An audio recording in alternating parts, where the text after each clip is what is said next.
it's your boy PSA Sitch here with another Tuesday Super Chat stream with everyone's favorite harmonica enthusiast, Adam Friended. What's up? How you doing, my buddy? That's right. It's Christmas week. Yeah. I'm so excited. As someone who doesn't celebrate Christmas, I'm just ecstatic. Yeah. Yes. Christmas is a weird thing in my life. I don't. It's on and off, kind of. Some years we go totally crazy Christmas, and do everything, and some years we just kind of dial it back. We're like, we don't have kids, so obviously, right? Yeah, if you have kids, they sort of force you to do Christmas. Yeah, they want all these smelly children want their smelly ornaments and the smelly decorations and gifts, and it's terrible. Right, but we have a bunch of family that has kids and whatnot, so we usually go hang out with them for a while. Ew. Yeah, exactly, and it gives us our fill, and then we're like, oh, thank God we don't have kids. So let's get out of here. You're like, that was nice for like a day. I'm glad I can go to a quiet house now. Let's get out of here. Yeah, quick.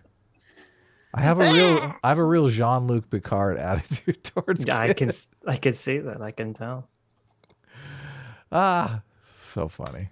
So I don't think we're going to be watching anything. We're just going to be reading super chats, having fun, reading Streamlabs. We have a bunch of art that was given to us generously. And Adam said that he watched Akira last night.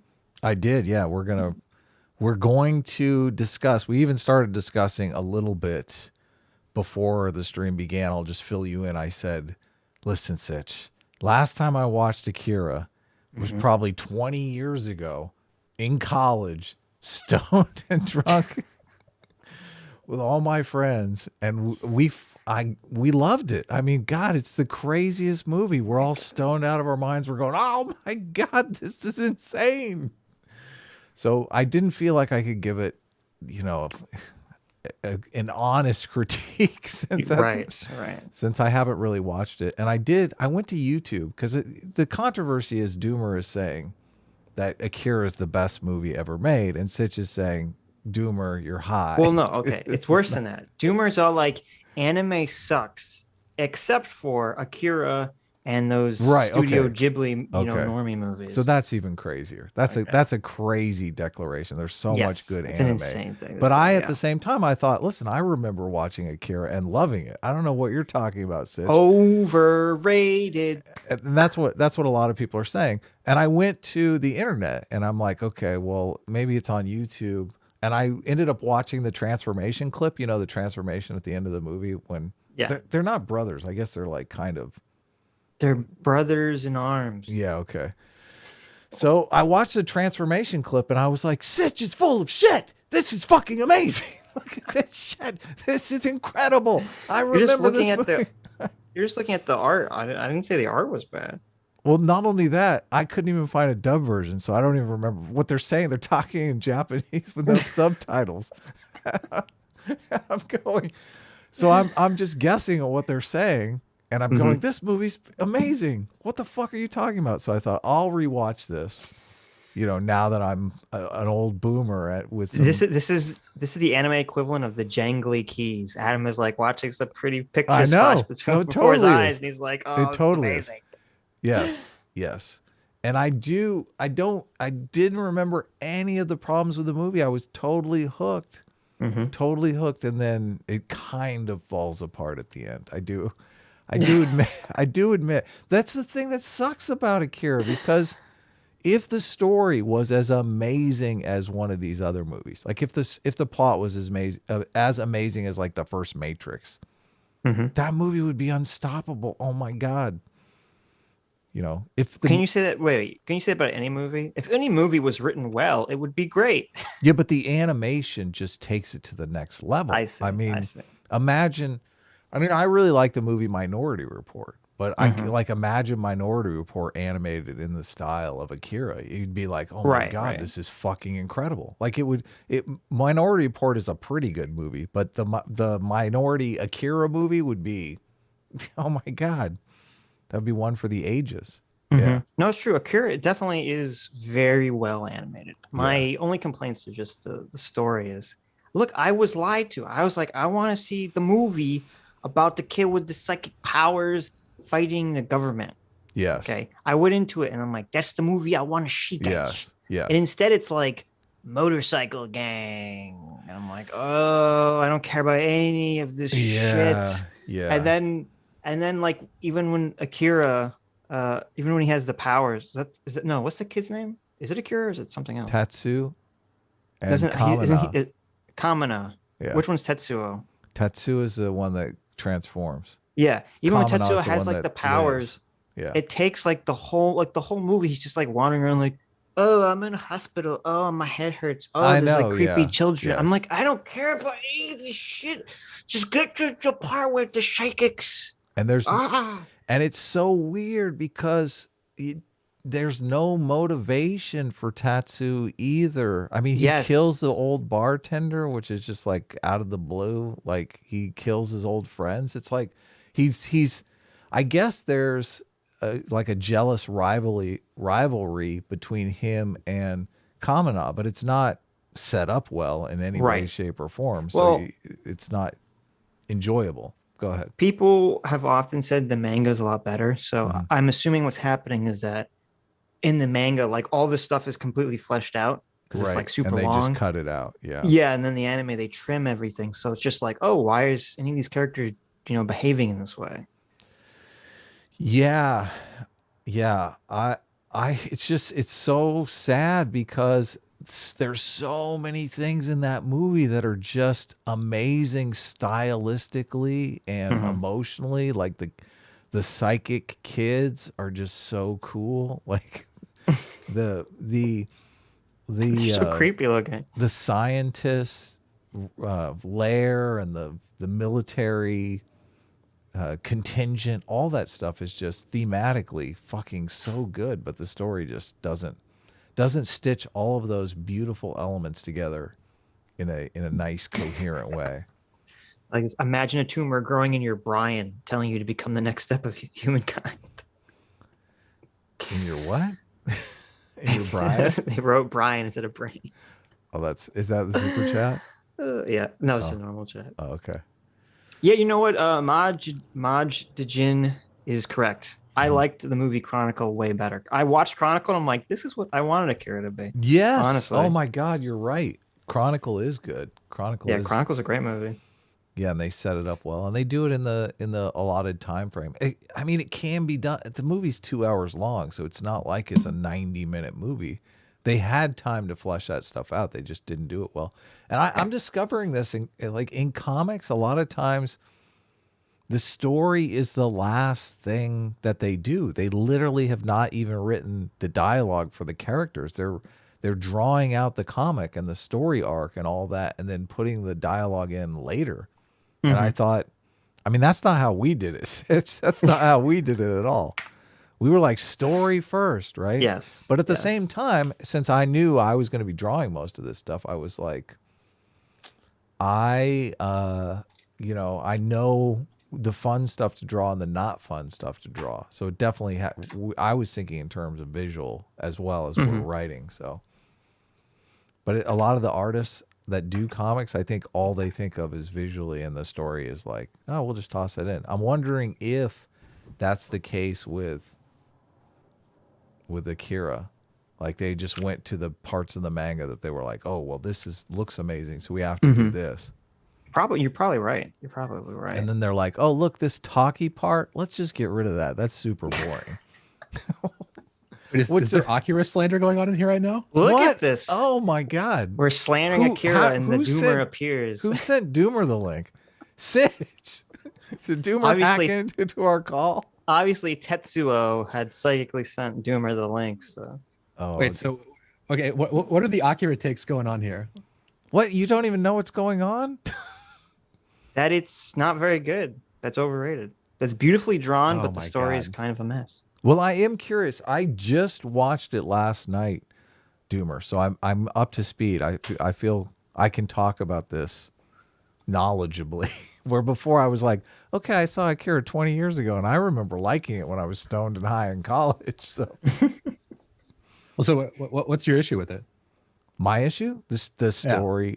Well, it ends quite suddenly without a a clear ending about what's going on. There's like a lot of things happen that it's not 100% clear how that impacts the world or the universe. Mm-hmm. And Tetsuo's character motivation in the anime is like very well. not explained. The manga and the movie are very, very different. Yes, I've heard that. Like profoundly different. Like the emphasis is different. The characters, yeah, like almost everything is completely. Is different. the manga better? Is it actually good? I mean, I really like the movie. Well, give us your the give us your critique, because we kind of already critiqued, gave our take, but give everyone else your take. Like, why do you think it's so great? Well, okay. So do you want me to respond to what you said, or just give like my quick review of Akira? Like why respond first, and then give your review. Okay, so if like the problem is things aren't clearly spelled out enough and the ending is ambiguous, I mean, it kind of is. Like I can tell you, like as much as you could know about sort of the finality of the story, but the ending is kind of ambiguous. Mm-hmm. I mean, I personally don't really have an issue with that. Right. If you want more closure, I guess fair enough, right? It's people can have a preference for more closure. It is a preference thing, but most people, like the normies, want to know what the fuck happened. They don't want to walk out of the movie thinking what happened. Listen, as a normie, I guess I hate with a passion ambiguous endings, because to me it's like the height of laziness. It's like I couldn't be bothered to come up with something clear and definitive, so I'll just let you, the viewer, figure it out. Like, make whatever ending. Well, again, I can tell you. I mean, I can tell you what happened to all the characters, right? Like, I don't know if it'll be satisfying. Well, in Akira, I don't think the ending is ambiguous for like artistic reasons. I imagine the ending is a little ambiguous because it's based off of very long source material, which fleshes everything out. No, I mean, it's completely. It's the idea that the movie is a straight adaptation of the manga is just completely wrong. Like so it would be far more accurate to say that there are themes and ideas that are explored in the manga that just never possibly could have been translated into a movie. And they tried to strip those themes away and then put them into a package where you could actually explore it in 2 hours. I mean, it's just like very, very, very different. Like for example, Akira, like the namesake, is barely present in the film. Like people are talking about him, events happen about him. You see him for like a second, but he's not really in the movie, really.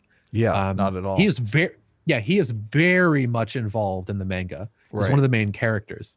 And like there's so many things that happen in the manga that like entire huge plot lines that like the fucking US government is in the manga. Like the US government has warships off of Neo Tokyo.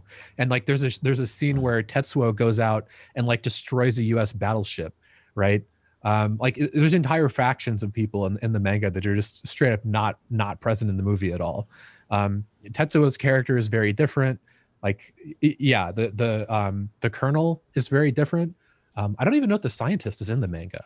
It's been a while since, it's probably been 4 years since I've read the manga, but yeah, it isn't that like they had trouble adapting the source material because they just weren't faithful to the source material at all.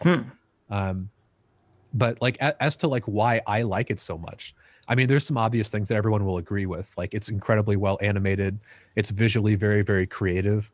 I personally am very fond of the characters. So part of it is that this is sort of like my Catcher in the Rye thing, where like I saw it the first time when I was like 10, right? And this is over 20 years ago. Changed your mind, changed your world.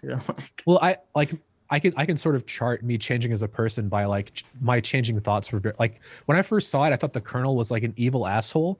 And now I think the Colonel is like the only mature adult person in the entire story, and everyone else is like a fucking child. And like there's a scene where the Colonel literally shoots the messenger. Like someone gives him a bad message and he has them shot, right? And it was the fucking right thing to do. Like he instigates a military coup, and it's the right thing to do. It's really fascinating the way that the characters are doing things that, or you would think that if someone were to do this, it would make them terrible. But in actuality, it's just the completely necessary thing to do in that situation. And he's the only person who has, the courage and intelligence to do the right thing, whereas everyone else is like a complete fucking asshole. So actually, I am quite fond of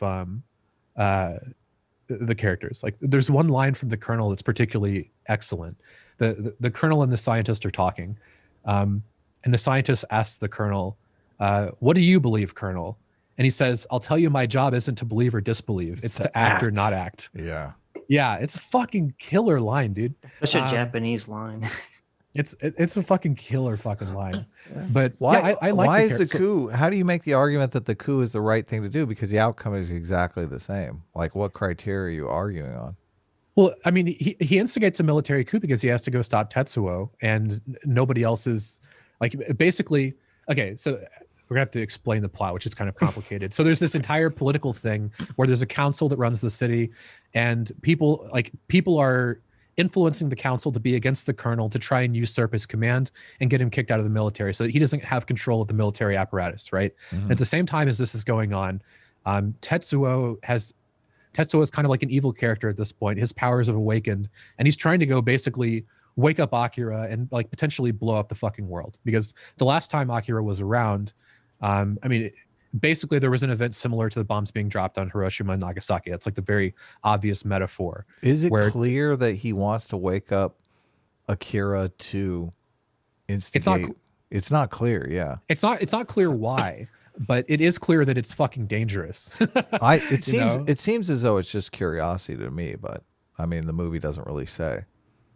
Yeah. In the manga, it's a bit different. If I recall correctly, Tetsuo has Akira kind of like as his ward, and they have like an entire faction. Like, so here's a big divergent thing in the manga and the anime. So the manga also has the subplot where Tetsuo and Kaneda are in a motorcycle gang, and there's a rival gang called the Clowns. In the manga, it's completely different though, because Tetsuo becomes the leader of the Clowns. So the Clowns have control of like all the drugs. And initially Tetsuo's awakening happens because Tetsuo takes over the Clowns and gets a hold of all the drugs and takes all of them. And that's sort of the beginning of his like major psychic powers.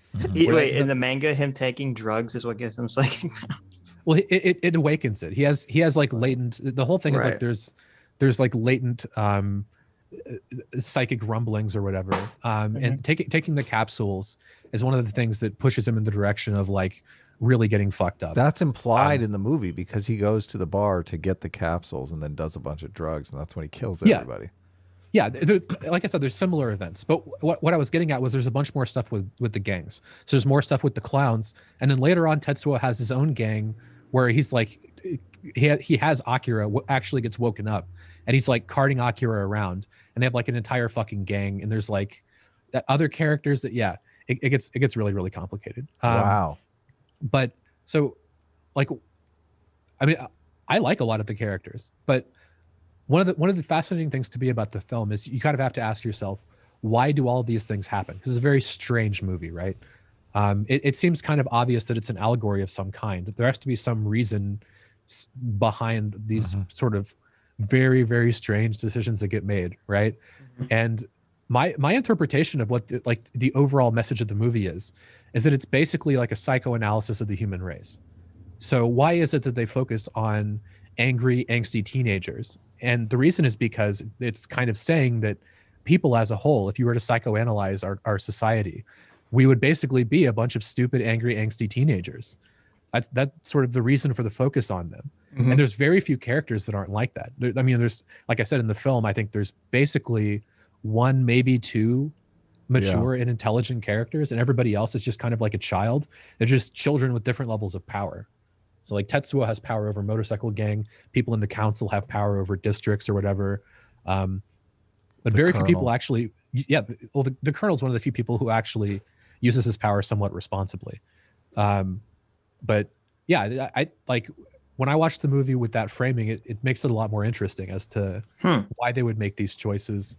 I also have a long running fixation with depictions of psychosis and altered mental states and just like explorations of giant babies, the mind, giant babies. Yeah. Like, stuff like that in film. And it very rarely gets done very well. Akira, I think, does a really good job of showing like hallucinatory sequences and dream sequences.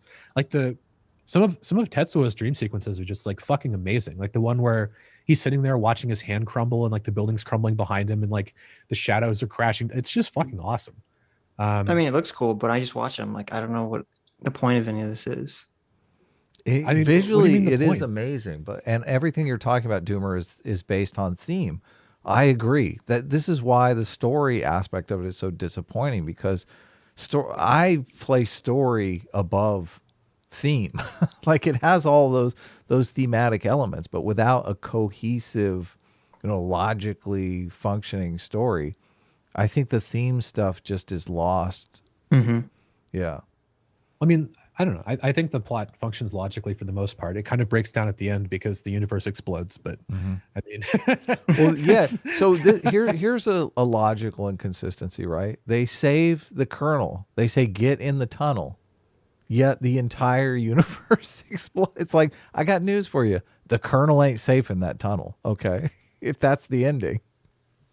well, I mean, it's very obvious from the consequences afterwards that it's not actually like the universe physically exploding, right? It's like an explosion that happens in a particular radius. If the universe actually exploded, then I mean there wouldn't be anything left, right? Everybody would be dead. Yes, totally. So it's like the awakening of Akira's power is synonymous like it's very, very clearly in like a thematic exploration of the bombs being dropped on Japan, right? Yes, yeah. And the bombs being dropped on Hiroshima. Japan they don't destroy the world, right? They just very badly fuck up everything in a a certain radius.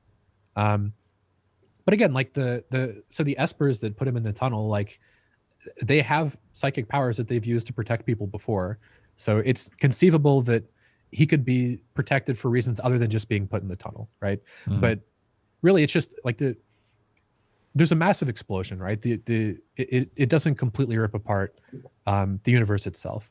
And I think basically everything is explainable aside from like the second to last shot inside Tetsuo's or inside Kaneda's mind.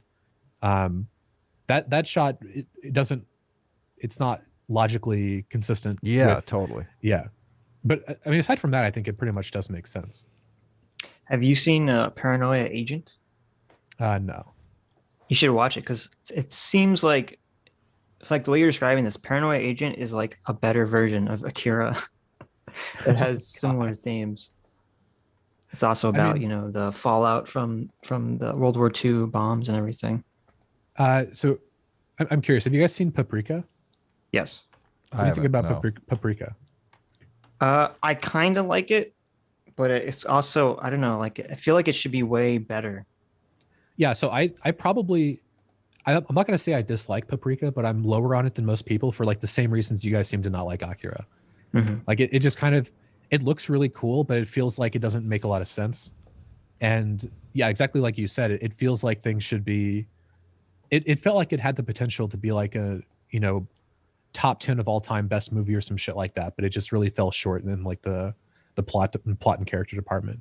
These are the criticisms I have of Akira. I love Akira. Okay, I don't want you to think that I hate Akira. Akira is amazing, but it's amazing in the way a painting is amazing. It's not amazing the way a story is amazing. So, which I can fully. I love David Lynch movies. I like movies that are ambiguous. So, well, here's the thing: is like, I'm probably never going to write a screenplay that has a plot similar to Akira, right? But at the same time, I haven't seen very many scenes that have as strong of character development as like the flashback of like kids beating up Tetsuo and taking his toys, and then Kaneda goes and gets it back, and you see him walking back, and he's like been punched in the face, and he's like giving him back his toy. I don't know, it's a fucking really touching scene. It is. I mean, like, like would be great in the beginning of the movie because it would mean so much more at the end of the movie when they're fighting on the mountain. Oh, the same guy that did Paprika did Paranoia Agent. That's it. Yeah. Oh, really? Yeah. Satoshi Kon. Yeah. I think Paranoia Agent's way better. Yeah. You should check it out. You might like it. It has kind of similar themes about humanity and I'm how surprised they're I haven't dealing seen with it if it's Kon. with I've seen all this stuff. He also did Lane, right? Yeah. Have you seen Lane? I think so. I like Lane, but I think Paranoia Agent is his best work. I don't know. I mean, you didn't like Catcher in the Rye, did you? I've never read Catcher in the Rye. Oh, It's just okay. it's something that people often talk about. It's like, oh well, I read it when I was in middle school, and then I read it again, and I can see myself like, changing over time with it. I mean, I read it in middle school and was like, this book sucks. Yeah, I think I read it in middle school and I don't remember anything about it. I remember Akira. I don't know. You know what's better than Akira? Ender's Game. There you go. Okay. Not the movie. The movie's dog shit. But the book series, or at least the first one's really good. You don't like Ender's Game? Well, I don't. To be clear, I don't like fictional literature. Like I can't recall ever reading a fictional book that I enjoyed. Let me tell you how awesome Akira is. Oh, I don't like fiction though. Well, I mean books. That's why I said literature. Difference? The difference is the fucking medium. It's completely different. Oh, the experience of reading a book, it's completely like you're just wrong about this, Sitch. Like, how am I wrong? Read some fucking Marshall McLuhan, dog. This is the weirdest. I've never heard. Different. I've never heard anyone in my entire life. Who Marshall McLuhan is. Let me break this down for you, Sitch. Okay, I'll use a different example to make this a bit more clear. So, the things that make a movie enjoyable are very different from the things that make a video game enjoyable. Of course, right? It's like what people often get out of video games is agency and being able to make choices. Right. That's sort of the definitive aspect of video games. Well, I completely disagree with you, but. I mean, you can disagree with me. Like the having of agency and the making of choices is what distinguishes video games as a medium from That's every not why other medium. people like video games, because it completely activates a completely different part of your brain than watching a movie does. But because of making choices. You've said this before, Sitch. Well, no, like, it makes you feel like you're achieving goals, and those goals have to do with decision making. Yes. Video games trick you into thinking you're accomplishing goals. I mean, I guess you could say you're achieving a goal if your goal is to like finish the movie. Yeah. Okay. And here, I'll use an example that I know you will be very receptive to. Okay. The Watchmen graphic novel was created as it was to maximize the things that graphic novels could do that nothing else could do. That's why you hate the fucking movie so much, because it's not possible to adapt the graphic novel to a film. It just isn't. Graphic novel? No, the Watchmen graphic novel. Watchmen, from yeah. Alan You're Moore. wrong. You're so wrong. Oh I'm just repeating what Alan Moore said in the documentary. Listen, like Alan Moore.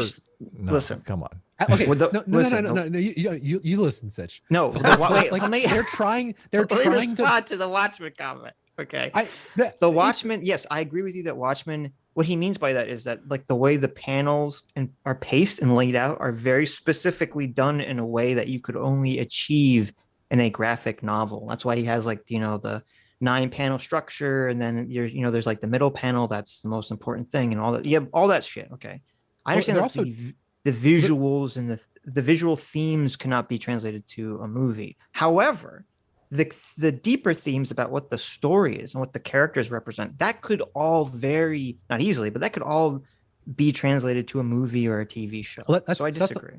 That's not what I'm getting at. What I'm saying is that the medium of a graphic novel, you get to sit there and you can look at it. You can look at it for as long as you want.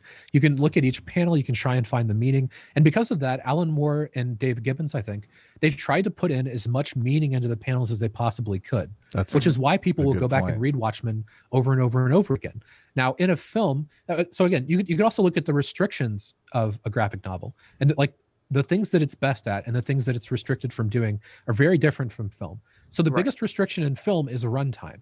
And you simply don't, and also attention. Like you can't pay attention to the entire panel at the same time, or the entire frame. Sure. You just can't, unless you like you go back and like freeze frame it and pause it and take notes and make a cringe video essay or something like that. Like when you're just watching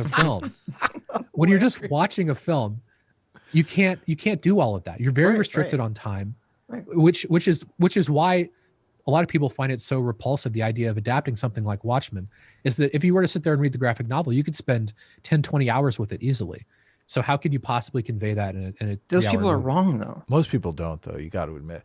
We always joke around, all the comic artists, about how you spend so much time on a panel, and then people look at it for like a tenth of a second.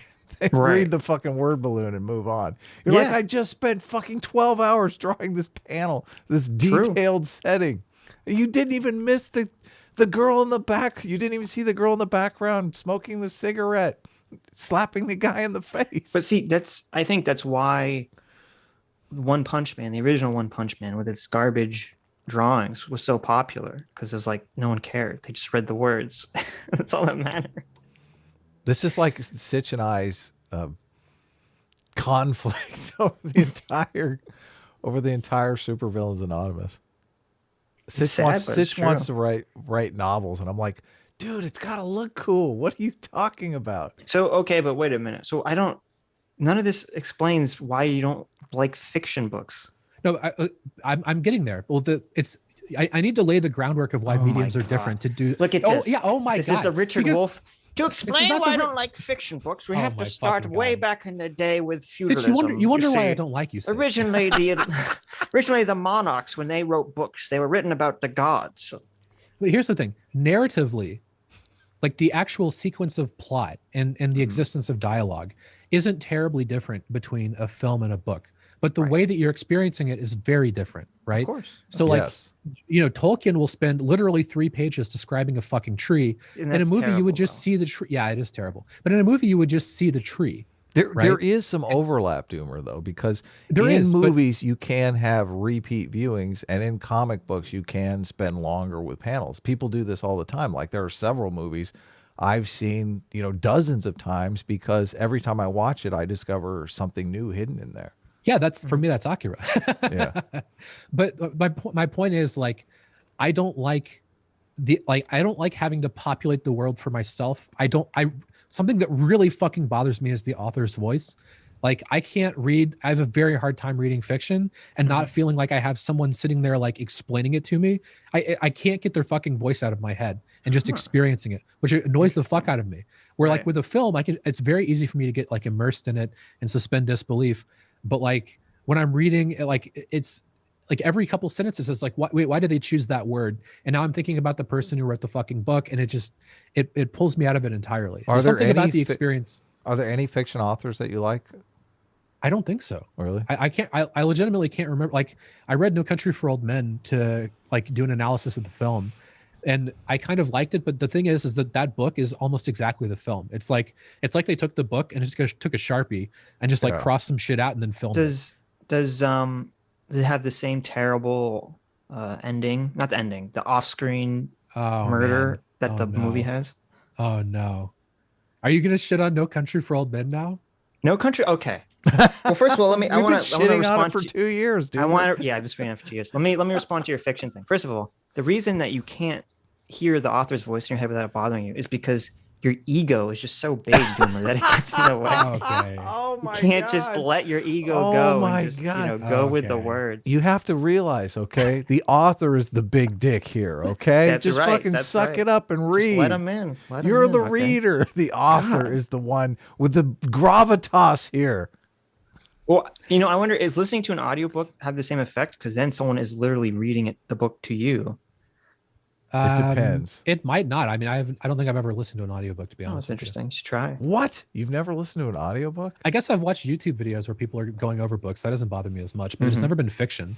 It's always like someone talking about like psychology or something. So you've never, I don't know. I love Ender's Game. I especially loved it when I was a kid, but I think it's so the only okay, I can't actually. Here's one book I did read. I read the beginning of or not the beginning. I read like 3/4 of the first Game of Thrones book, which is supposed to be like an exceptionally good book. And even that, I was just kind of like, eh. Like, I'd rather just watch the show. Well, the problem is that the first 2 seasons of the show are pretty good, and then after that, it becomes dog shit. So that is correct. I would say 3, maybe 4 seasons, but yeah. Well, the problem is, and I could be biased on this because I saw the first 2 seasons of the show, and then I read the first 2 books, and then the third book I read before I saw the season. So I was kind of like, that was my first reading without understanding what's going to happen. Yeah. But I think the third Game of Thrones book is the best one. So yeah, I can see that. You should check that one out if you're interested.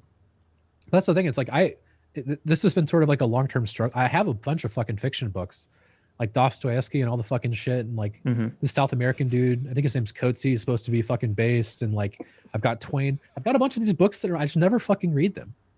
And I've tried a bunch of times. I can't. I like Steinbeck a lot. I read a lot. Steinbeck is one of the few fiction voices that I can get behind. Yeah. Okay, wait. Let's go back to No Country for Old Men for a second. Okay. So I remember watching No Country for Old Men, and while I'm watching this, I'm like, this movie's great because it felt like my child mind made into a movie. Okay. So What you're I a mean- psychopath. No, what I Gladly mean by that confirmed. is Clip it like, and ship it, Chad. when I was younger, you'd watch like a movie and it's always like the person's running away from the bad guy or a monster or whatever. And you're thinking like, oh, what would I do in that situation? And you think of all these like clever things you would do to get away or to stop the bad guy.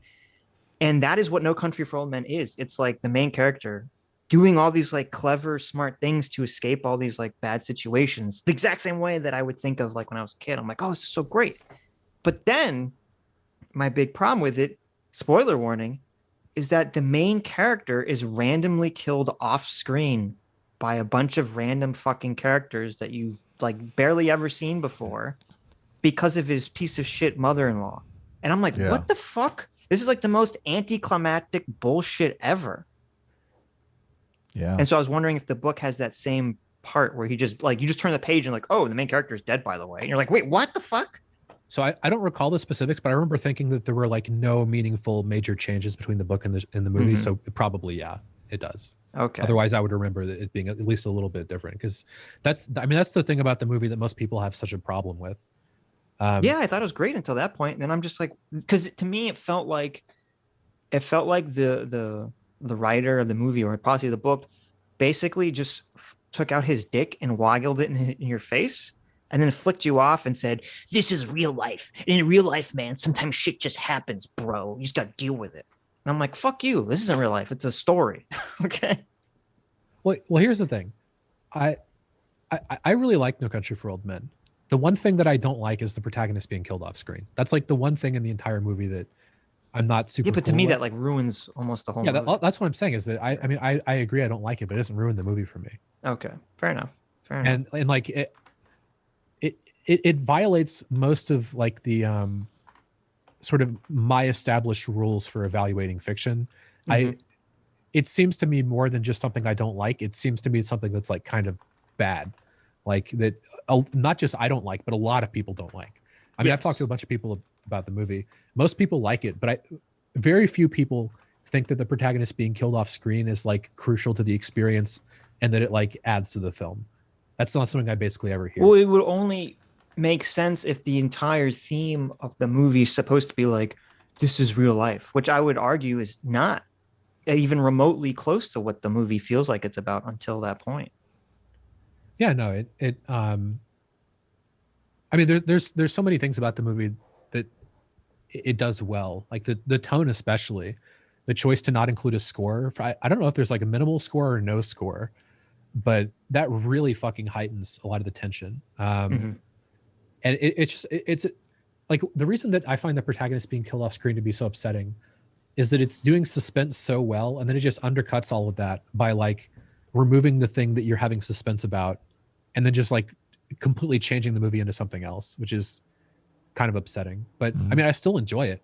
And yeah, I don't know. I mean, I'm sure I'll watch it several more times, and I'm sure I'll enjoy it, you know? The theme of the movie is Tommy Lee Jones' character is no longer able to fit in the world. Yeah, that's definitely part of the theme. That's the title, right? Yeah. And in the main character, he's not even killed by the bad guy. He's killed by like random Mexican cartel people. Like it's just so... Well, they're not random. They're the people who the money came from. Right? I know, but like they're not a force in the movie that's really present. They're not a narrative force. No Country for Old Men is the movie they're talking about. Right. And it's the same thing. This is my same problem with, and Dr. Diller brought this up. I have the exact same problem with The Departed. I was watching The Departed and I liked it. And then at the end, everyone starts to behave like a moron for the sake of plot. Like everyone just starts drinking lead and their IQ drops 10 points or 20 points. I hate that. And they all start doing stupid shit. And then the main character is killed randomly by like a side character. And you're like, what the like, you're just like, what the fuck? Yeah, I don't like that. I mean, like I have a very, very strong preference for like logical consistency and like the plot functioning by things being built up to. Like yes. if something major is going to like, basically if we've been led to care about something, then the resolution of that something should also be something that is like really built up to and established. Completely. Right. Exactly. Yeah.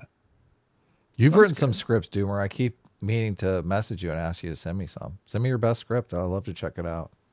Oh, so I wrote 4 of them, and then I like I was like, fuck this, I'm never writing again, and I literally burned all of it. I could describe them to you, but I don't actually have them anymore.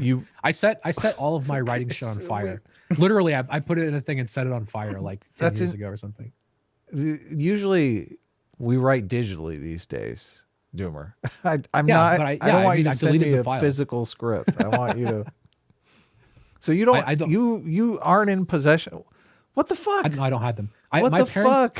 My parents have copies of 3 of them, I think. So I'm always really dubious. I could get them. I hate to say this, Doomer, but I'm always dubious of writers who I say, send me your best piece. I love to check it out, and they can't do it because I'm like, what do you mean? How can you call yourself how can you call yourself? I don't call myself an active screenwriter, to be fair. Adam is mad at me. He's mad that I never sent him my work. Well, it's like that's what he's hinting at here. Well, here's the thing, Adam. So I can describe. Listen, like my friend is a big Hollywood producer. Okay, if it's good, I'll send it to him. Why don't you send it over to me? Well, that's okay. That's the whole thing. Is that for me? Have you heard of the movie Bride Wars? No. Yes, I've. Wait, okay, he produced Bride Wars. Okay, so okay, he can get a project made. Well, that's the thing. Send me your script, Doomer. Let's check it out. I'm not good enough to work in the industry, and I know that. So this was the whole thing. I wrote 4 screenplays, and I was not improving at the pace that I wanted to. So then I was like, well, fuck this. And I spent a bunch of time doing research about other things to try and figure out why is it that my writing isn't as good as I want it to be, and what is it about these really great films that separates them from other films. And I actually spent more time doing that than actually writing. Mm-hmm.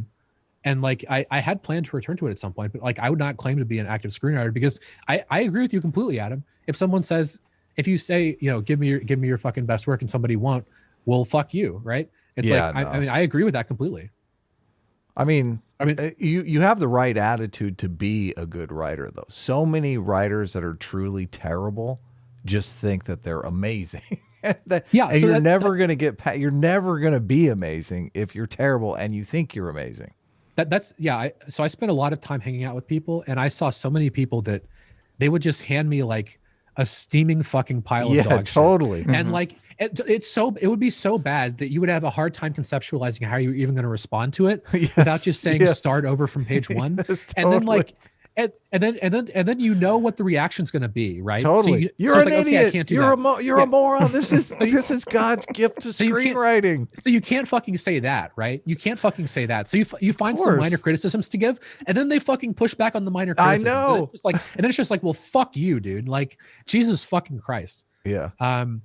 Well, the only reason I'm asking you is because I know you're a big boy and you can take some sincere criticism. When I gave out screenplays, when I would give people screenplays, I would write on the front page no positive feedback, because what I found was that people would just try and suck my dick, and it's I know it's not good. I know it's not good enough. Okay, I know this can't be a Hollywood movie. I need you to tell me why it's bad. That's the only thing I care about.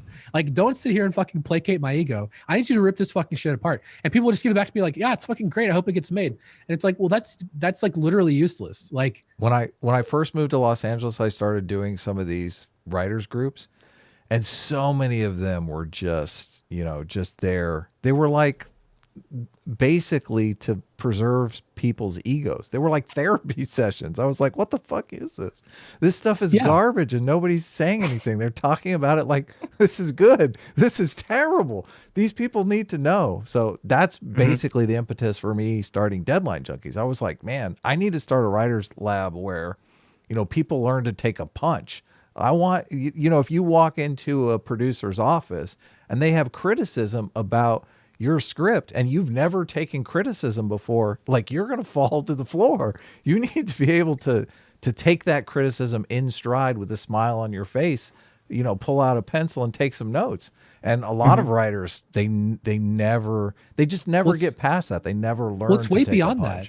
Yeah. I mean, it's a bit different if you're a showrunner working in television, but if you're a screenwriter in the film industry doing features, yes, you aren't even anywhere close to the final say on the creative decisions. Totally. You are a fucking servant of other people. That's just a necessary thing to understand, is that your vision will not be preserved, and you shouldn't expect it to. You're a fucking servant basically of other people, and it could be the case that the fucking director is also a servant of other people, and that person they're a servant of might be a fucking moron, and that's just what you got to deal with. Like, that's the fucking industry. So yeah, I mean, I agree completely. And like, I always reach out to people because in Deadline Junkies, different movies will get made. You know, they'll get made with big actors and stuff like that. So I'll reach out to the person. I'll say, you know, I knew you were in, you know, I met you in Deadline Junkies. I saw your movie got made. Congratulations. And 9 times out of 10, the response is, yeah, fuck that movie. That doesn't even have a word in it that I wrote. Like, they're so bitter and jaded over the whole thing. Well, I mean, and I'm like, well, you got paid, right? You at least got paid. Oh yeah, we got paid, but fuck those people. But there's nothing that's probably worse than, like, if you're a writer and you've written some script that you think is really great, and you know, gets made into something and it's like dog shit because they changed everything. It's like, it's worse than that, because I've seen stuff in Deadline Junkies that was fucking amazing, and then I watch the movie and I'm like, they did just turn this into crap. What fucking happened here? Well, that does happen sometimes, but I mean, a lot of the time you think something's amazing and it's just not. Like my second screenplay was basically like 4 stories that were all about the same set of events, told like the same things would happen over and over again. You'll see them from different points of view, and it's supposed to be different. I thought that was a really fucking cool idea.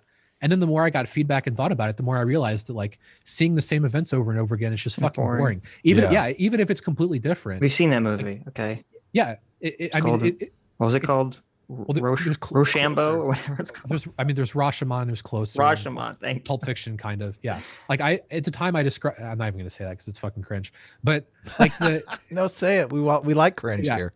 We're cringe connoisseurs. I would describe it as Pulp Fiction meets Closer, which is like incredibly fucking cringe given how bad it probably was. This is my second screenplay, and I was fucking 19 years old. I want to read this cringe, Doomer. You know, you have the files somewhere. Okay. That screenplay is called Stillwater. I know my parents have that. So, and I'm about to go home for Christmas. If you actually want to read it, I'll go fucking get it and scan it. You can print your way. We won't call you out. We won't make fun of you. We won't make fun of you. You will make fun stream, of me. I promise. I'm sure it's cringe. We'll only make fun of you privately, okay? Mm-hmm. Yeah.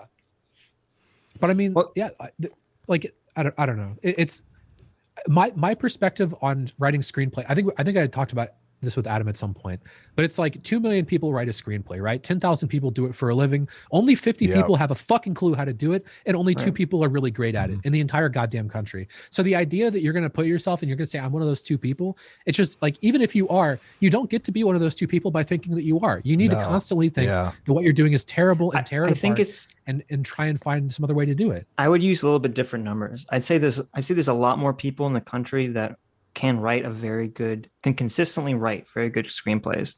But the problem is that, you know, half those people are not working professionally.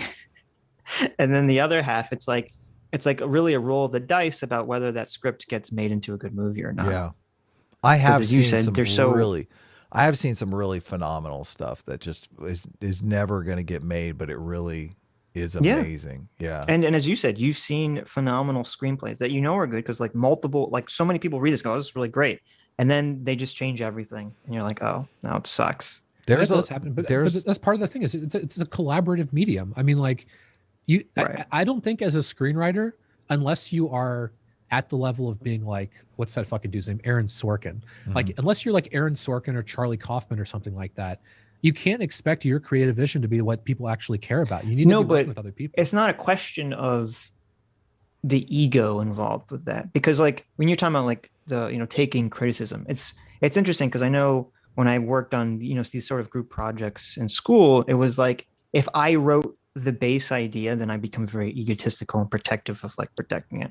But if I didn't, and then like someone else created the concept and I'm just like helping them flesh it out, I had like no attachment to whether they used my ideas or not. I didn't really care. My ego wasn't like involved. And so I think it's the same thing. Like if you're a director and you're trying to adapt some script to a movie, it's not like, oh, you know, you have to make sure that every single thing that's in the screen, you know, single thing that's in the screenplay, you know, comes on the life on the screen. It's just like, you have to take what works and doesn't work. And the problem is that very oftentimes you have directors or producers who have very bad understanding or tastes in things, and they kind of override the good ideas of the screenplay when they make the movie, and it just becomes terrible. Well, that's the thing is, I mean, part of sometimes the screenwriter just isn't going to have any power, and in that case, you kind of just need to get over it, right? Right. But if you have like a seat at the table, right?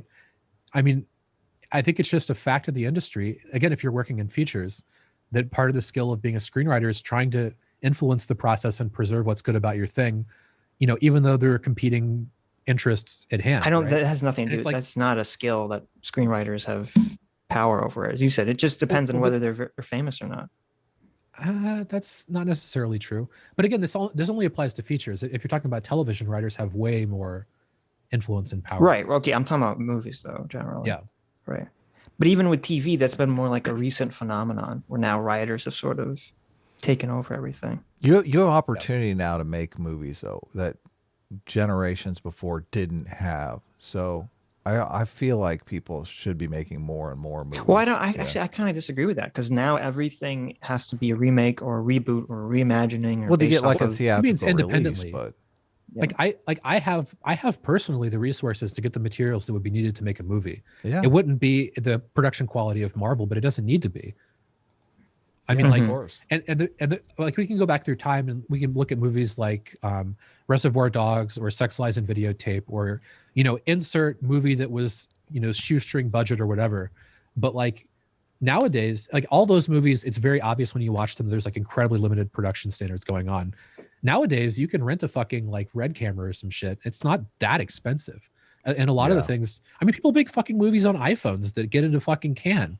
Like, yeah, I don't know. I agree with Adam that like the production standards have become much more like democratically available. Yeah, like anyone can make a movie. It's not necessarily like a movie that's going to become big or popular or well known or anything. Yeah, I mean, you could just fucking release it on YouTube if it's good. I mean, I don't know. But in terms of, it seems like in the 80s, 90s, and early 2000s, like the amount of different types of movies and risks that studios were willing to take was like huge compared to now. Like there were just so many different new ideas that came out. In terms of like the incentives of the studio system, I agree that it's pretty fucking dreary nowadays. Yeah. Right, because everything costs so much to make. Yeah, they're in a different ball game altogether. Right, so instead of making like 50, 60 movies, they make like 10, you can't even get an A-list star without like a $5 million commitment. Right. Well, the thing that's kind of odd to me is that I'm not even sure that their strategy is even correct. So like in the 80s and 90s, a lot of the thinking was kind of like gambling. It was like, you're going to hire someone and there's like, there's like a 10% chance it blows up and there's a 50% chance that it just like dies. Right. But that was still a worthwhile commitment a lot of the time. It's like they were willing to take chances, exactly like you said, It's not like they greenlit Star Wars being absolutely sure that Star Wars is going to be $1 billion franchise. Right. I mean, George Lucas was like some cringe lord who had made THX-8 won like just some random shit. It's not like he was a fucking big whatever. But it doesn't like that doesn't happen very much. Almost everything with a budget is like associated with pre-existing IP, which is just God, it's such a fucking problem. And God, almost all these movies that I see are fucking. Did you guys see Shang-Chi? The TV show? Oh yeah, actually I did the Marvel movie. Yeah. Oh no, I thought it was pretty good. I mean, the writing is like terrible. You didn't like it? I thought it was pretty good. No. I mean, like, you want to criticize the characters and accurate? Okay, you want me to go through the problems with the characters in Shang-Chi? No, because I haven't seen it. Yeah, and I think I only watched half of it, so I don't think I saw the ending. Okay, I mean, the ending was pretty bad, but it's bad before that. But yeah, I'm thinking of Iron Fist. That was that's a Ten Rings movie, right? The 10 Rings, yeah. Shang-Chi, 10 Rings guy, running around with the 10 rings, right? He's got the 10 rings, the fighting style of the 10 rings. Wang Wu had the 10 rings until like the last. Until part of the movie you didn't see. He goes to fight a bitch, and she just does her womanly thing on him. Next thing you know, he's fucking shacking up with her. Yeah. Okay. So how can you not like that character development? That's because it's fucking terrible. Okay, it's great storytelling. Who hasn't fought with a woman that they want to have sex with? Sitch, let me break this down for you, Sitch. I'm going to explain it. You don't need to watch the fucking movie. I'll explain it. Okay. Okay. Remind me. We have to go back to Aaron Sorkin because I disagree with your Aaron Sorkin take. But sure. So okay, in Shang-Chi, there's two characters. I'm going to call them man and woman to not confuse chat because names are in Chinese. But okay, the woman is a guardian of a mystical land, right? Okay. There's this mystical village, right? And it exists in a magical realm behind Chinese the waterfall. Wakanda. Yes, Chinese Wakanda, exactly. Okay, so the woman is the protector of Chinese Wakanda, right? Wakanda. And the man is like a borderline genocidal, power-hungry maniac that has like these magical fucking rings and has been running around for 1,000 years, knocking over fucking governments and like trying to accrue power. Okay, This is the bad guy of the movie. so we've got a pseudo Hitler. No, he's right? the good guy. Wait, what? Yeah, we're getting there, Sitch. He's So we've basically got the protagonist. So we've got like a pseudo Hitler, right? And we've got a woman who is a protector of a magical area, right? So the woman is protecting her waterfall or whatever the fuck, and the man comes up, right? And he's trying to get in the waterfall because he wants to go fuck. Like, what exactly does he want? He wants to like kill a dragon in there or something, or take their shit. I forget exactly what he wants to do, but he wants to get in their fucking waterfall and fuck up their Chinese fantasy Wakanda, right? And her whole thing is to stop him. So she won't let him go to fucking Chinese Wakanda, right? Because she knows he's dangerous. But what she is willing to do is marry him and have sex with him and kids. Yeah, so they get married. She still won't let him go into Chinese Wakanda. Wait, does she actually love him, or she's trying to marry him so that he doesn't go in the waterfall? I don't know. No, she marries him because she's in love with him. She like has their kids, and she goes to live in his fucking castle that he has from 1,000 years of knocking over governments. This sounds like, I'm gonna be real with you. This sounds like weird Chinese lore shit. They always have like these really bizarre stories that don't really make sense to American like conceptions of storytelling. No, I mean, okay. How did you not a lot of my favorite films are like Hero and Akira. The bus scene is fucking terrible. First of all, everything about the bus scene is fucking terrible. First of all, you what racist. Are you talking about? Akira is Japanese. Okay, so I said Chinese. I said Oriental. Thank you very much. Oh, okay. Excuse me. There's one shot that I was like, oh, they really need to put a shot in to show where the sword comes from in his arm, because the whole time I'm watching the bus scene, I'm like, that sword wouldn't fit in his arm.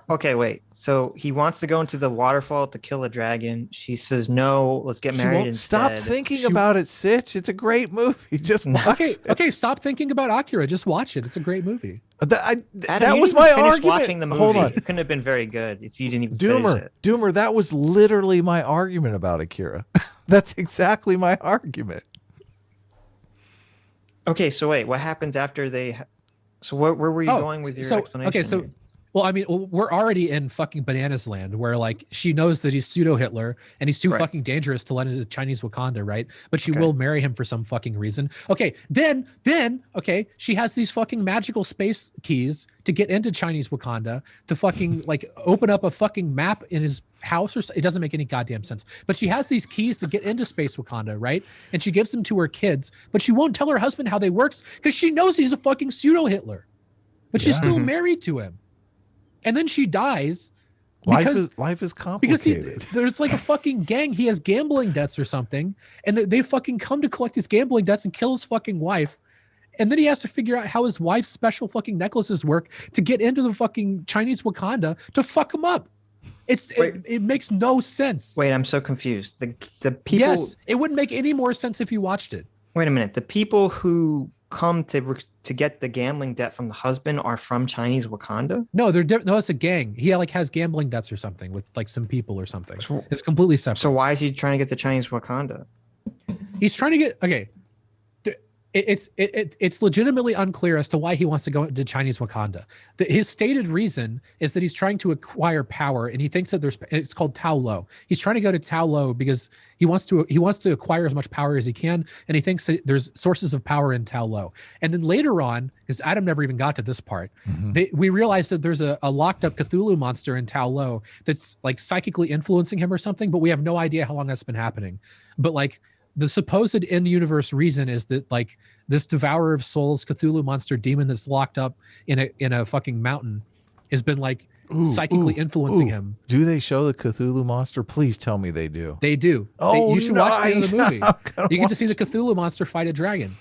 Oh my God, I can't wait. It sounds amazing. Hitler says that he thinks he can revive his wife by getting into Chinese Wakanda because a magical space demon told him so. Yes, that's the Devourer of Souls thing. Yeah. Okay. I brought up a picture of the woman, Sitch, so you can. So wait, You can judge whether or not it's worth not going to. So I'm sure, Chinese is the Wakanda. character, is the protagonist supposed to be evil or not? I don't understand. Well, that's a great fucking question, Sitch. Who fucking knows? Because okay, let's go over some other things. It's really the kid's story though. It's his kid's story. It's his kid's story, but here's the thing. So he was okay. So I'm gonna call him Chinese Hitler because that's funny. Okay, so Chinese Hitler is raising his kid. Chitler is raising his kid to be a fucking assassin, right? He's like his kid Shang-Chi. Right. He's been putting him through all of these like assassin fucking things. That's all you see. Okay, and then yeah, this kid rebels basically, against that. His kid doesn't want to be an assassin. That's here's how the you thing. know he's Chitler, a good guy. So Chitler, so the people, the like gang members, right, who killed his wife, Chitler sends his son Shang-Chi on a mission to go kill the gang boss that ended up killing his wife, right? And when Chitler sends Shang-Chi off to do that, Shang-Chi is like, fuck that, I'm going to defect and I'm just going to leave because I don't want to fuck with my dad anymore. I don't want any of this assassin bullshit. And he just fucks off to Los Angeles like Adam, right? Mm-hmm. So He doesn't want to get revenge for people murdering his mother? What the hell? What a bad son. I mean, You know, shit happens, Sitch. Come on. It's a very complicated story, right? Life is complicated. So Hitler Jr. needs to get his shit together. look at this dragon. Holy shit. I got to watch the end of this movie. So Looks the pseudo amazing. Hitler, Look at this amazing dragon. Holy shit. So Chitler, right? Chitler in the beginning of the movie, Chitler is this like horrible person who has like abused his kid, and his kid had to like run away. And then Chitler sends fucking assassins after him. That's the bus scene that Adam's talking about. Oh, yeah, where they fucking cut a bus in half, trying to kill his dad. Chitler sends fucking assassins, a guy with a fucking razor in his arm, to fucking cut Shang-Chi in half, right? That So, like, razor doesn't fit in that arm. There's no way it doesn't. It doesn't. But like everything about this is fucking like insane bullshit, right? And then Chitler goes off to find his sister, who is also estranged from his fucking Hitler dad, and they both fucking hate him. Then their dad shows up, and he's like, "It's time to come home," and they just go home. Yeah, I got to that. And then he's like a good guy again for like 30 minutes. Yeah, he went to that part. Yeah. Yeah, and then like now they like their dad, I guess. And then they only stop liking their dad when he revives the plan to go fucking invade Chinese Wakanda. It's so nonsensical. Well, aren't they looking for their mom when they make up with their dad? Their mom is missing. No, their mom's dead. I mean, like the son left because he was going to go assassinate the person who killed his mom. Yeah, but I thought there was some clue that their mom was still alive. No, or is that just a fake out? Chinese Hitler thinks their mom's alive because the dragon's been lying to him in his head. Right. But they don't think their mom's alive. I mean, It sounds like a fucking mess. They do Jeez. think the mom's alive for a bit. I mean, I think that's where I checked out, was when the mom was. They're like, now we have to save mom. It doesn't make any. I almost made a video on this, but no one gives a fuck. Like, it's just not even worth it. I'm looking at this dragon and I give a fuck. Oh my god, this thing looks amazing. Come on now. Man, you're the fucking problem, Adam. Because you can write a fucking story that's this fucking bad, and then you just have a fucking dragon. And it's like, oh, look at the dragon. Look at this cool dragon. People in Hollywood know what people are going to the movies for. They know. And that dragon looks like a what's that little like newt creature called? Oh yeah, I don't know. So you know what I'm talking about? Let me tell you a hilarious part of this movie. So the first like water hour dogs, and a half, that's what they are. The first hour and a half of this movie is like a family drama of like the assassin people like fucking each other over and shit, right? Like their son and their dad and their sister and talking about their mom and shit. Then they finally get into Chinese Wakanda, and a character just comes up and drops like an entire origin myth on them in like 3 minutes. They explain like just this entire mythology of like the fucking dragon and the Cthulhu monster and the Chinese Wakanda. This is like an hour and 45 minutes into the movie. They're just like dropping this entire mythology on you. And then the rest of the movie is just like complete. It doesn't even have anything to do with them. It's like it has to do with Chinese Wakanda out of fucking nowhere. It just like becomes a different movie. It's so fucking weird, dude. Yeah, Yes, it looks like thanks to Cladex and Dr. Diddler, it looks like an axolot. I don't know how you say that word. Yeah. Axolotl. Is this what I brought up a picture of that thing? I think it's I know it as a water dog. We used to go fishing with these things. You would put axolotls on your like hook as bait? Yeah. That's terrible. You're Fish evil.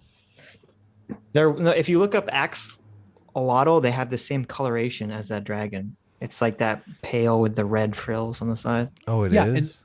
Yeah. Okay, so Maj Jin makes a good comment in chat. Doomer's assuming a lot of the first part of how lazy it is because like I'm aiding it. Yes, I'm being charitable. This is the charitable interpretation of the movie. I'm assuming that it makes as much sense as it can possibly make because realistically, it doesn't make any fucking sense. This is me trying to make sense of it. It's actually a lot more nonsensical than I'm making it out to be. It's real bad. Okay. How is it pronounced with an I? It's spelled with an L. Axitoli? There's no I in it though. It's axolotl. Is that the Axolotl? thing That that I makes more brought sense. up? I know it as like a water dog. It's just the axolotl looks like Yeah. that, just different color. It's so cute. Type in water dog bait. That's Fish terrible. bait. Adam, you're a monster. You never go fishing?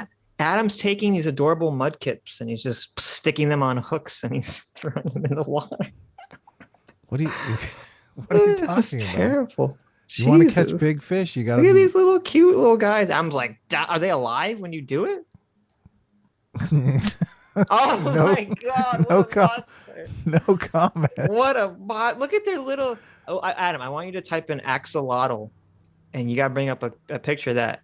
Okay, Axolotl? axolotl. AXOLOTL. Okay. Okay. And you're gonna look at their cute little adorable faces. And Adam's like looking at this cute little smiling face of this creature, and he just stabs it through a hook, like while it's alive. It's like What the throws it fuck? in the water. I think this could be construed in a CRT class as racism because obviously the bait ones are not the white ones. The bait Oh, ones- I see. I see. yeah. You're saying they only use axolotls of color to bait? Yeah, exactly. Basically. Oh. Yeah. Oh my God. Thank you. Andrew Clark. I wasn't going to say this, but thank you. I'm going to read Andrew Clark's super chat.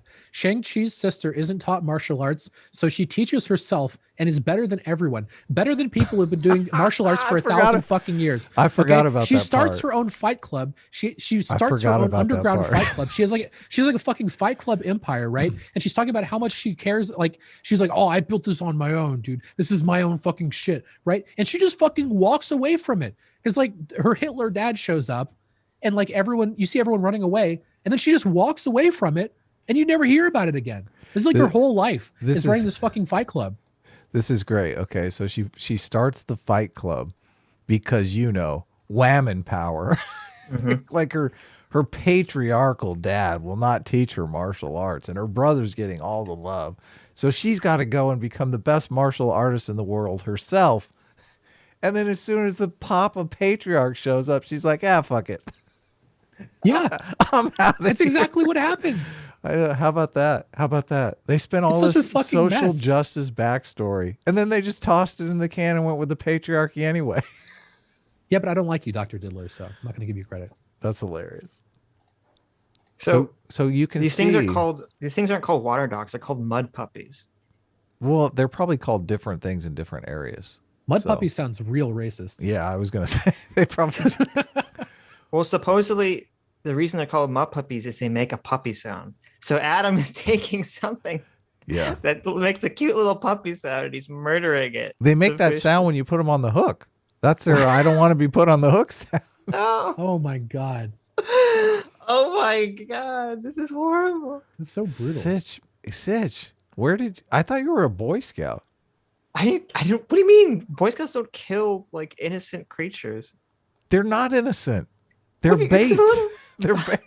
They're I bait. don't have a problem with like people like you have like a ugly worm. Who cares? It's ugly. It's a worm, or like a bug or something. But like these cute little like mud puppies. They're like, please don't kill me, Adam. Bark, bark. I just want to be your friend. Bark, bark. And he's like, get in the water, bitch. Can someone clip Sitch saying mud puppy and just like chop it over something else? Like I'm talking about the Ahmaud Arbery trial or something. Wow. I'm trying to find like a YouTube clip of the sound, but for some reason I can't. This is funny. I want to hear what this adorable mud puppy sound is, because I'm sure it's very cute. It makes Adam look like a monster. I haven't been fishing with these things since I was a kid. Okay. Mm-hmm. Can we blame this on my dad? Is it possible? Is it possible I could spin this into child abuse somehow? I need my social justice cred needs to be bolstered here. Oh, and so here's a question for chat for people who have watched Shang-Chi, because I couldn't figure this out sitting there pausing it, but maybe someone has an explanation. So when they're in the bus fight, Razor Fist, the guy with a fucking razor in his arm, okay, is that really? Is his name really Razor Fist? His name is Razor Fist. Yeah, you're kidding me. Later on, you see a car with Razor Fist spray painted on the side that they actually steal. I wonder how Razor Fist feels about that. I thought they were talking about the YouTuber, like legitimately for a while. I was like, why are they talking about Razor Fist? But yeah, so okay, in the bus fight, Shang-Chi is in the bus seat, right? And Razor Fist comes up to him, has his fucking razor out of his arm, and goes to punch Shang-Chi in the face, and just gets stopped by like a magical force field or something. And then he just like walks away. Can someone explain to me why Shang-Chi doesn't get hit in the face? Oh, it's a continuity error. I was looking up Razor Fist. Ask your question again. I don't even know if it's a continuity error. It just doesn't make any sense. So Shang-Chi in the bus fight, Shang-Chi is driving the bus because the bus driver gets knocked out or something. So Shang-Chi is driving the bus. Razor Fist goes to the front of the bus and Shang-Chi is just completely fucking vulnerable. He's just sitting there driving the bus, can't respond, can't do anything, can't move, blocked in. And Razor Fist takes his fucking fist arm and moves to fucking like razor him in the fucking face, right? And there's no outs. There's no way to get out of it. And a magical force field just stops him for some reason. And then he just like leaves. Doesn't he duck? I'm looking at pictures where he ducks. I don't know. I'm pretty sure he doesn't duck. Here, I'll go pull it up. I got it on my hard drive. Yeah. I'm pulling up a picture now of this Razor Fist guy, the thing that bugged me through the entire scene, it's like I wanted to enjoy the scene, but they open up the scene with this razor thing coming out of his arm in such a way that I'm like, man, you need to do a shot where you show the mechanics of that thing, because it doesn't make any sense at all. The whole time you're like, what? That fucking sword like dropped out of his arm? I don't know if they even are trying to make shit make sense anymore, unfortunately. Well, if there's some sort of nanotechnology, obviously that makes sense, but it just bugged me, obviously. Isn't that like a guy thing to think about? It is 19 minutes and 15 seconds into the movie. Thorgrim Hammerheart for 320 Australian dollars. Thank you so much, Thorgrim. That's incredibly generous. No, I'm right. It's just he just doesn't hit him for some reason. Listen, this is more important than whatever you're talking about. Yeah, totally. Pay attention, Doomer. This involves you, okay? Shut up. Merry Christmas, guys, and hope you have a happy new year. Just want to say thanks again for such a great year with great, insightful, and hilarious content. All the best. Please split this 3 ways with Doomer. P.S. Thanks again for sending me those links. I told you I would repay you, Doomer. Smiley face. That is right, Doomer, and I'll send you $100. I'll PayPal you $100 so you can get your cut. Thank you so much. Merry Christmas to us. Thank you so much. Yeah. Thank you, Super Chats. What the fuck? I want to throw Doomer out on the ground and he gets nothing. And then Thorgrim's like, here's some money. I'm like, oh, okay. Everyone loves Doomer, man. Sitch is gonna send Adam DMs. Don't send him that money, Adam. Don't send him that money. Listen, you send him that's your money. Okay. Send out of your money. Come on. Holy shit. Okay, here's the arm thing. This just why is it just me? This didn't bug the shit out of you, Doomer?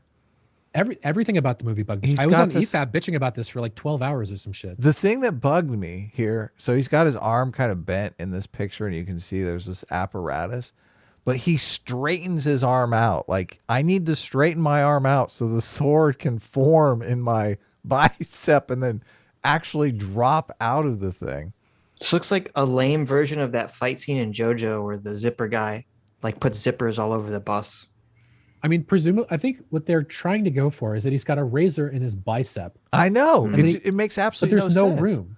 Yeah, it needs to be like a lightsaber type thing where, obviously it's generated from this device on his arm, but he literally like straightens his arm out like, okay, I got to straighten my arm out so the sword can drop out. And then it drops out. And I'm going, I just am like, fuck you, movie. I like that this is your biggest problem with the you know the meme format where there's a superhero and the two buttons, right? And the guy's sweating. Yes. Like the two buttons should say install a fucking 4-foot like razor in your bicep, or just go buy a gun. Yeah, exactly. What's the point of that? Well, the point of it is to look cool, but it's actually It looks stupid. It's stupid. And here's the thing. Okay, so like these assassins, right? These are people from Chinese Hitler going to assassinate his son. Choosing to do this on the bus is the worst possible location. I know. Wait till he gets off.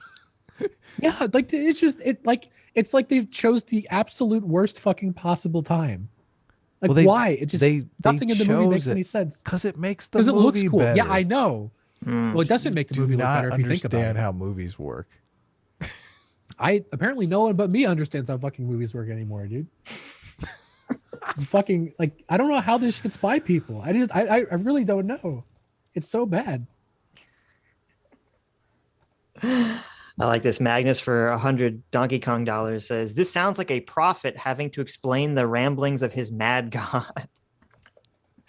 S class might be best class, but A team keeps the stream supreme. Thank you.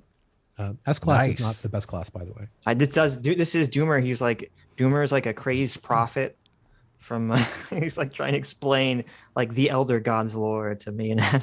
Just like, yeah, sure. Is that why Akira is great, or why the other movie is terrible? I'm not sure.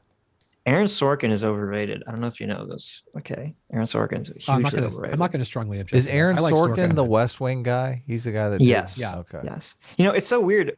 I only like I'd seen like some episodes of West Wing as a kid because my parents, are super liberal. Were into it, and I kind of caught it like, through via osmosis. And that was like the show that all the liberals held up as like this is like the best president, the best fantasy president ever. And I went back as an adult like years ago, and I watched the series, and I was like, and I was talking to my parents. I'm like, how did like liberals like this? Because basically every episode is the president, Martin Sheen, trying to do something and then failing to do it because of the political process. Like the entire show is basically just a noble liberal president who ends up becoming feckless and pointless because he can't really accomplish anything he wants to accomplish. Wow. It's just strange to me that show is like held the up Jimmy as like Carter cinematic universe here. It is actually. Now I didn't even think about it because he's a preacher and he's very religious, just like Jimmy Carter. Yeah, I never thought about that. I never made that comparison, but That's yeah. hilarious. And it's the same thing with Newsroom, which everyone held up, and it's like, first of all, the main character is supposed to be a rhino, and he's not really. He's like not even conservative at all, which is a total bullshit move. They just say he's a conservative. He holds no conservative positions. But then the series is just him failing to enact any positive change in the world over and over and over again. Dude, Newsroom, I remember Newsroom being good for like 3 episodes, and then it started getting kind of weird. And then by season 2, it was like terrible. And people were still saying it was amazing. I was like, what are you talking about? I don't even remember what happened, but I remember. No, you're totally right. The first season, I liked the first season, and then everything else is just garbage. Yeah. So many Hollywood writers. So many Hollywood writers are just in the liberal bubble that I often wonder how they do these political movies. Sure. I prefer if movies don't discuss politics, honestly. I'm trying to think of like what's a good political movie that I've seen. The Contender is amazing. Have you seen The Contender? No. Yeah. The Contender is actually an amazing movie. Even though it totally is kind of a bit in the liberal bubble. It's about the president, the vice president dies, and the president must nominate another vice president, and he's going to nominate a woman, and the Senate must confirm on it. Yeah. Oh my god. It's an amazing movie. Jeff Bridges plays the president. Is it Jeff Bridges? Who's the dude? That's Jeff Bridges, right? I don't know. Bridges and what? Yeah. The dude from the dude from The Big Lebowski. He plays the president, and he's so good as the president. He's so fucking good as the president. Go ahead, Doomer. I just checked my top 25. The only movie that's really political at all is Malcolm X. Like, I have a pretty clear bias not like against political movies. Yeah, exactly. It's not like a political. It's not even explicitly political. It's getting kind of close. But yeah, for the most part, I just really wish movies were less political. Mm-hmm. To be honest. Sitch, what did you think about Steve Jobs by Aaron Sorkin? I never watched it. So that's the thing he wrote that I liked the most. Because there's a lot of things I have where it's like I'm interested in certain things being done well, and one of them is suspense through dialogue. And usually the example people give there is Tarantino. But Tarantino honestly does a lot of things that I don't like. I've always been hoping somebody else will find really, really effective ways to make movies suspenseful just almost exclusively through dialogue. I thought Steve Jobs did a really good job. No, yeah, he that is his strong point, is his dialogue. Have you seen the movie everything Tape? He does. But my big problem, like he did the Facebook movie, which really pissed me off because I watched it, I'm like, oh, that's a good movie. And though he did that with David Fincher, I thought David Fincher wrote the script. And then I watched it and I was like, wait a minute, that's a good movie, but then you find out that it's just a lie. Everything about it's not true. And I just like, you can't make. Oh, it is? Yeah. Like you can't because in the movie, they try to make it out like Mark Zuckerberg's his motivation for doing everything is he's trying to get his girlfriend back. And oh yeah, that's all. Yeah, that's all. Yeah, that's all fucking. It's totally lies. He had the same girlfriend from the beginning who stuck with him. Now it's his wife. And I'm like, you can't just make up shit to make a character more appealing if that person's still alive and this is supposed to be about a person who's living and their struggles they've gone through. You can't just add shit for drama. Like, fuck you. Sitch is secretly related to the Winklevoss twins. He's just salty. There you go. There you go. I missed out on my Saltine big paycheck. Sally over here. Yeah, Mr. Saltine Winklevoss. Sally. There you go. Actually, you know, one of the only political movie I can think of that I liked was Charlie Wilson's War. Yeah, about that's a good movie. I either didn't see it or got bored and turned it off. I can't. Charlie Wilson's War is about with what's his face. Forrest Gump is Tom Hanks. I know that. Tom Hanks is trying to get money to fight the brave. He's trying to get money to the brave Mujahideen fighters to fight off the Soviets in the 80s. Oh man, or 70s or whenever the fuck that was. What do you guys think about Michael Clayton? I never saw Michael Clayton. That's Thomas Binger's favorite movie, though. It is? He talked about it in an what interview. The fuck? Yeah. You're a Binger fan now, huh? Yeah, you're a big Binger fan. Did you see it? I don't think if I saw it, I don't remember it. So Michael Clayton is one of my recommendations for most overrated movie of all time. I think it's legitimately fucking horrible. Like, there you go. Awful. Like really, I saw it with my like 3 or 4 family members, and all of us were just like, how does anyone like this? It's so bad. I need to go back. I remember liking Wag the Dog Chat when I was younger, but I haven't seen it in forever. So I don't even remember it at all. So I can't comment on it. Legally Blonde 2. There you go. That's the best political movie ever made. Legally Blonde is pretty good. Michael Clayton is a stealth god movie. Oh, is it like a secret religious movie? Interesting. I just remember it didn't make any sense and it was fucking boring as shit. Is Thank You for Smoking a political movie? I like that movie. No, it's not really. Movie. No, that movie's it's amazing. Like a social movie, but that's a good movie. Yeah, I remember liking that movie, but I haven't seen it in a long time. Aaron Eckhart, Two-Face. What did they call me? What was the name they had for me down at the precinct? Oh, totally. You guys Say want it. a hot fucking Say take? it. You guys want a hot fucking take? If you're gonna say The Dark Knight is not good, that's not a hot take because I agree with it. Scalding, yeah. Dark Knight's fucking not even a good movie. Like, really badly written. Dark Knight is a meh movie that is basically elevated by Heath Ledger's amazing performance as the Joker. Yeah, basically, yeah. Yeah. We're all totally in agreement. I didn't even like The Dark Knight. I was like, what the fuck are people talking about? This movie's like so. It's like I loved it. Mediocre. I loved it in theaters. So there was Batman Begins was 10 times better. Yes, easily. So I have a good story. So the first time I saw The Dark Knight in theaters, my girlfriend who I had just broken up with was there with the person she cheated on me with, like 2 rows up, and I actually stayed there and watched the movie and liked it, which is a pretty high fucking bar. Yeah, geez, that's a giant bar. Yeah, that's a giant. And I was like, yeah, I fucking loved it when I first saw it. Then I went back and watched it, and I just had so many problems with it. I was like, I can't believe this is the movie people think is like one of the best movies ever made. It's like okay, let me just break down one scene. Well, before you break it down, the thing is, I had the exact same experience you did. I saw it in theaters with a bunch of friends. We were all like, this is amazing. And then one friend was like, this is terrible. I don't know what you guys are talking about. And then like later throughout the years, I'd see it again. And suddenly I'd be like, oh shit, there's like so many problems with this movie. Yeah, exactly. Like, so like there's one scene that like no one can justify at all. So this will give you a good insight into most of the scenes in the movie have problems like this. This is just the most obvious. So the Joker is in a penthouse with like every powerful person in Gotham. He's got a shotgun. No one else is armed. So the Joker and his thugs have control over like literally the entire brain trust of the city. They just leave, okay? Doomer. Okay, and that's what's going on, right? And then a woman gets thrown out a window or something. Batman jumps out the fucking window to try and catch a woman. First of all, that can't happen in physics. You can't like jump out and then catch someone who's falling. It's like not possible. But beyond that, he's leaving the Joker in custody of every single powerful person in Gotham. You can't like, if someone falls out of a window, you can't like jump out and catch them. It's like not a yeah. Because how long does it take for you to reach terminal velocity?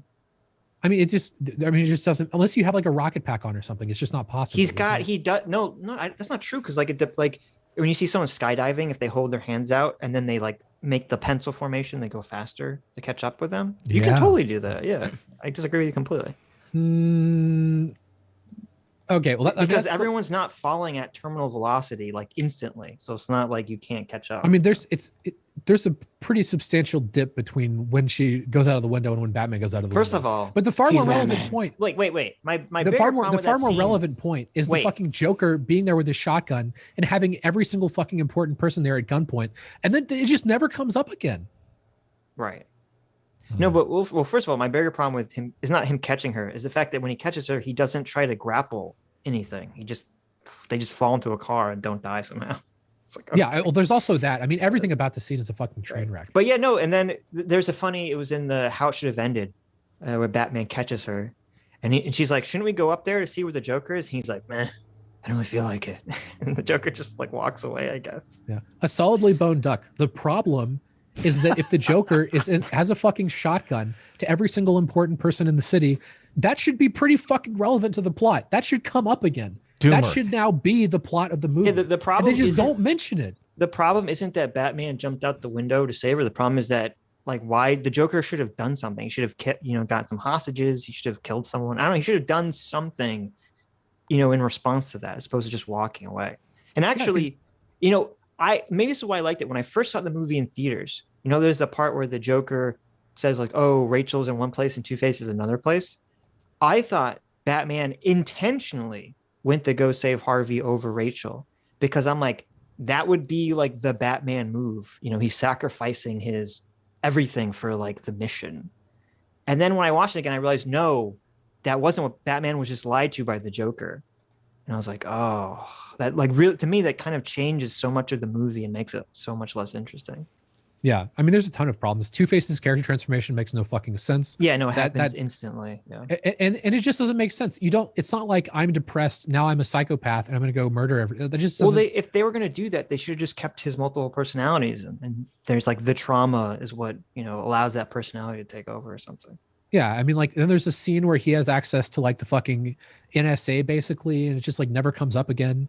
It's like a fucking enormous plot hole. They have access to like. I mean, literally like almost unlimited power, and they just choose not to use it for some reason. Mm-hmm. Why was that introduced? I mean, and there's also enormous fucking problems. It doesn't really make sense that Harvey wouldn't kill the Joker either. That doesn't make sense. When Joker gives that speech about like, I just turned the planners on their heads. Like that's the dumbest thing. Like Joker's the master planner of them all. Like it's just a total bullshit speech that he gives. Yeah. The fucking end is like almost everything about the movie is kind of stupid. Like almost everything except for Heath Ledger's performance, which was really good. And like, yeah, I mean, I completely agree with you. There's some like diehard Batman fans like, no, that movie's so good. At least everyone can agree that besides the memes, the Dark Knight Rises was pretty shitty, right? Dark Knight Rises was terrible. Does anyone defend that movie? I don't know. That's what I'm asking. Was that the last one? That was the last one, yeah. With a little finger in it. Yeah, I'm not even sure I saw it. I was so disappointed in The Dark Knight. I mean, I don't know. I saw it. It was The Dark Knight Rises. People didn't even like at the time. Here's the question: how come no one criticized The Dark Knight Rises for whitewashing Bane? They turned a Mexican character into a white guy. Terrible. Terrible. This meme is pretty hilarious. This was made by Daniel the Bruce. This is referencing Adam and Aiden's monarchy debate, which Doomer was there too for. And you have the virgin democracy lover. And there you have Adam. And it says, constantly needs to learn things to make informed decisions.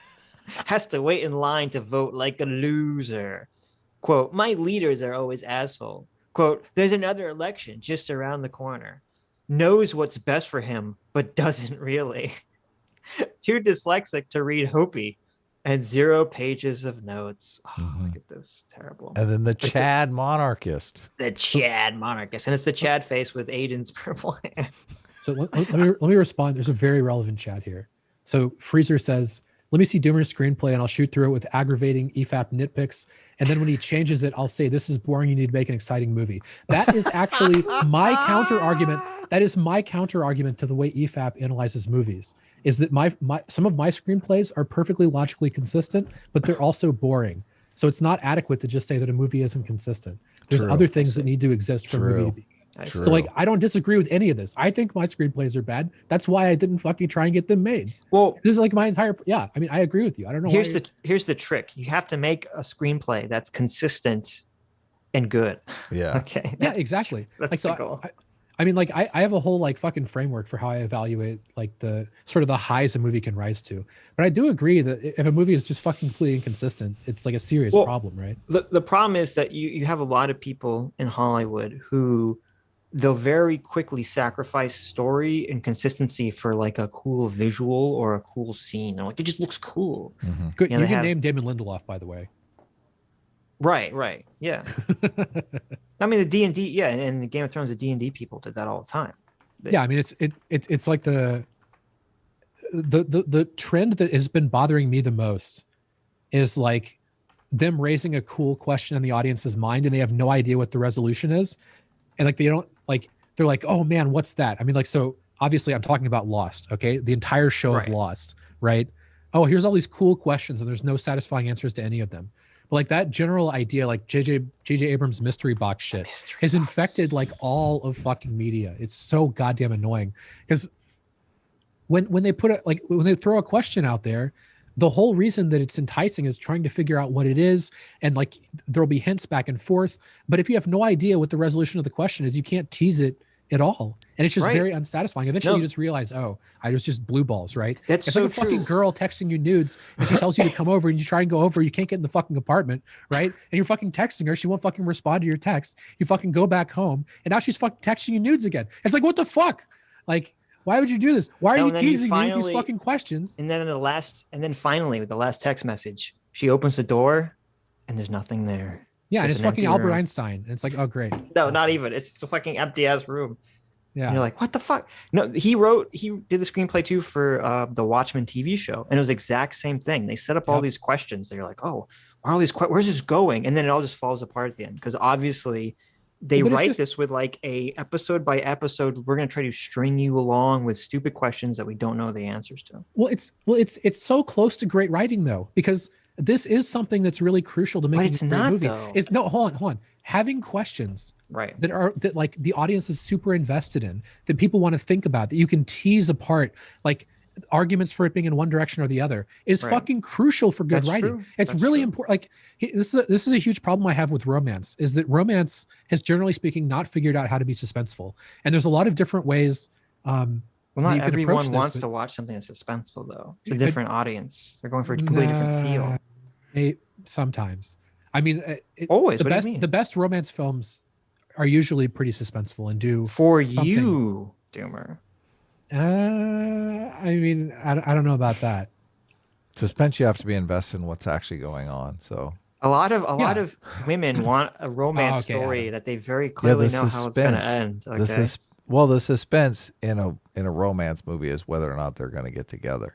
Right. That is the suspense. And most guys are like, what the fuck? Why are we? What are we watching this for? In most movies, it's just kind of a presupposed conclusion. But there's a lot of different ways that you can make it interesting. Like there could be multiple people that are actually legitimately contenders, or there could be a problem to be resolved. Or I mean, there's tons of different ways you can go with it. I mean, to make it more suspenseful. Yeah, like if you've seen Vicky Cristina Barcelona, yeah, I've seen that. It's so like that movie approaches it, and there's like so many different reasons that things are suspenseful. So like There are characters who, generally speaking, wouldn't be attracted to something, but it wins them over despite themselves. People are changing like their entire perspective on relationships. So people who are monogamous are starting to consider polyamory, and like all this fucking shit goes on. And it becomes very difficult to predict exactly how things are going to play out. And there's like very strong arguments for and against. It's not just my taste. Why? It's the reason people find the film interesting. Listen, why do so many people like the Twilight series, even though it's utter garbage? There's no suspense in that. Okay, there is an audience for that. Okay, well, that's what I'm saying. There is suspense. Because there's two guys they want to know if she's gonna pick the good guy. Everyone knows she's gonna not end up with. No, there's a good boy and a bad boy. I mean, the werewolf guy. Okay, no. Everyone knows he's gonna. Everyone in their mother knew she was gonna end up with Edward. Okay. You just hate Native Americans. I hate that you know that, Sitch. I hate that you know the name of the character that she's supposed to. Well, Edward and I don't remember what the wolf guy's. Have you seen these movies, Sitch? I've seen. Listen, what you came across? Oh yeah, a girl forced you to see one of these. I remember. Yes, I was gonna say, Adam. I remember. Adam, I was in a relationship when those movies existed. Where you of course I had to see these fucking garbage movies. Dude, don't you? Know I saw the first. Like take a nap during the movie. Oh my god, dude, me and my friend got high as fucking donkey balls and went to go see the first Twilight movie. And that shit was fucking hilarious. If you're just not sober, it's actually pretty enjoyable. But oh god, Twilight could have been amazing. Twilight could have been amazing. It's all you do is you have the first movie or the first book be the way it is, and then slowly it becomes like a genre critique of romance, like teenage romance novels, and it's about Belle realizing that Edward's a fucking creepy loser. Because it's like, okay, what kind of immortal 100-year-old adult is going to spend their time in high school with a bunch of whiny children all day? Yeah, like, you'd have to be literally insane. Oh, that's true. You have to be a big fucking loser to do that. That's so true. Yeah, and what's interesting to me is that both Kristen Stewart and what's that dude's name? They're both really good actors. Yeah, Batman. I forget his name for some reason, but he's been in a lot of stuff and been really, really, really good. Like those two are, I mean, contenders for being top 10 actors and actresses. Have you seen? If you want to know, the show that has the worst mystery box of all time, okay, is Battlestar Galactica. Oh, I haven't seen any of the Star Treks. Oh, it's not Star Trek. Battlestar Galactica. Spoil it up. What's the mystery box? Space gay. Or so I guess Galactica, mystery boxes there is no answer. Well, okay, Battlestar Galactica has one of it's so frustrating because it has one of my favorite ideas in it, which is that I don't know if you know anything about it. It's like in the first couple episodes, the Earth is destroyed basically by these androids that humans created. They got into a big war with androids. Yeah. They have a peace treaty. The androids disappear for like 20, 30 years. They come back and they end up wiping out all of humanity. And so all of humanity is like escaping on these spaceships. But there's some like weird shit that's going on. Like all the humans worship the Greek gods. And you're like, whoa, that's weird. And there's no Christianity. There's no Judaism. There's nothing else besides the Greek gods. But one of my favorite things is that one of the main characters who is actually accidentally responsible for allowing the androids to destroy all life on the planet, he keeps hallucinating like this hot blonde woman and who's like telling him information. And it's funny because like, in a movie when someone like sees a character that isn't there and they're like talking to them, no one else notices that the person's acting crazy. You know what I'm talking about? Yeah, that happens all the time. In Battlestar Galactica, it's the opposite. That's a trope. Yeah, in Battlestar Galactica, it's the opposite. Whenever he's talking to her, everyone sees him talking to nobody.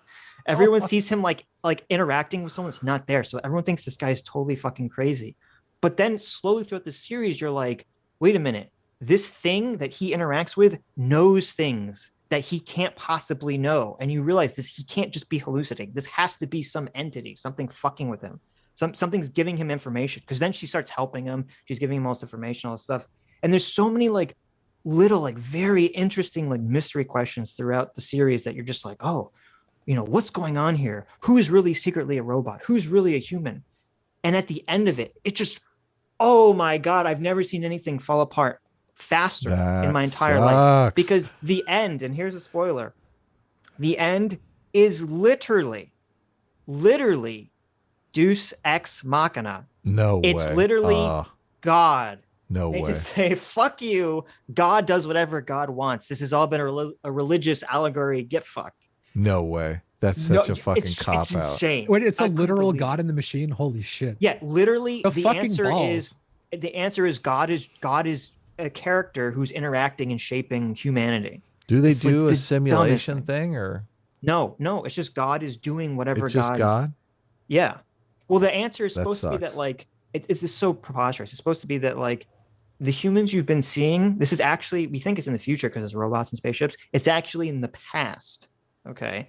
And the way it ends is that the remaining humans end up on Earth and there's like cave people there. And somehow, even though they're from a completely different part of the universe, because of God, there are also humans on this other planet.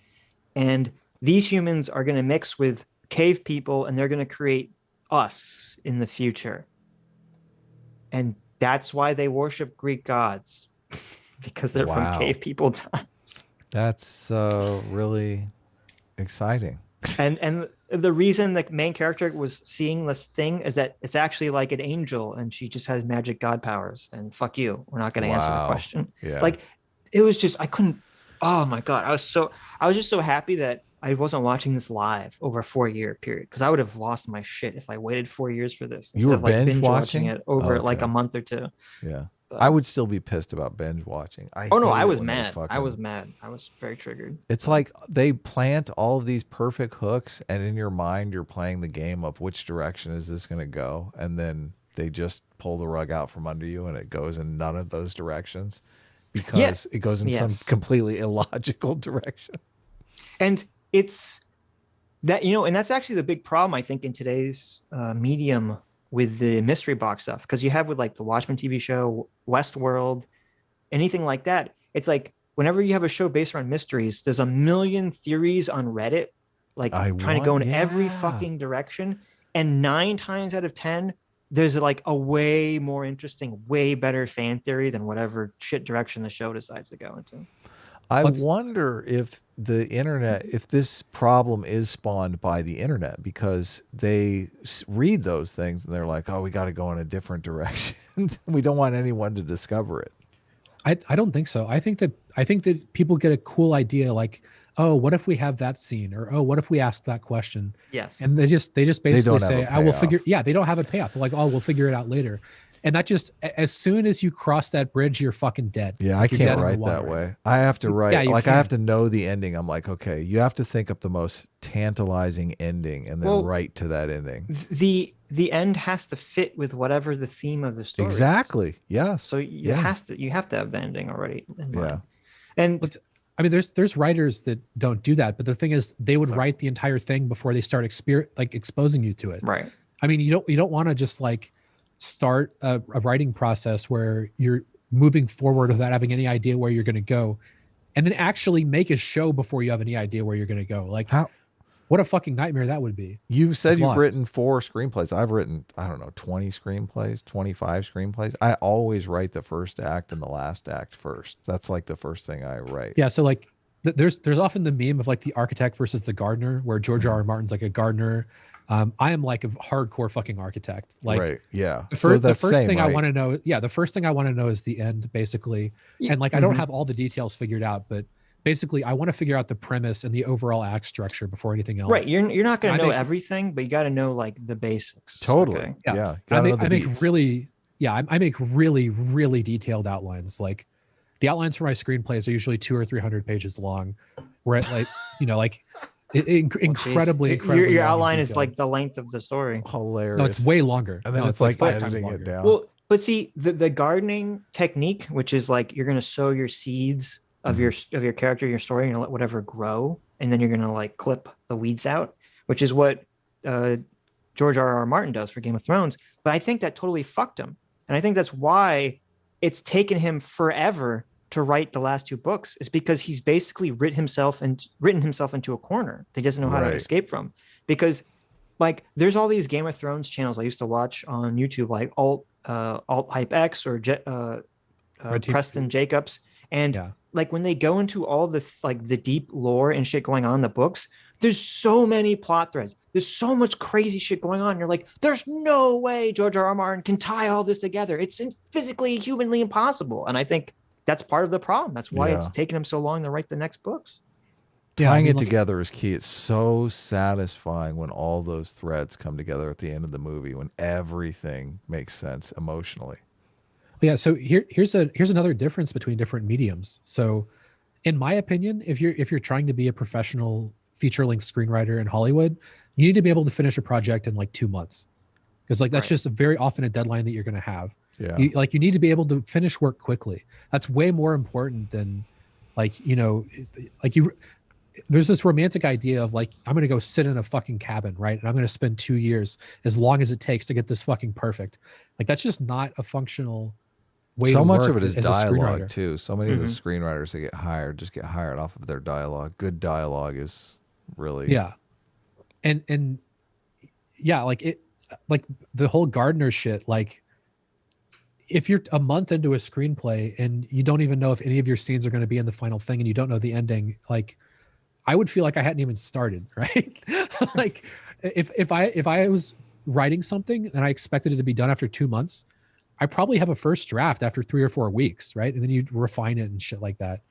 Unless you're doing like an adaptation or something like that, most of the people have project ideas that they've been developing for long periods of time that they go to finish up in like 2 months.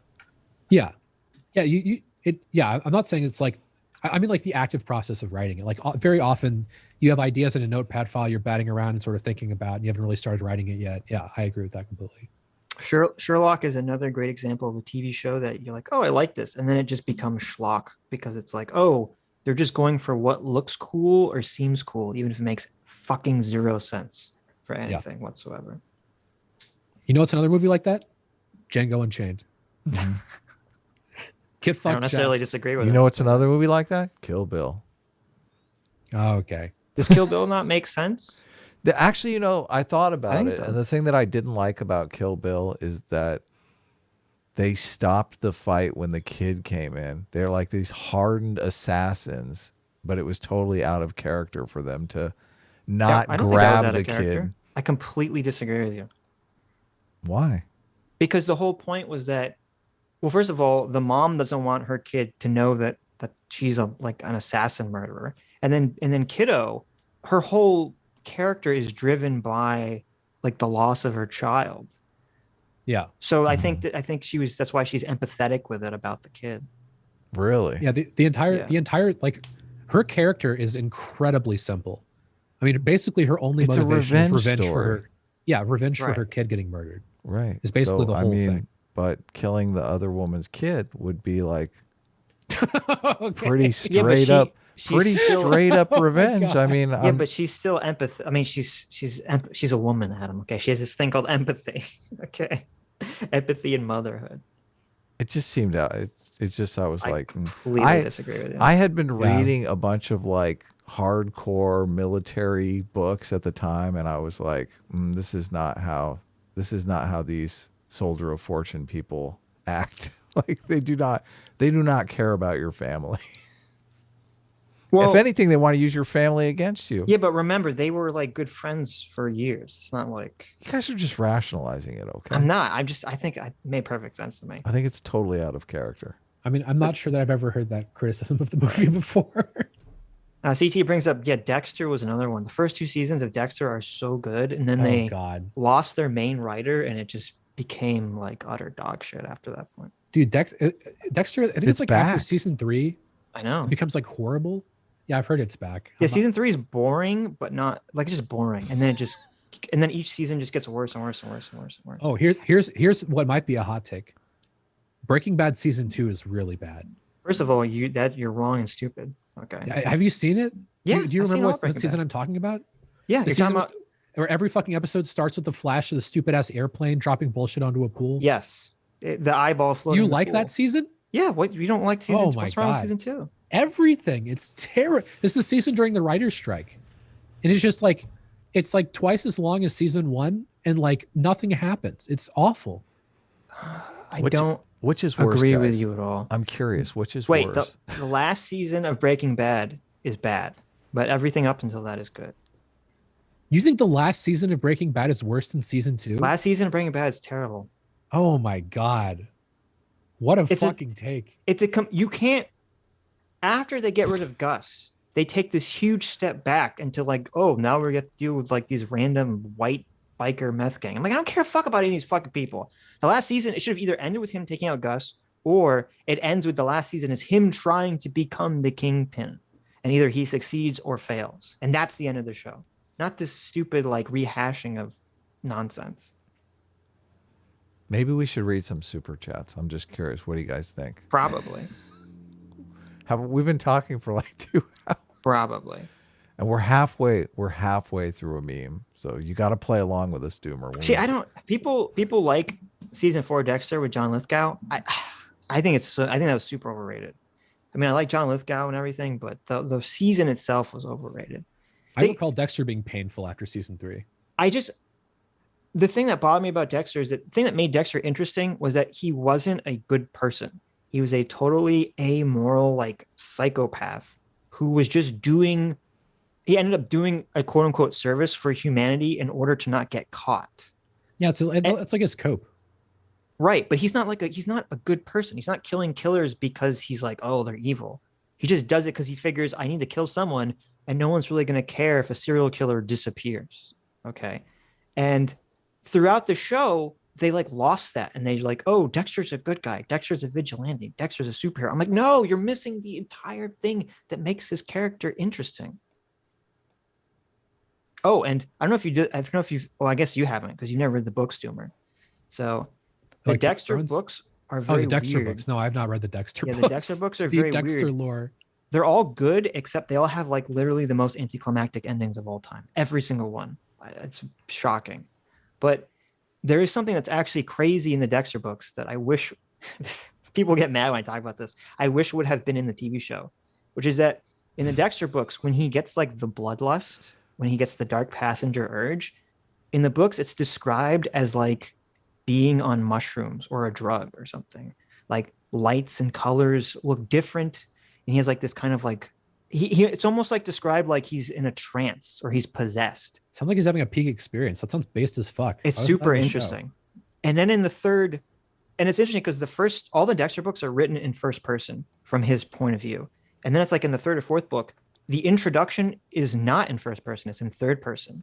And you're like, what the fuck? And you're reading like the thoughts of an entity that's not corporeal, that's trying to understand what corporeal existence is. And you're like, what the fuck does this have to do with Dexter? It's like comes out of nowhere, but it's super fascinating. It's like the beginning of Disco Elysium. Yeah, it's super interesting. And then it goes to Dexter and it keeps coming back to this like incorporeal entity. And you're like, what the fuck is happening? And you realize throughout the course of the story that there is like this actual demonic entity that is what created the Dark Passenger and Dexter. And he is actually possessed by like this thing. And it's kind of interesting because like whenever I talk about like, oh, that would have been an interesting thing to put in the show, everyone gets really mad. They're like, I don't want like demons or magic in Dexter. It should just be like a grounded serial killer. I'm like, no, listen. It would have been perfect. This is what they do. Remember in Dexter how he's always like hallucinating and seeing his father and he's like his father's giving him advice? Yeah. Go ahead. Well, continue. That should have been the stream.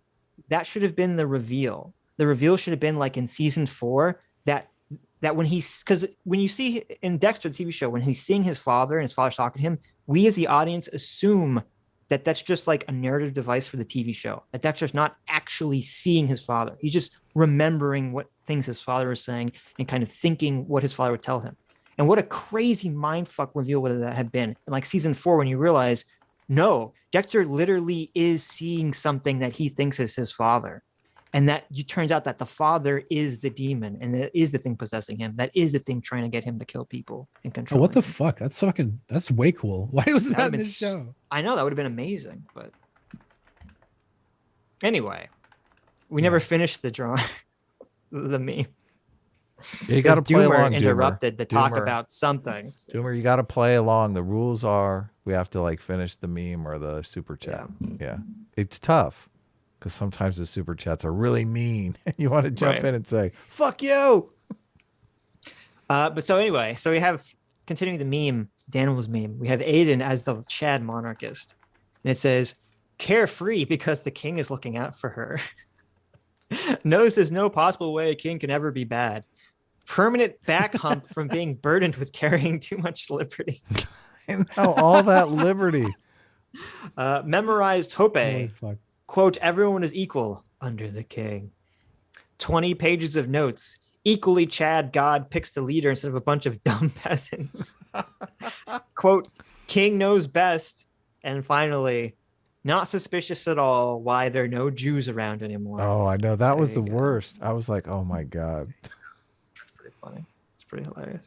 Had to go there, Danimal. It's Had to Hoppe, go by the way, there. Sitch. Hans Hermann Hoppe. It's I like hopium. saying Hopi. Yeah. Yeah. Hopium. Anyways, let's get to some super trats. And I got some artwork coming up Yeah, too. you keep putting up the artwork because we have a bunch. Jab Slant for $2 says, yet another reminder that I got Doomer on EFAP. There you go. Sweet. Doomer doesn't give a fuck. It's like, fuck. He's you, Jab. gone. He's out of here. He's like, if I can't complain about Dexter, I'm going to go eat some If chicken. I can't talk about Shang-Chi, then... I'm going to go eat some chicken tendies. yeah, yep. Yeah, my vegan chicken tendies. There you go. I guess I'm just resigned to Hollywood movies being terrible. I'm over it. Yep. That's I'm pretty the over world it. we live in. Just have to accept it. Riggs for $5 says, luckily I was watching Vaush go over this when he got banned. Maybe I judged Twitch too harshly over my banning. Well, there you go. What'd you get banned for doing, Riggs? Riggs got banned. Apparently he got Did banned you from use Twitch. the C slur? I bet he did. Yeah. Do Cousin not do fucker. that. Oh, wait, what were we talking? Never mind. Grassroots Dictator for $5 says, you know the show would never be this late. Under a monarchy, let the lord of the free market come forth and claim his capitalist crown. There you go. That's not true. There you go. That's not That's- true. The king is perfect. So yeah, that is true. Yeah, the monarch is. The show starts when I arrive, and they don't tell you any. They don't give you any time, any guesstimate. Yes, Neon Suspenders. Doomer is a vegan. Yes. Terrible. A terrible, loser. awful I know. vegan. God, what a beta. I'm gonna sit here and take this from some fucking blood mouths. Okay. Yeah. I like that blood mouth. Jab Slant for no $2 says, horseshoe theory yet again rearing its ugly head. True. This is in reference to Hasan. It's okay to make slurs. I never saw this comic. I just got it off of Twitter. This was from our DMs, I think. This is CT saying, hello, my very normal friends. Well, Sitch is normal. You're Canadian. I was the one saying it. I think Yes, Adam says this. yeah. I like that you're pushing CT's face, and you said that actually happened. That's a real Yes. conversation from our DMs. This was from our DMs. Yes. Never, Doomer, I don't know how you feel about Canadian jokes, but in my experience, Canadian jokes are always funny. They're just always funny. I've been making racist jokes about Canadians for like literally 20 years. They It's- technically, I mean, never are gets they old. are Canadians race. a race? Yeah. well, I mean, are Canadians people? Like, No, they're not. not really. Mm-mm. Yeah. I'm not even sure they really exist. I think they're like a mass hallucination by Americans. Yeah. Canadians one of- are one of my- loose one of my favorites- coalitions of ethereal beings. Yeah, like when the whole Donald Trump wall shit was going on, I was like, I'm all in favor of a wall. We just need to build it to the north. Yeah. There you go. Totally. You got to keep all the cold air out. Yeah, I mean, like, I'm down with my amigos. What's wrong with Mexicans, right? But get these fucking Canadians out of our country. That's true. Look, Mexicans come to America and they give us Mexican food. That's really Yeah, that Adam really delicious. likes. What Yeah, is there they're super Canadian nice. food that What people is like? Canadian No, food? That's not even a like thing. poutine, not even a thing. Yeah, poutine. Get the fuck out of here. poutine and maple syrup. That's it. Yeah, It's like get the Moosehead fuck beer. outta here. It's all nonsense. Canadian food here. And don't say Canadian bacon, internet. I'll fuck you up. Mhm. Literal snow possums. Traditional Canadian food you need to know. Let's see here. What is this? Poutine. What? Mhm. What the Poutine. poutine? Is that what it is? Poutine. Yeah. It's like French fries with a bunch of like sauce and crap on it. Bannock. Looks like thick bacon. Butter tarts. Nova Scotia lobster rolls. Montreal style bagels.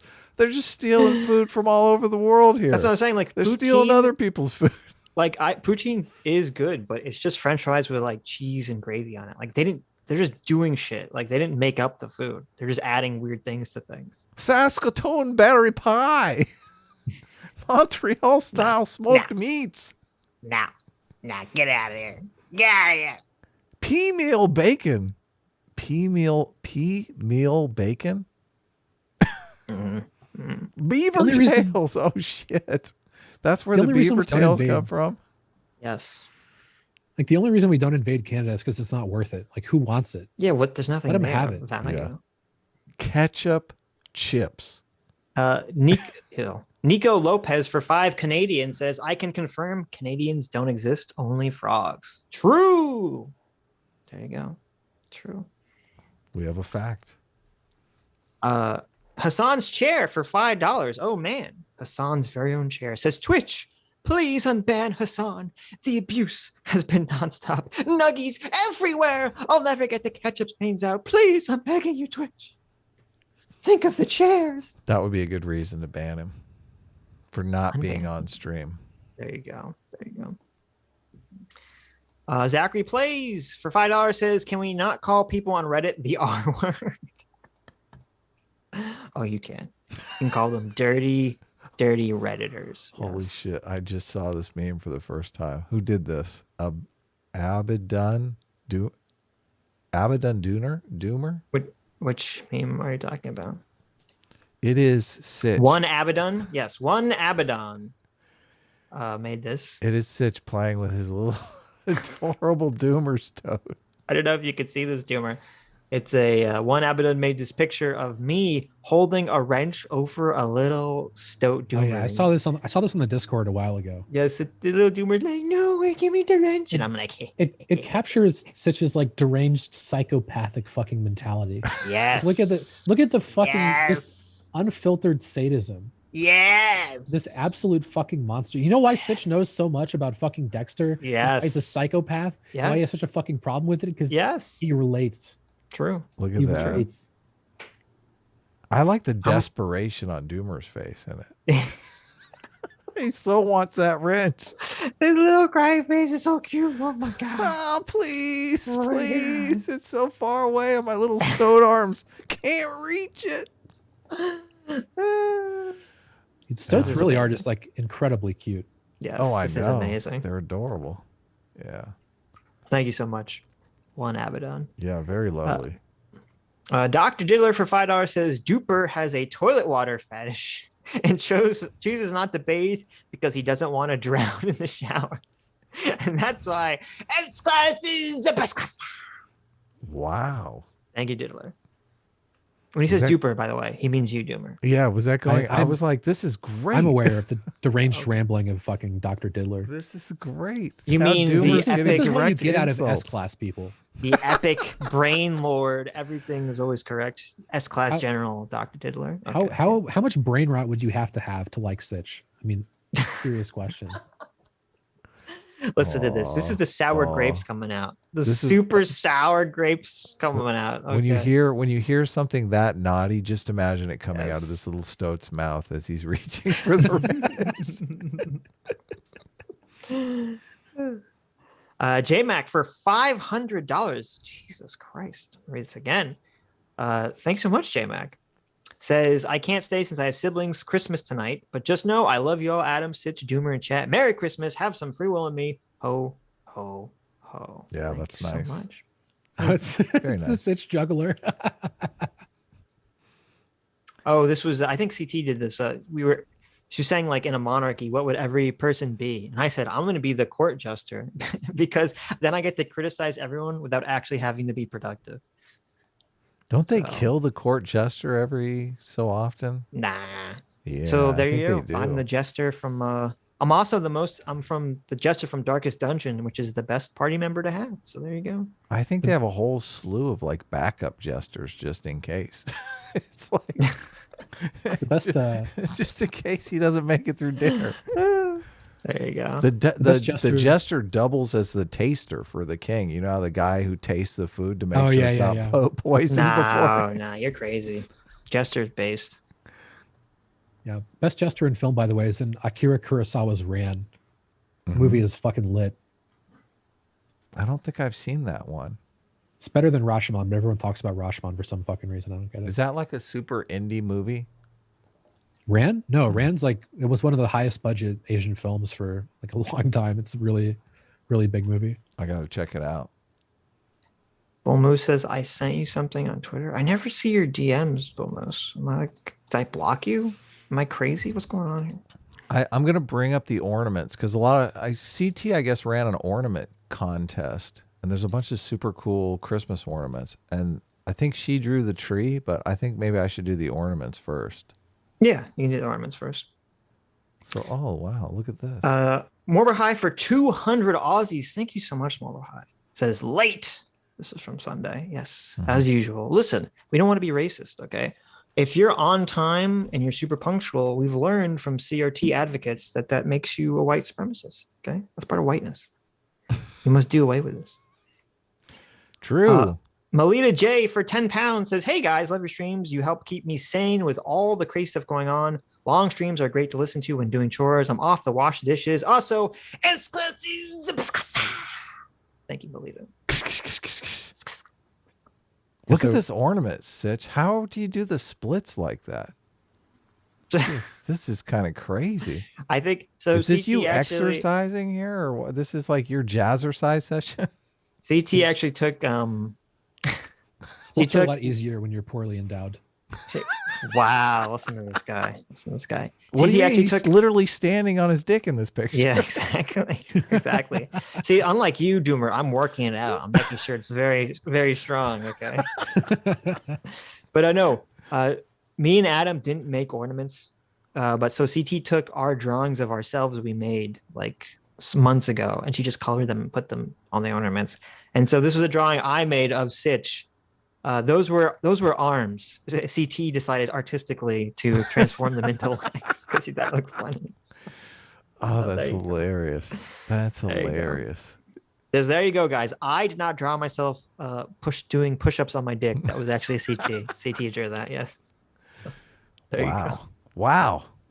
Who knew Sitch could do that? I know.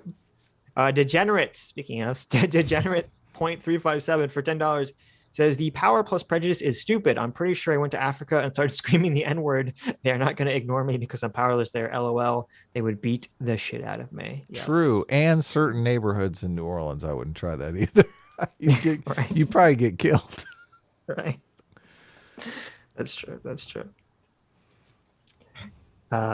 Christian Baller for $10 says, speaking is slurs. I tried to watch Doomer's I tried to watch Doomer's Chappelle video, but after he called him the N-word 5 times in the first minute, I just had to turn it off. I can't believe he has a wrench. Shame.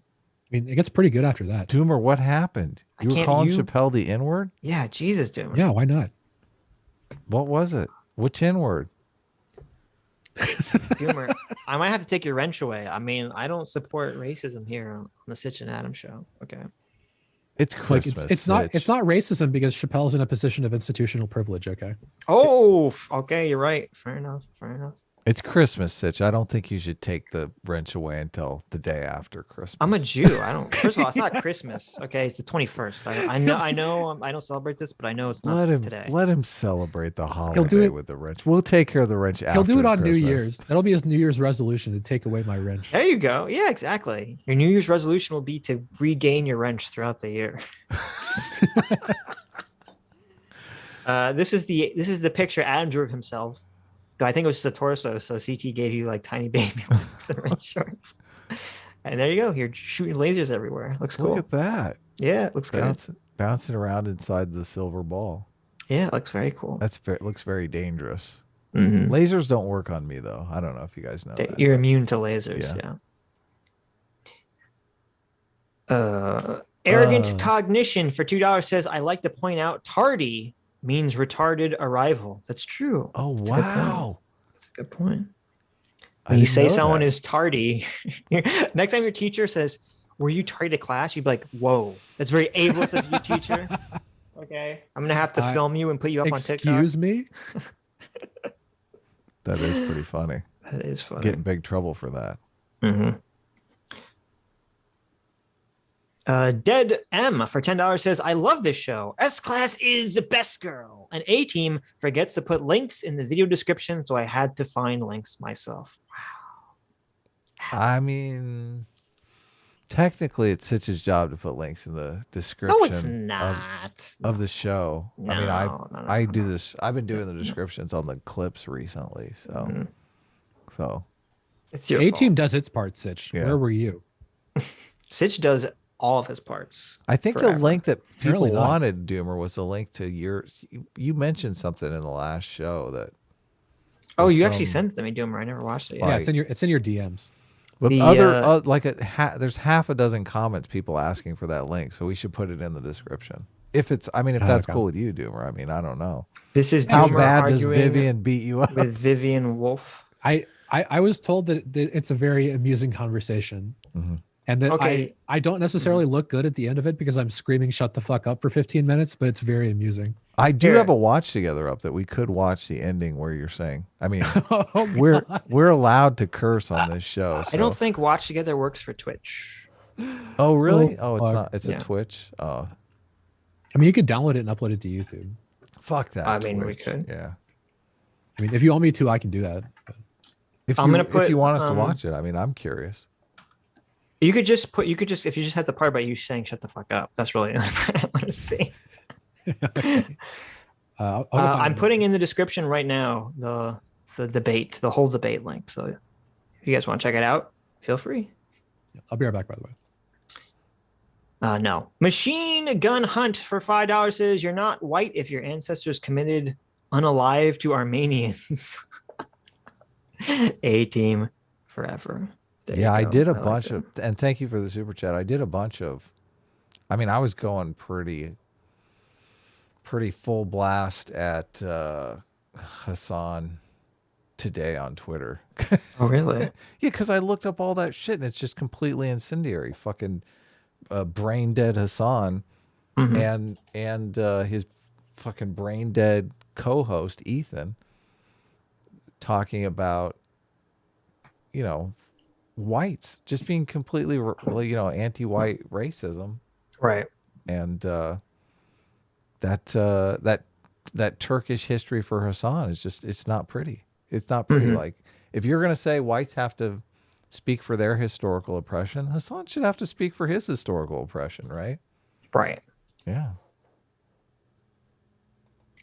This ornament was made by Super Deagle. He took the famous MC Escher drawing and he Yeah. put you and me in it. There you go. This is badass. Look, you can You're the see- guy and I'm on the table like, hey now. You can say Sitch back there.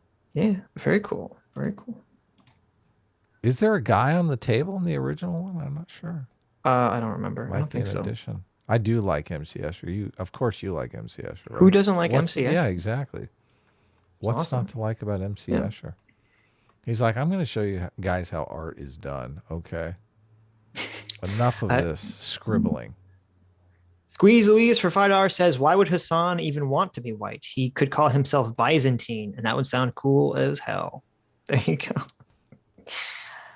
Scotski02 for $5 says, the N-word to other slurs. Look what they need to mimic a fraction of our power. There you go. There's your Omni-Man reference. Oh. I thought this was a. I actually thought this was an ornament, but this is badass.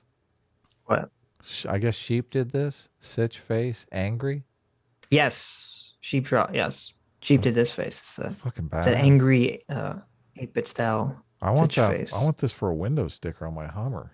Jesus. There you go. This is You what can- it you looks can- like. This is what you see in your rear view mirror when I run you over.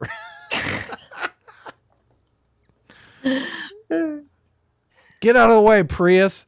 I'm coming through. That's what I look like when I'm arguing with Adam. That's why there's no face cam for me. You see this. Everyone in Los Angeles has a joke about Prius drivers. Mm-hmm. And there's like 50% of the cars on the road are Priuses.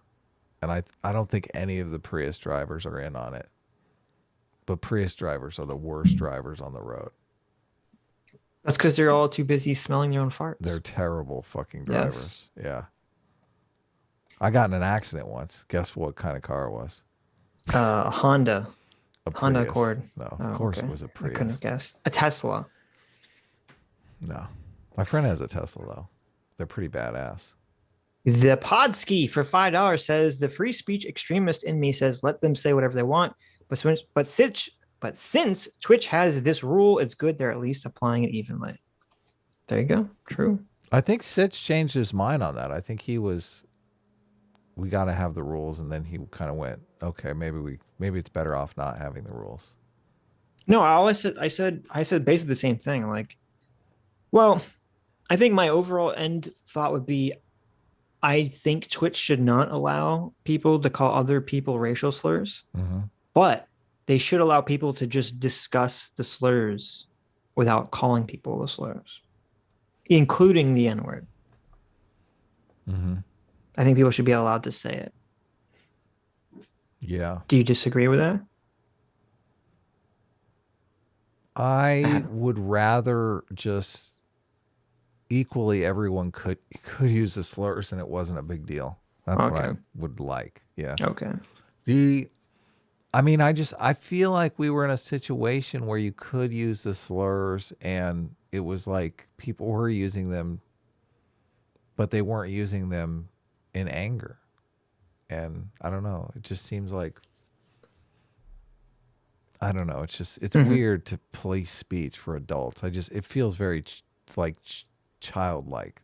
Well, they're not policing speech. They're policing it because the advertisers, basically. Advertisers. I guess you're right. They don't want to be on a stream where someone's calling someone the N-word. Okay. Well, they can technically, if it's a black person calling another black person the N-word, that's acceptable. Well, but even then, I don't know if Twitch, and I don't think they should allow a black person to call a black person negatively the N-word. See, when we had TV, this was just like, if you're a broadcaster, there are these 7 words you can't say on the air. We just but with cable, that was self-applied. There was no law preventing them from cursing or saying whatever they wanted. Totally, it's true. Because it was a law, and then culturally it stuck. Right. So I guess it's the same thing. It's just for advertisers. I just wish Twitch would come. I guess they don't want to do that. They don't want to come out and say, "Here's a list of words. Don't say these," because it would be weird. They'd be like, "Cracker would be on the list, but the F word wouldn't be." It's like, I guess as soon as you make the list, you kind of realize, okay, this is fucking insane. What are we doing? Right. No, Danimal, we haven't shown your ornament, but we did show your great. Oh, do you want to show it? Maybe we should get it over. Willie's complaining about it right if you want to show his ornament, go for it. Here we go. Here it is. Rob Walker. It's going to be up for very short, so get ready. Go. Oh, okay. It's up. There it is. Enjoy it. Okay, go. I think it's a wonderful ornament. I don't know why Adam is such a homophobe.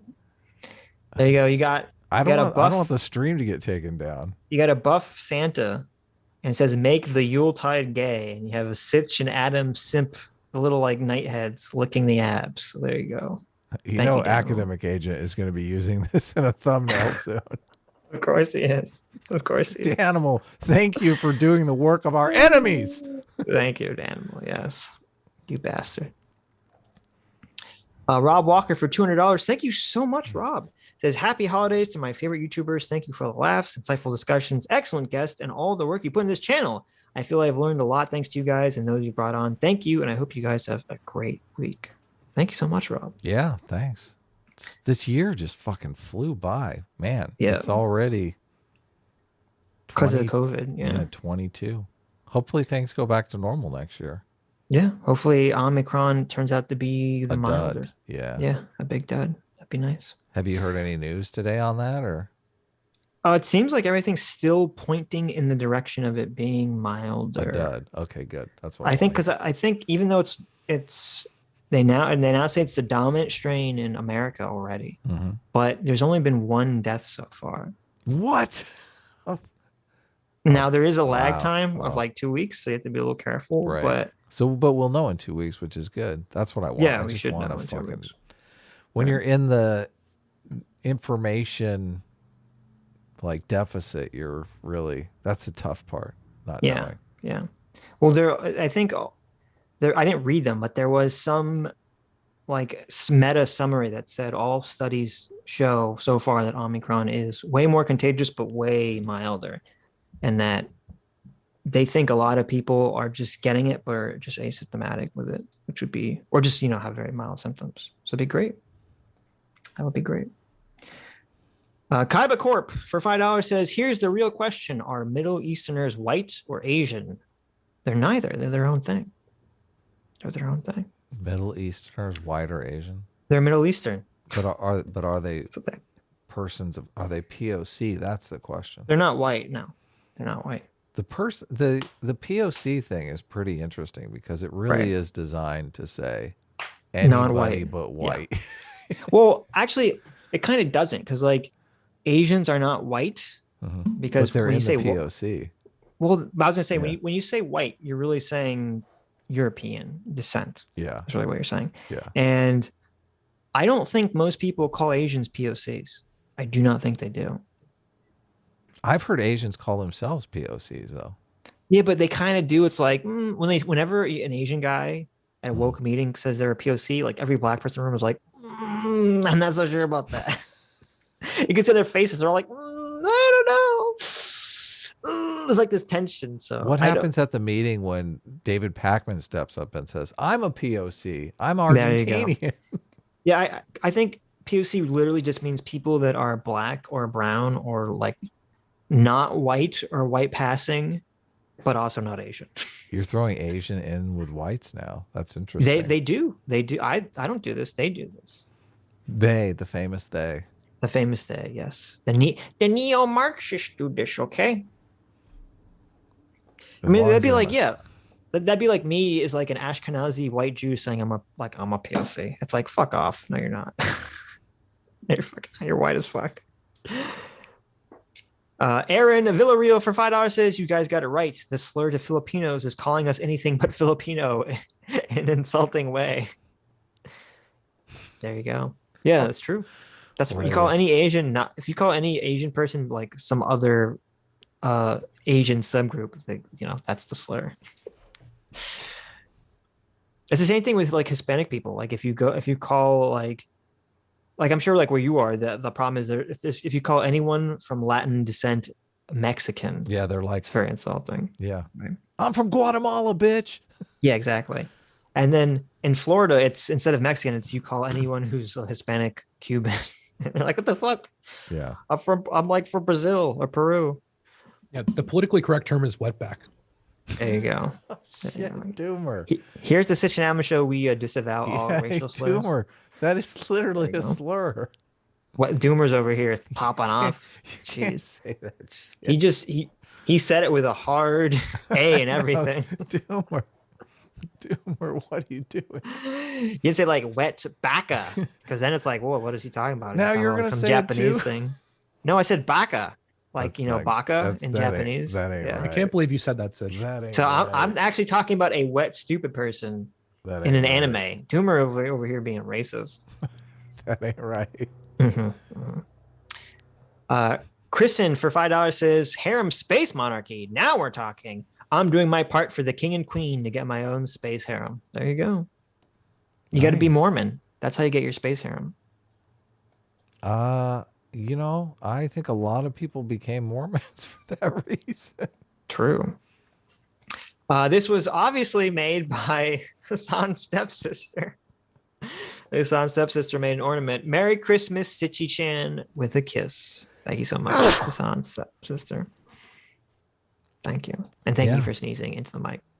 I tried to turn away. I should have muted myself, but yes, it's okay. Gemini Semini for $5 says, I was called the F slur repeatedly at the train station just the other day. Oh, wow. I didn't know the woman, and I'm pretty sure she had no idea I liked men. Why was she doing? What were you doing, Gemini?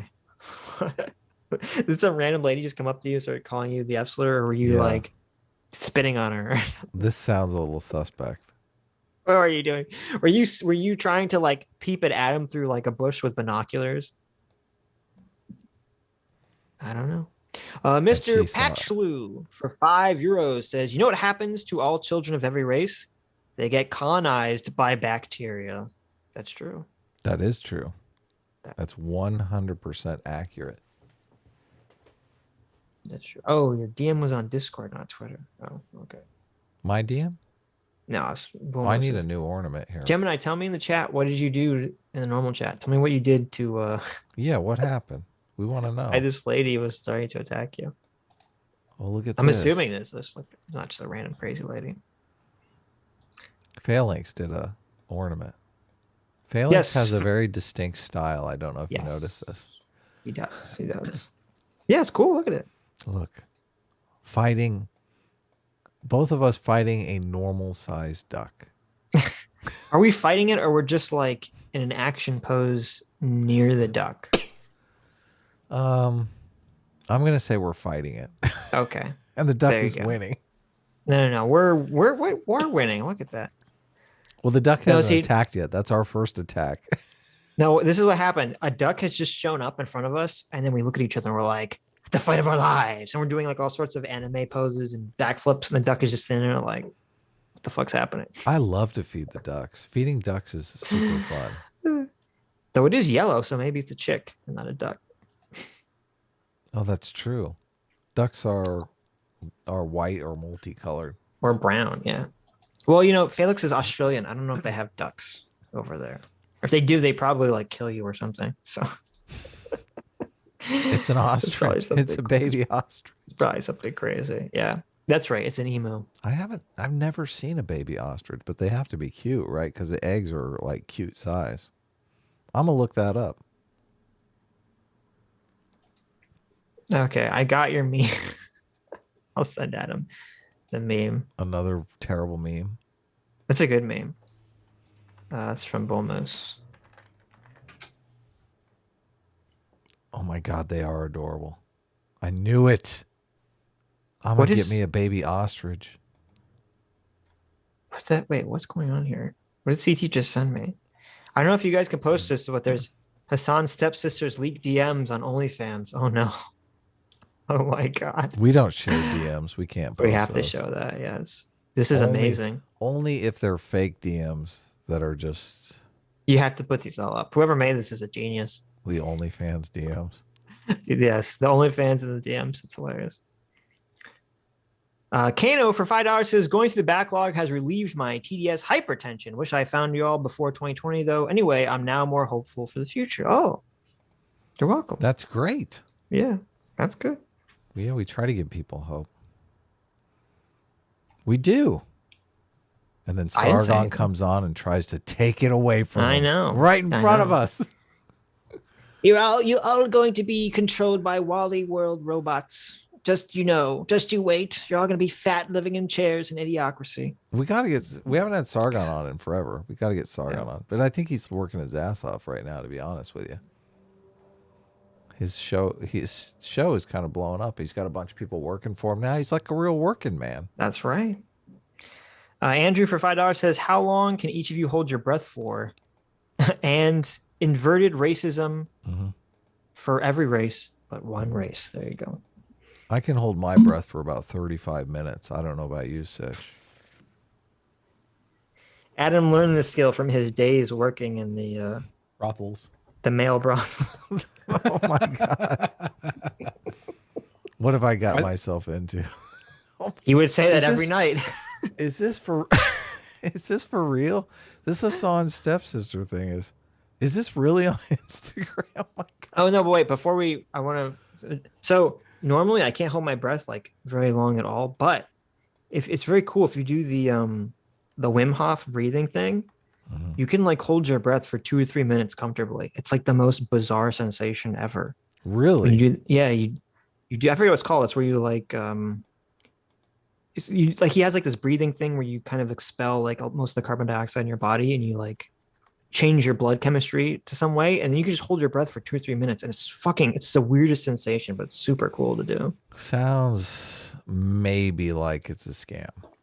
But you just go on YouTube and do it. You just look up the video. Can you do it underwater? We're not people of shadow, though. Well, you could well, no, because you have to breathe first, and then I guess when you hold your breath, you can do it underwater. Yeah. Are you saying you think you're secretly breathing and not realizing it? Well, you absorb a lot of oxygen through your skin. If you holding your breath outside of water is a lot easier than holding your breath in water. Well, it might be, but you can't just hold your breath out of water and then absorb oxygen through your skin and breathe at them. I don't know if you know that. Okay, that's not how this works. Yeah, the oxygen goes straight to your bloodstream, though. That doesn't. Okay, so you think you can just hold your breath indefinitely above water? No, not indefinitely, but okay, for 8-10 minutes. How long does this thing say you can do it for? The scam thing on you. What's it called? Listen, Adam, you hold your breath for 8 minutes, and we'll see how you feel afterwards. Okay. Okay. I want to watch. Adam gives himself permanent brain damage on stream. Let me bring up a timer. What is this system called? I want to look it up. Wim Hof. Hof. WIM space HOF. That's the guy's name. Wim Hof scam. Breathing. Wim Hof scam. Does the Wim Hof method really work, or is it a hoax? I think it works. He says it it helps your immune system and everything. I mean, I haven't done it. I don't do it consistently enough to comment, but it is cool when you do it. It does feel very cool when you do it. Yeah. Okay, I'll check it out. Check it out. By the way, Sitch, I found the part in that conversation where we're screaming at each other. If you want to get a few lulls. Yes. Is it DM'd you on Twitter? What is it? The DMs? We're officially leaking DMs? No, it's just. Well, is there a way? Oh no, you'd have to. Here, I'll send it to Adam, because then Adam could put it up, and then we'll have to do like a 1, 2, 3 and watch it all at the same time. I tried the Wim Hof method, and these are my honest thoughts. It gave me brain damage.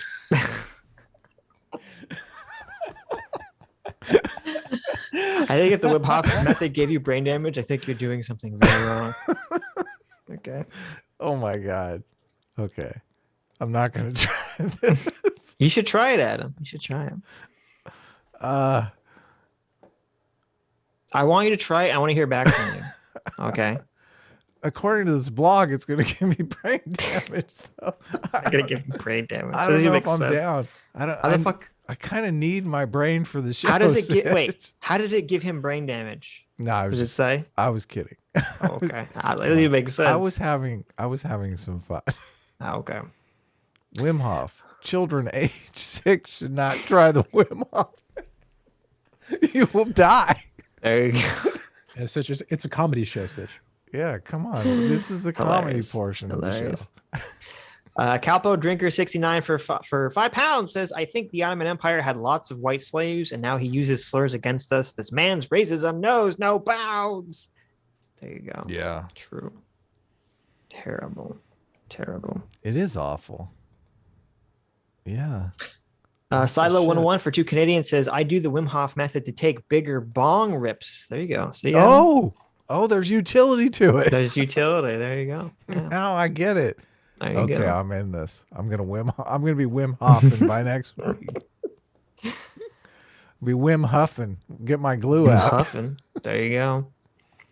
Kano for $5 says, and the future is Fuda. No more tittyless men. All trad porn is at least 50% gay. Fuda drops the factor to all trad porn is at least 50% gay. Fuda drops the factor to only 10% gay. There you go. What does that mean? I don't even know. I'm confused by that. He's saying that 50% of the porn that trad cons look at is gay porn. Really? But 40% of it is Fuda porn. So there you go. Oh, it's food? Futa. I don't know what that is. Well, you can Google it. Futa. I'm not going to Google it. You should Google that right now, live on the stream. I'll bring it right up. Don't bring it up. Actually, I have some leaked DMs to bring up from. Okay. Who do you want? Who should I bring up first? We got leaked DMs, or you got to bring up the OnlyFans page the profile first. Yeah, so that I've never been. What to DMs are we leaking? Or your DMs. Shut up. You're gonna take Instagram. It. I don't know. He has his Instagram. It says OnlyFans up here. Oh, does it? It does, but it looks like an Instagram. So, but I've never been to OnlyFans, so maybe it does look like an Instagram. I don't know. I'm assuming it's supposed to be Instagram. So this is Hasan's This is Hasan's Stepsister. stepsister. Okay. Hasan's stepsister. Everyone has an Instagram. That's right. If you needed more Hasan's stepsister in your life, here you go. I like this. There's the dryer that she gets stuck in. I do like very often. So it says Hasan's stepsister, just a stepsister trying to help out her stepbro while Twitch banned him. And I do like at the top it says story highlights, favorite stories, and they're all like people looking into washing machines or washing machines with open doors. That's a great little touch. It's a great little touch. That's the top there. Yes. People and then you can see associated with underneath. They could see underneath all these beautiful pictures of Hasan's lovely stepsister and a washing machine. There you go. Washing machine repair.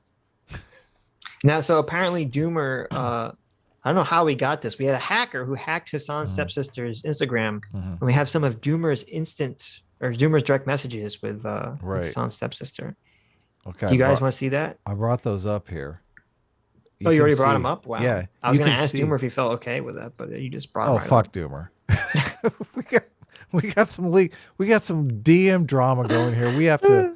You can tell from these DMs. You can tell from the font here that these are actually official Twitter DMs. Yes, these are real. Doomer says his account right here. He says, Doomer says, "I worship the ground you walk on. Please send me nudes." Oni-chan needs the money. I can do $5. Do too. I'll see what I can do. You have liked all my tweets after all. Score. Oh, is that why you're liking all these girls' tweets? Doomer, is that what's going on? Is this why you're throwing likes at all these random hoes tweets on Twitter? Listen, women pay me money to look at their nudes, okay? You guys have got it all twisted. Oh, really? And why are you asking Hasan's stepsister for the nudes? Why are you in my personal business? I'm just saying, listen, you're lying. You're saying you get paid for nudes, and it looks like the opposite's happening here. Like, can't a man conduct some business? Wait a second here. Up in his fucking privacy? Wait a second. There's some leaked Sitch DMs too. No, these are what? Fake news. You told me you did. You weren't doing anything with this on. No, this is totally fake. Now what's going on here? Totally fake. Let's see. Sitch says, please, can I get an S-class discount? Look, already going for the discounts. Sorry, Sitch-chan. Stepbro won't let me. He's like, please. You've already sent me $565 on feed pics. Look, this is how you know this is fake. I do not like feet. You're not into feet? That's how we know it's real. Because I can leak some DMs to prove you're into feet. No, this is fake. Now Totally that fake. He's Fake protesting. news. Well, fake that was news. a really fun. That was a really fun section. Wait a minute.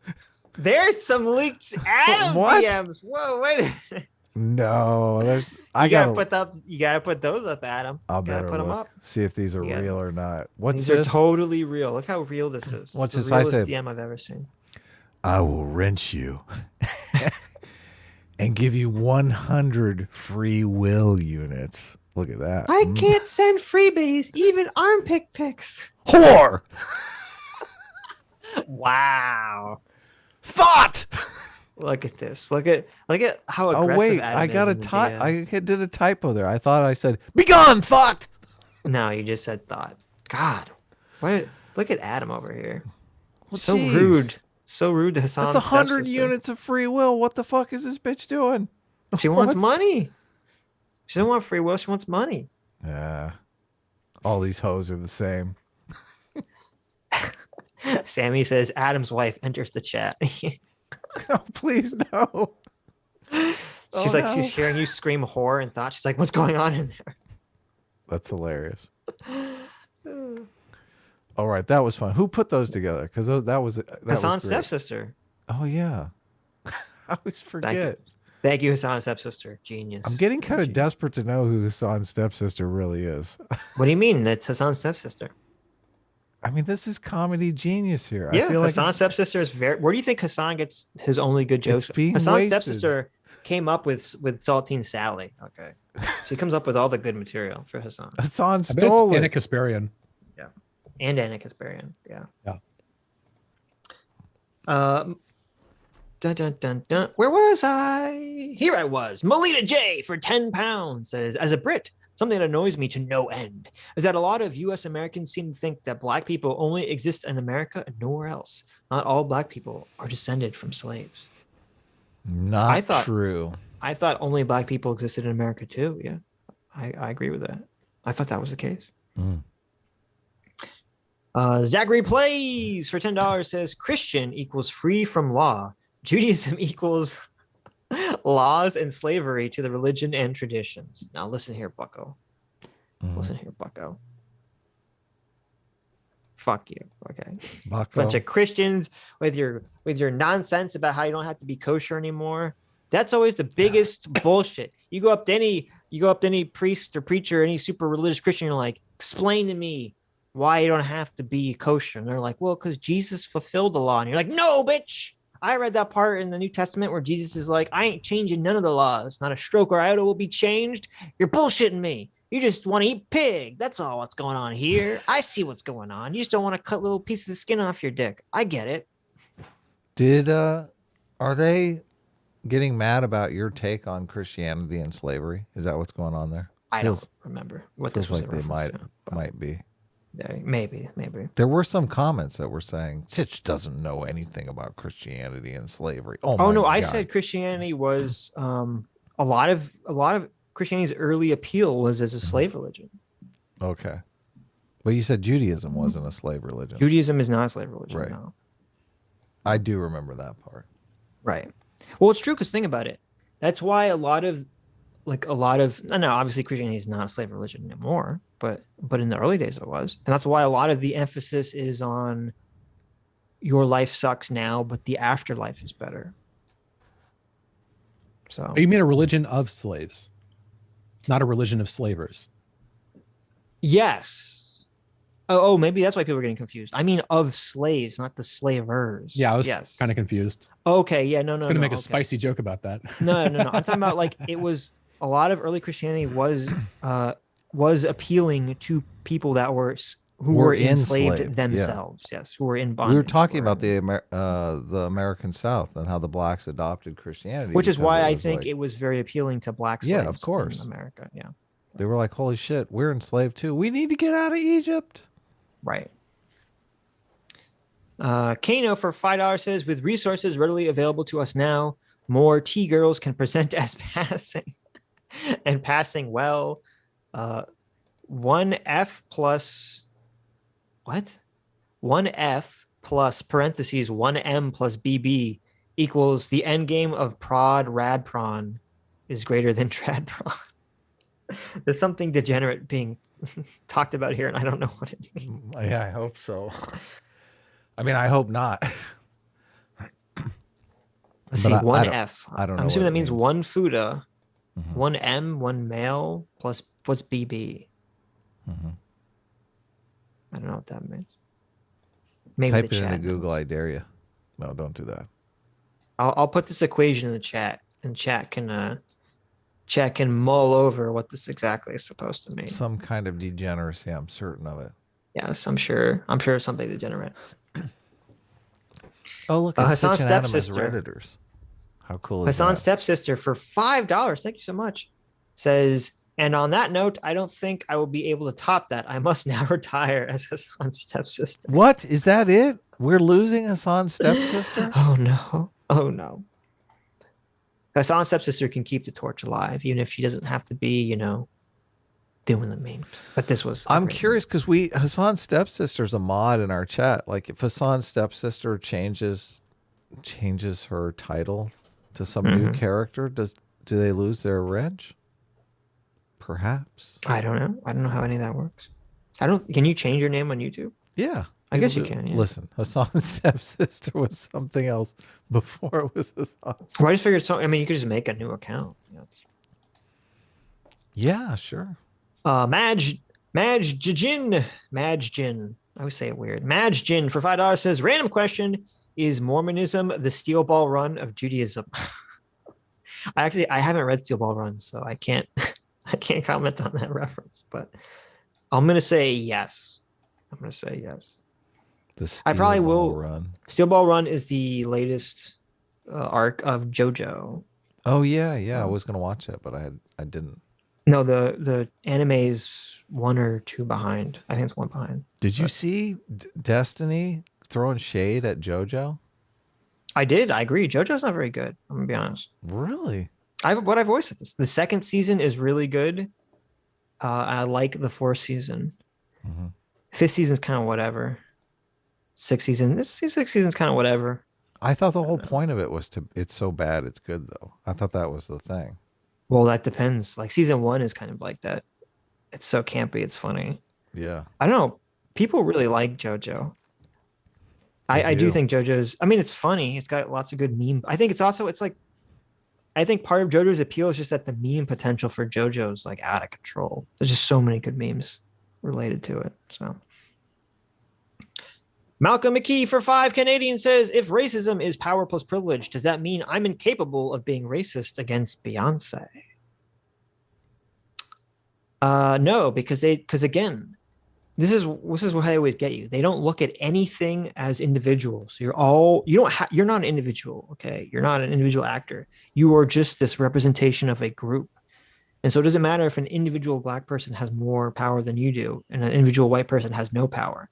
They say as long as the grouping on average statistically of white people has more power on average statistically than black people, you as a white person have all the power. Okay. And that's why it's so insanely stupid for them to have this group only lens in which they look at the world. Yeah, it's terrible. It's awful. It's just a way to it's a way for people to use negative stereotypes. That's right. That's right.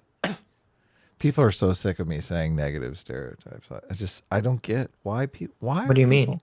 I guess I'm discovering people really enjoy stereotypes. Oh, they really by like saying their negative, stereotypes. you're just differentiating between negative and positive attributes, right?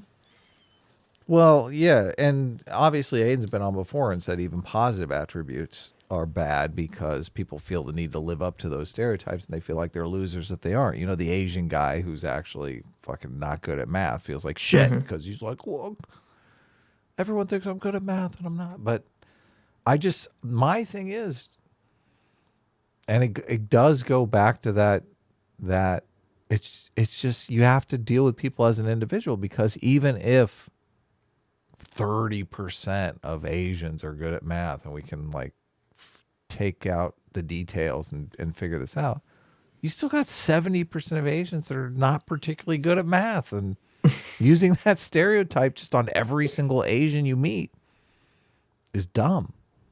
Don't you think? First of all, you're racist. Okay. Why? Second of all, thank you, Narm Ken10 1000. This is his ornament of me and Adam as the little Reddit logos.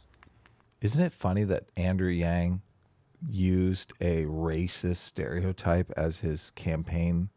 I never thought about that. You're right. He did. In the presidential election. That's pretty funny. It worked for him. Yeah. Wait, which one? Which one? Which Asian I'm good at stereotype? math. It wasn't right. the I'm a terrible driver, let me drive the country into a ditch. That wasn't the Andrew Yang driving this country. Although that would be totally baller. To broader horizons. That would be baller. Wouldn't that be baller? That if Andrew Yang was like, Trump put the country in a ditch and I'll drive it out. Andrew Yang driving the country to clearer skies. See, you got to make it kind of like ambiguous. You're like, is it a good thing or is it like I'm driving off a cliff?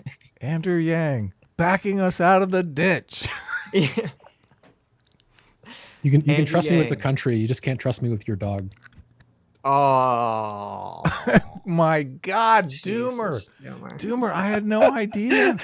I had no idea you were such an edgy boy. Oh my God, what a race. This is What? Mr. Chappelle. Chappelle is too mean. Okay, he's over here being a big old bigot. It's really funny when I made the Chappelle video. Everyone's like, you just don't get edgy humor. It's like, oh, you have no idea. Yeah, jeez, Oh my God. We're going to find the line at some point in this podcast. We've already jumped way over the line, Doomer. But that's I do okay. like- Let's move on. I do like in Narmkin's tree, they put the little logo, the eye at the top. So Oh there you yeah, go. yeah. This is us as little Redditors. Is that it? Little Reddit logos, yeah. I've gone on to we have, I guess, a subreddit that I comment on infrequently, but I do comment on. Normally, I comment when they're making fun of me or something. Adrian for $5 says, Doomer, do you plan on doing a video on Moist Critical? He's bad faith like Voish, but he's good at managing his public perception, so he's viewed as not. Is that Ethan? I hardly know who that No. is. I think it's like I think it's that streamer guy that's like skinny with the long black hair. Yeah, that's what it is. Did I've the seen Mr. some of this Crab stuff. speed runs. Yeah. I'm only vaguely aware of who he is. What's his No. name again? Moist Critical. Moist Critical. I've only seen clips of him. I've never watched his stream. I didn't even know he was a streamer. And I saw some like clips that were funny. So I'm not really familiar with like what the bad faith element is, but Moist Critical is like Bosch? that's what this person is saying. Really? Adrian. Yeah. I've watched a bunch of his videos, and I don't. Oh, okay. I don't. Charlie's his name, right? I don't know. I believe Charlie is his name. Yeah, and He looks doesn't- like Keanu Reeves. he doesn't Sounds kind of like Keanu Reeves too. He doesn't strike me as disingenuous at all, and I've never heard him say anything like weird political take. Normally he's Does he talk about politics? normally he's talking about Mm-hmm. like YouTube drama or movies. But I mean, his movie takes I think are often quite insightful. So yeah, I don't. Diddler says every time I see him saying something political, he's stupidly wrong. Oh, I didn't even know he talked about politics. Yeah, so. I haven't watched his political Right. take. Yeah. So That happens a lot though. You'll watch someone who does like media commentary or something unrelated, and then they give a political take, and it's like the most normie dumb shit ever. And you're just Yeah, going, then they make a video about Dave Chappelle. Exactly. the last video I Yeah. watched of his, he was ripping on the Stan Lee Twitter account for promoting some Stan Lee NFT, which I got to admit, it is kind of like disgusting that they're fucking selling NFTs on Stan Lee's account. Come on, guys. Bulmoose says he had a bad defense of Hassan's millionaire house take. Oh, he did? Okay, well, I didn't watch that. I should check that out though. I would be interested. Was it he's got to live in a house? What, do you want me to be homeless? Chad, if Malcolm. he's, sorry, go ahead. No, what are you saying? I was going to say, Chad, if he's low info, he'll fit right in with Twitch politics. Ayo. It wouldn't So, surprise me if he's nothing on new. Twitch. I mean, he's like a 2 million. Was this a game Account. streamer? I thought. Yeah. Malcolm McKee for 5 Canadian says the one drop rule is from the Confederate era. Fun fact: the Nazis looked into it and said the rule was too strict. They had a 3/4 rule instead. There you go. What? Wow. How lenient the Nazis were, guys. Very progressive of Hitler. Yes, very. Prince Charming for $5 says Hassan, quote, if it ain't white, it ain't right, Piker. There you go. Ouch. Malcolm McKee for another $5 says Dr. Sowell goes into the etymology of cracker in Black Rednecks and White Liberals. They are primarily from the borderlands, the Scotland, England, whom emigrated to the South. Yeah, he talks about cracker culture. I went back and reread that chapter. Yeah, and it's pretty Interesting. I remember one of the things that stuck out to me was in some of the last nations, because the British were basically stamping out slavery everywhere, and the British soldiers were like, we're not doing any fucking slave recovery. Fuck you guys. Like, it was to the point where everyone was just morally repulsed by buying and selling people. Like, they even went to some places in Africa where they were still slave trading, and they wouldn't let the soldiers get off the ship because they were like, if they see the slave markets, they're going to start a riot. They'd get so pissed off. And I thought, wow, how come they aren't teaching this in American history?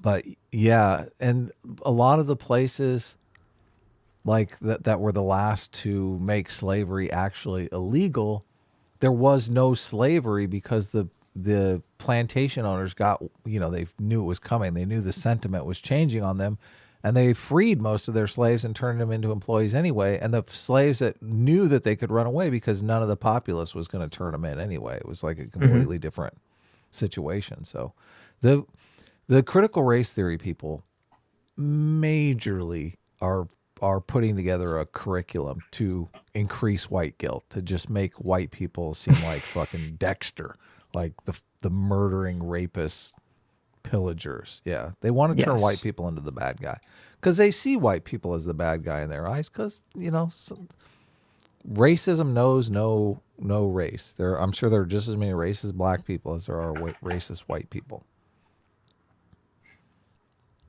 Yes. And racist every race. There's racists in every race. Yes. Are you sending me more artwork? There's still a bunch we haven't got. No, I'm not. But I was looking for someone said you could find Moist Critical's Hasan take on YouTube, but I can't find it. Oh, you're going to play it? Yeah. I was going to if I could find it, but I can't. I'll bring up another ornament here. Oh, this one looks pretty cool. Smug did an ornament for us? Or is it Smug? Or Smug, yes. This is pretty sweet. This is Sitch and Adam babies. Sitch and Adam babies. Kids. Obviously, we've snuck off into our ornament to do some illicit smoking. Sitch didn't smoke his first cigarette until he was 25. Me, I smoked my first cigarette at 11. Listen, it's not a cigarette, it's a lollipop, okay? You're a child. Oh, come on. I thought that was a lighter in my hand. No. What's going on? No, you're just doing a thumbs up. Oh, damn it. I thought we were doing something cool. Adam is like, I wouldn't let you smoke. Oh, you're right. Holy shit. I'm going to let you smoke in an ornament. There's no ventilation in there. You're out of your mind. Look at Sitch. You can't smoke in here. Fuck you. I don't want to smell. Doesn't know what hotboxing is. What the fuck? Yeah, exactly. I didn't bring this joint for nothing. It's not weed, it's a cigarette. Okay. Why do you think we're in this tiny bathroom? There you go.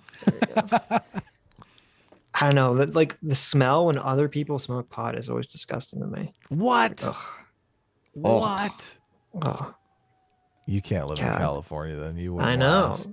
And who could have predicted that Sitch was no fun? Listen, when I was in college, like they had these quad rooms, and that was weird. With the room, you didn't share it with your quad mate. The air conditionings were like connected to the person on the other side of the wall. Hilarious. And the people on the other side of the wall would fucking lazy shits. They would smoke pot in their room. Yep. The thing is, all the rooms have smoke detectors. So the only way to smoke pot without the smoke detector going off would be to blow the smoke directly into your air conditioning AC. Unit. Yeah. Yes. Which is connected to my fucking room. I know. I've totally blown So I'd have to go be on the door and be like, stop fucking smoking pot in your room, you piece of shit. Go outside. Holy shit. Like an old man. I'm like, fuck. This shit. Sitch was the fucking RA walking around screaming at people. I don't give a fuck if you're smoking pot in the like room. In fucking 80s movies, there would be like the cool people. It was like some fucking dweeb that would come around and scream at people to stop having fun. Let's fucking Sitch. This is like Revenge of the Nerds here, I feel like. Listen.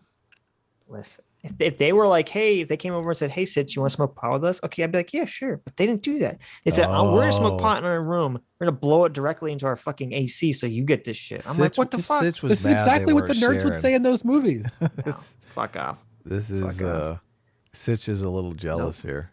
No, I'm not jealous. Listen.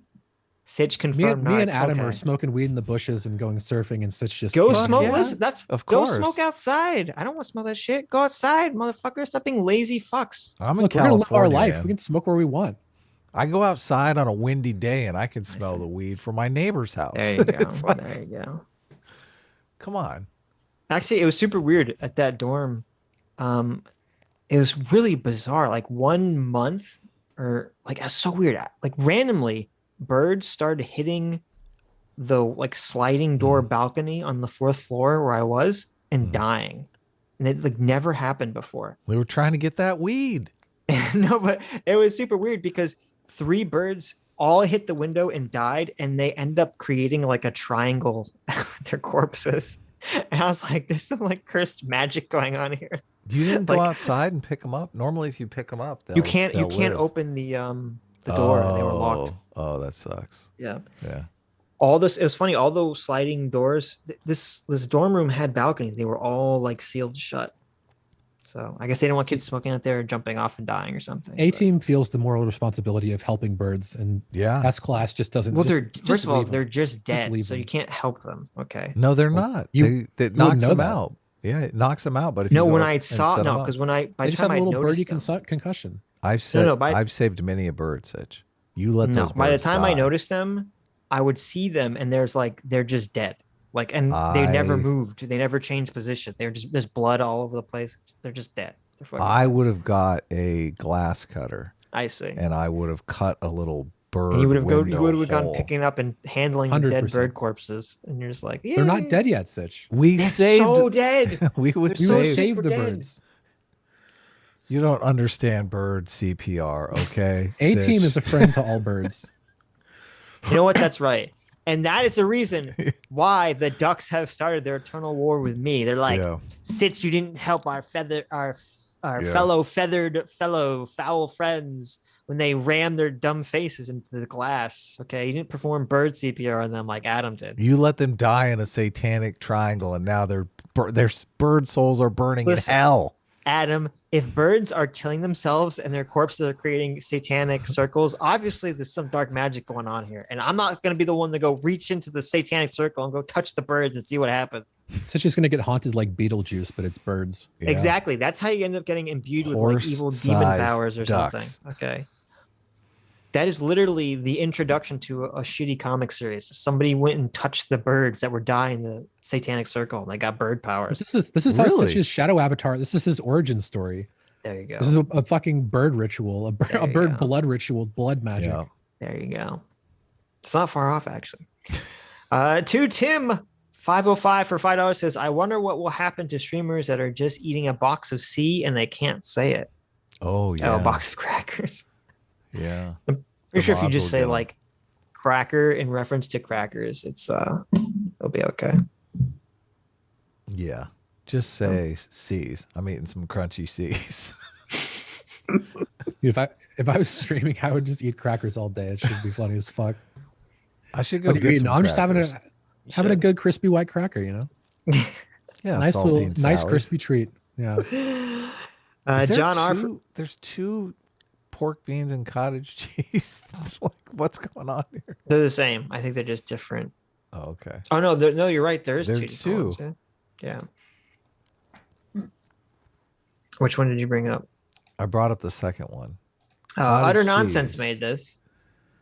This is disgusting. Supreme S class eats. I think it says eats ass, but it's like censored. Oh, okay.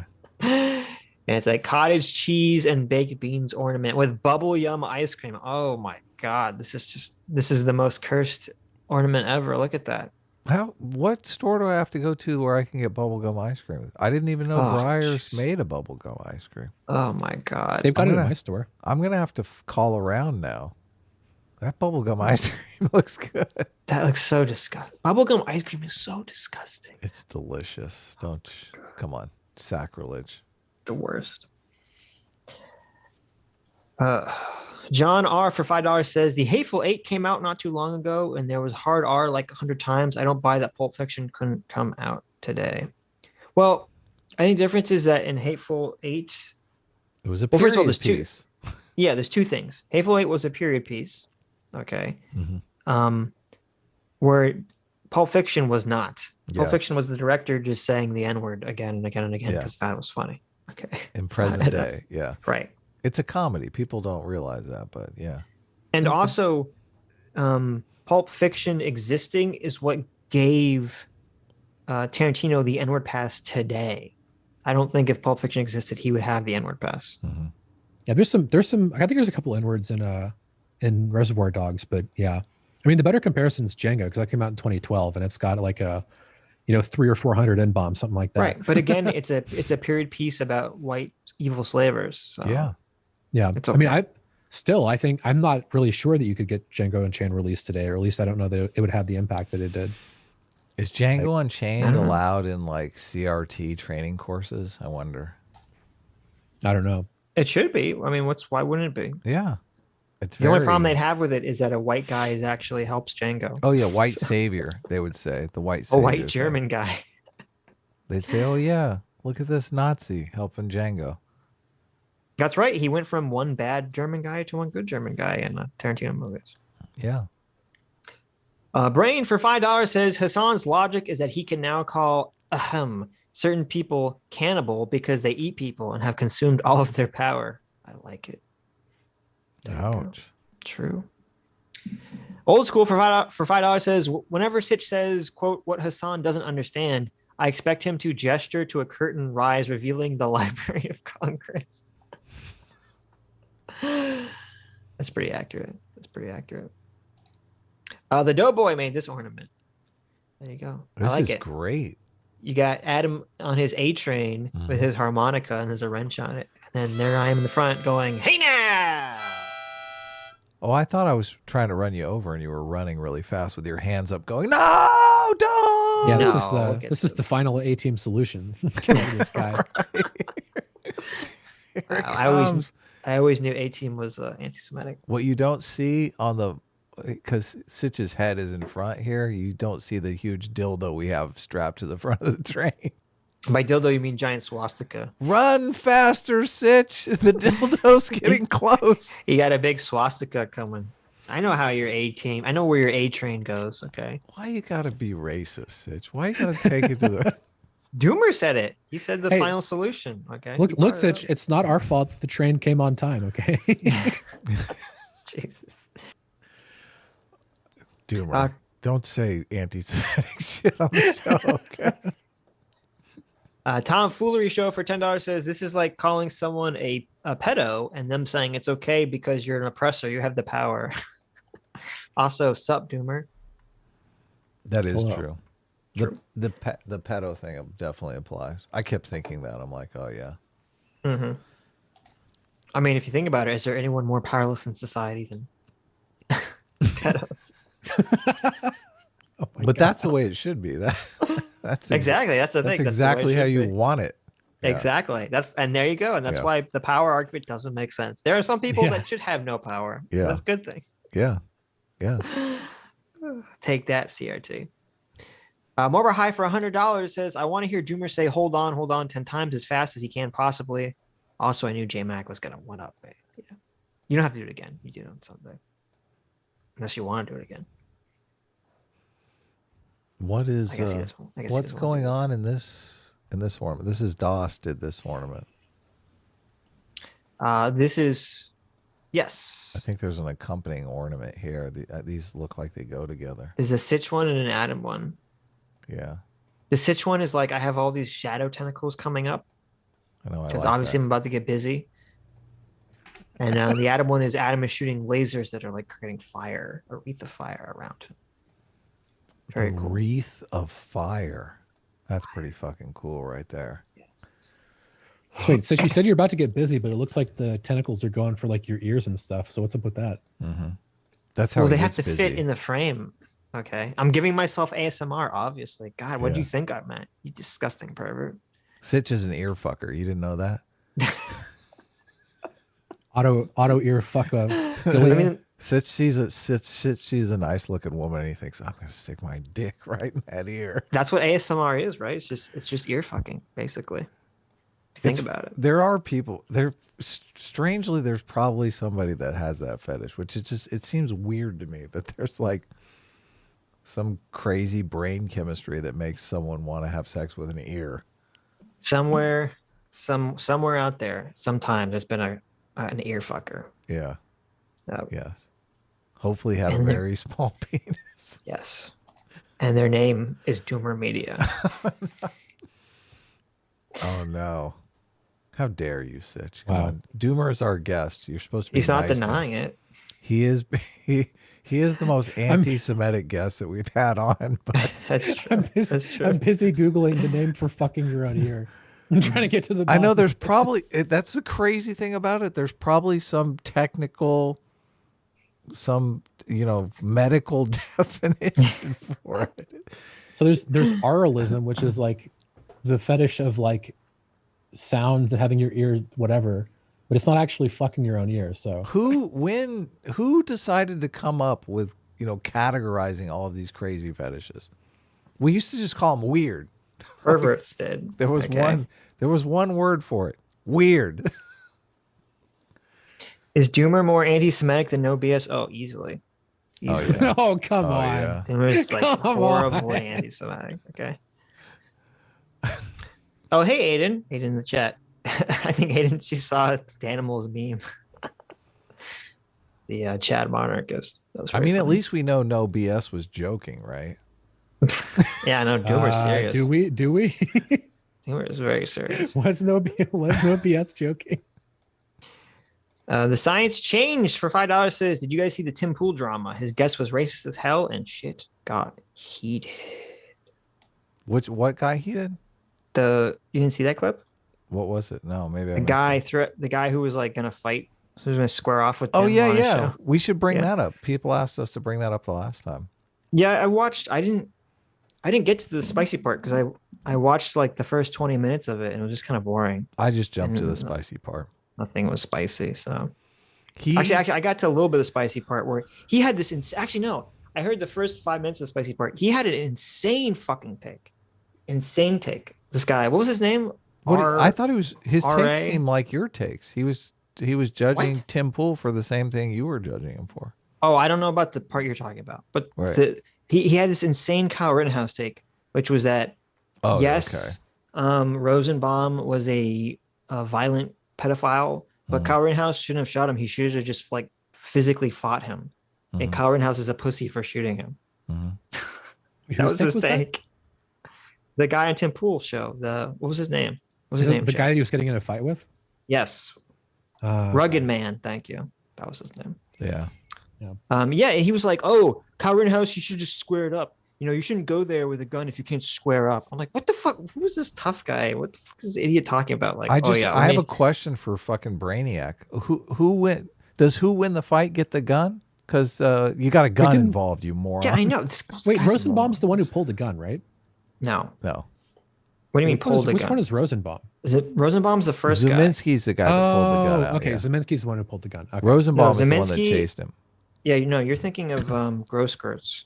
He's the guy who pointed the gun at Kyle. Yeah, Grosskreutz. That's the last one. Right. Yeah, like you're gonna. Oh, so you're gonna set your gun down and then fight? Is that how's this work? How's it like? Yeah. What the fuck? So and then he kicks your ass and he gets to keep the gun. That's how that goes. Well, why should? But yeah, exactly. And even so, why? What is this attitude? Oh, I have to be ready to get into a physical fight with someone. Fuck you. What? I don't. That's why this is why I brought a gun, so I don't have to get in a physical fight with somebody. That's why the gun exists. Yes. If someone goes to grab my gun, that is like, that's the end of me giving a shit about whether someone thinks I'm a bitch or not. It's like, that's a fucking life or death struggle now. Right, exactly. You can call me a bitch all you want, right? But I'm going to fucking walk away from this, okay? It was like the weirdest, like, dumb fuck take ever. I was like, this is like the 80 IQ take, like legitimately 80 IQ take. Oh, you should just square it up with him. Oh, fuck off. You some tough guy. You should just square it up with him, man. Don't be a bitch, shoot him. The moron who went home in a casket. That's the not bitch. Yeah, exactly. What the fuck? Hasan's stepsister for $5. Thank you so much. Says, quote, from each according to his ability to each according to his needs. Ayn Rand. According to Adam. What? There you go. You thought that was an Ayn Rand quote? That's according to me? Yeah, apparently. Said this on Sunday. Send me that OnlyFans password. Shut the fuck up. Apparently, Adam thinks communists are objectivists. So there you go. Though individualists. Listen. Okay. Oh, that's what they were referencing. You saying that Marxism is individualist. Yeah. Yes. Okay. I mean, if you want to argue it out sometime, I mean, I did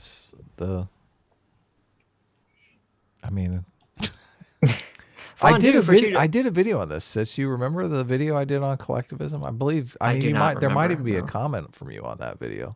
I probably watched it at some point. I don't remember what it was though. Yeah.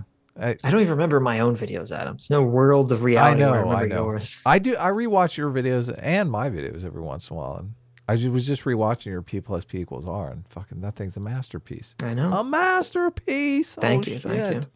Yeah, I brought up one of Sitch's videos recently, and I went to dislike it, and for some reason I couldn't see the dislikes there anymore. It was really weird.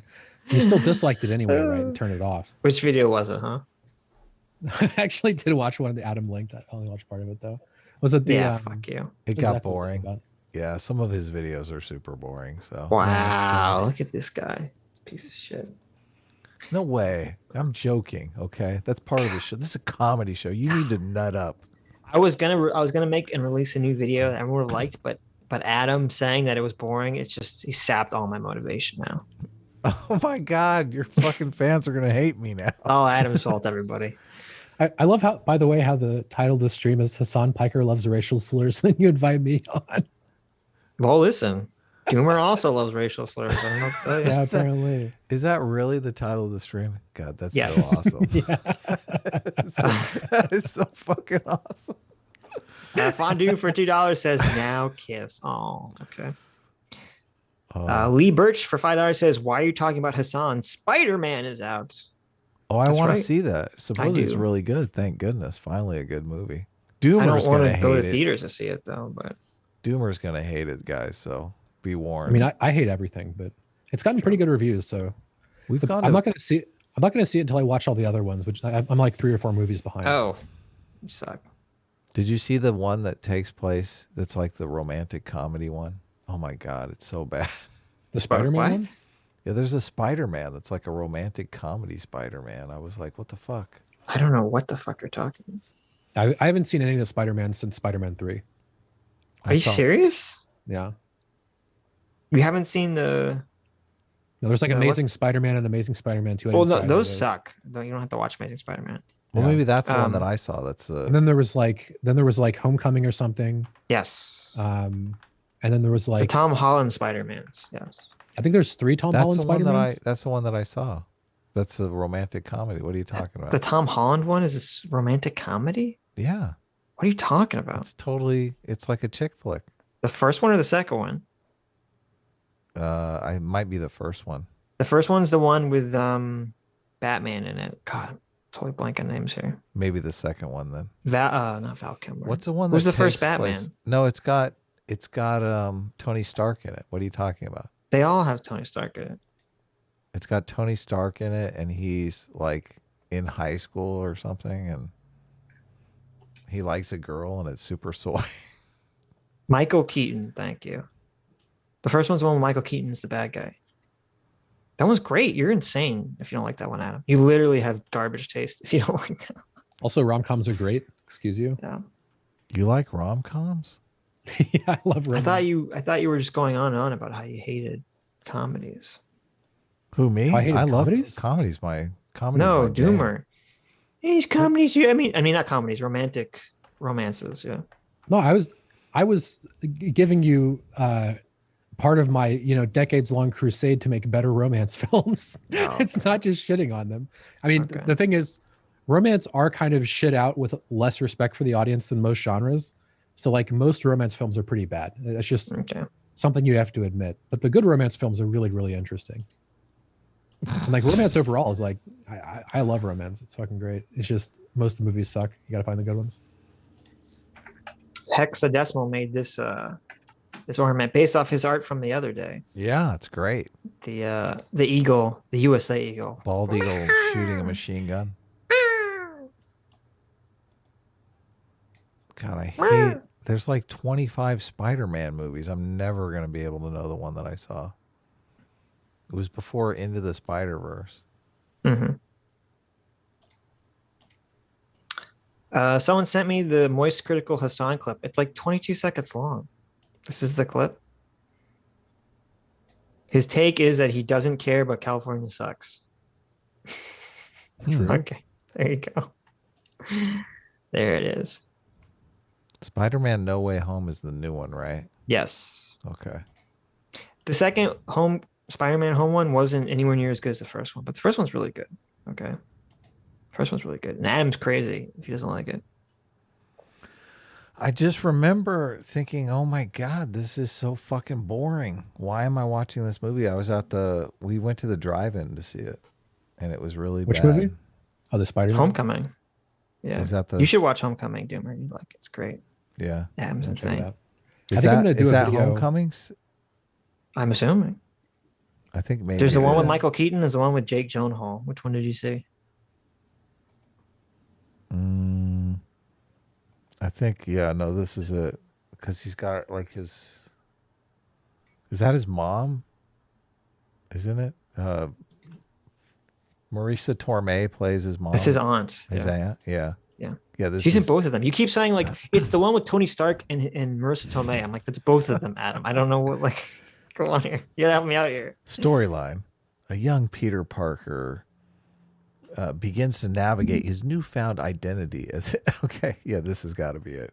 Any movie about navigating his newfound identity. Yeah, this looks like it. Yeah. You like this movie? This was a good movie in your eyes? Homecoming's great. You're insane. Homecoming is great. Yes. Spider-Man Homecoming is a great Spider-Man movie. Okay. Doomer, do you have a take on this? I haven't seen it. I'm Okay. considering making a video where I watch and review every MCU film because I'm so like behind. It's going to be kind of hard making, videos about movies without seeing all these fucking Marvel movies. So why not just do it all in one go? Wasn't most There you of go. this movie set? Isn't he in high school during this movie? Mm-hmm. He is in high school, right? Yes. Okay. That's par for the course for like early Spider-Man, though. Okay. Cool. I like it. Yeah. Good stuff, man. Good stuff. It's like basically Twilight meets. You'll love it. It's basically Twilight meets Listen to this Spider-Man. guy. Listen to this fucking guy. Okay. Well, I mean, that's what I was like. This is really weird. This is more like Twilight than Spider-Man. The first Spider-Man movie with October Skies in it, he's in high school. Mm-hmm. Don't you remember? The very first Spider-Man. Yeah. With Tobey Maguire. He's in high school. Oh yeah, but they didn't dwell on it. I mean, they weren't like what half. He has like the fight in the high school. What do you mean? Okay. And then I think the second one is where he moves off to college. Okay. Whatever. You're crazy. I just remember it was very. Listen, I felt like it was I'm gonna very. really trigger some people in the chat. Okay. Spider-Man Homecoming Oh no. is better than the original, than all of the original trilogy Spider-Man movies. Okay. Better than Better than Tobey Spider-Man 2. Maguire? Yes. Better than Spider-Man 1, better than Spider-Man 2. Spider-Man Homecoming is the best Spider-Man live action movie that currently exists. I feel like maybe I should rewatch it or something because like what am I missing here? Like you and I both love Spider-Man into the universe. Spider-Verse. Into the multiverse. Spider-Verse. That is the best Spider-Man movie. Yeah. Yes. Period. I agree. I think that's the best Spider-Man movie easily. Right. Into the Spider-Verse. Yeah. Yeah, sure. That's not But controversial. but I mean it's like nowhere but this you're saying that this is like better than the original and this movie's like I mean this movie's dog shit. Let's face it. This movie's horrible. The chat just caught up. They're very triggered by me saying Homecoming is better than Spider-Man 2. Since you apparently lost the chat on the Homecoming. Oh, I knew that was going to cause a lot of controversy. Tell me what is it the oh it's the Marissa Tomei character. She's like the MILF. That's right. There's a MILF there. That's exactly it. That's That the I figured MILF. it out. It's a MILF in the movie, so I'm excited. There's the MILF character. Yeah. She's There's kind of MMT in the movie, she's it's probably kind of pretty hot. It's an MMT movie. That's why I likes it. I just think Tom Mommy Holland Milk plays the series. Tom Holland plays the Spider-Man character way better. I never liked So it's Tobey performance. Maguire is a good Peter Parker, but he's a terrible Spider-Man. He's just not funny or anything. It's or charismatic. performances. Okay. That could Well, be this that could is- be a big part of it. I mean, A because hot to take? me, when I think of Spider-Man, I always think of like the wise, like growing up, he was the original wisecracking superhero before every superhero became the wisecracking superhero. It was Spider-Man. Mm-hmm. I mean, maybe now it's not so exciting because that's every superhero because they're all written like Joss Whedon characters, but Yeah. That's tough to pull off. It either works or it doesn't work. no, I really like the Tom Holland portrayal of Spider-Man a lot more than the Tobey Maguire one. I've heard a hot take brewing in intensity recently that Spider-Man 3 is the best superhero movie or the best Spider-Man movie. I've So heard this like whoever's 3 or 4 saying times that now. is just trolling you. You understand that, right? They aren't. They really aren't. They're trolling you. They're trying to get you to really repeat it aren't. publicly. That's a troll. I honestly don't think it is. It's okay. Who's saying this? Are you saying this? Is this your take? No. Okay. I hate Spider-Man 3. I argue with Keo about this on his podcast. Who? Keo. He runs a podcast called Alcoholics. He thinks Spider-Man 3 is the best Spider-Man. Yeah, this is actually where the Viv conversation came from. This is like the podcast was like we were on stream for like 10 hours, and the Viv conversation was like hour 8 of screaming at Viv. Like hour 2 was arguing about fucking Spider-Man 3. Who the fuck? Anyone that likes Spider-Man 3, I think you should negate all their opinions on anything forever. Okay, that movie's trash. Spider-Man 3 is the one with the bad Spider-Man, right? With Venom and yeah. Topher Grace and the Sandman. Yeah, Sandman. Oh God, that movie. Topher Grace was so bad. I know. Wait, didn't Topher Grace play Venom? Yes, he did. That's the worst casting in the history of Hollywood. I know. How would you fucking take Eric Foreman and cast him as fucking Venom? I was so excited. I love, I grew up watching the Spider-Man cartoon show, which I realize now is terrible, but I loved it when I was a kid. And of course, being an edgy boy, I always loved Venom. And I was so excited to see Venom in like a Spider-Man movie. Oh, so pumped. And then I was like, what is this trash? What is this garbage? Oh my God. Yeah. Terrible. Frudges for 4,000 yen. Thank you so much, Frudges. Or Fruges.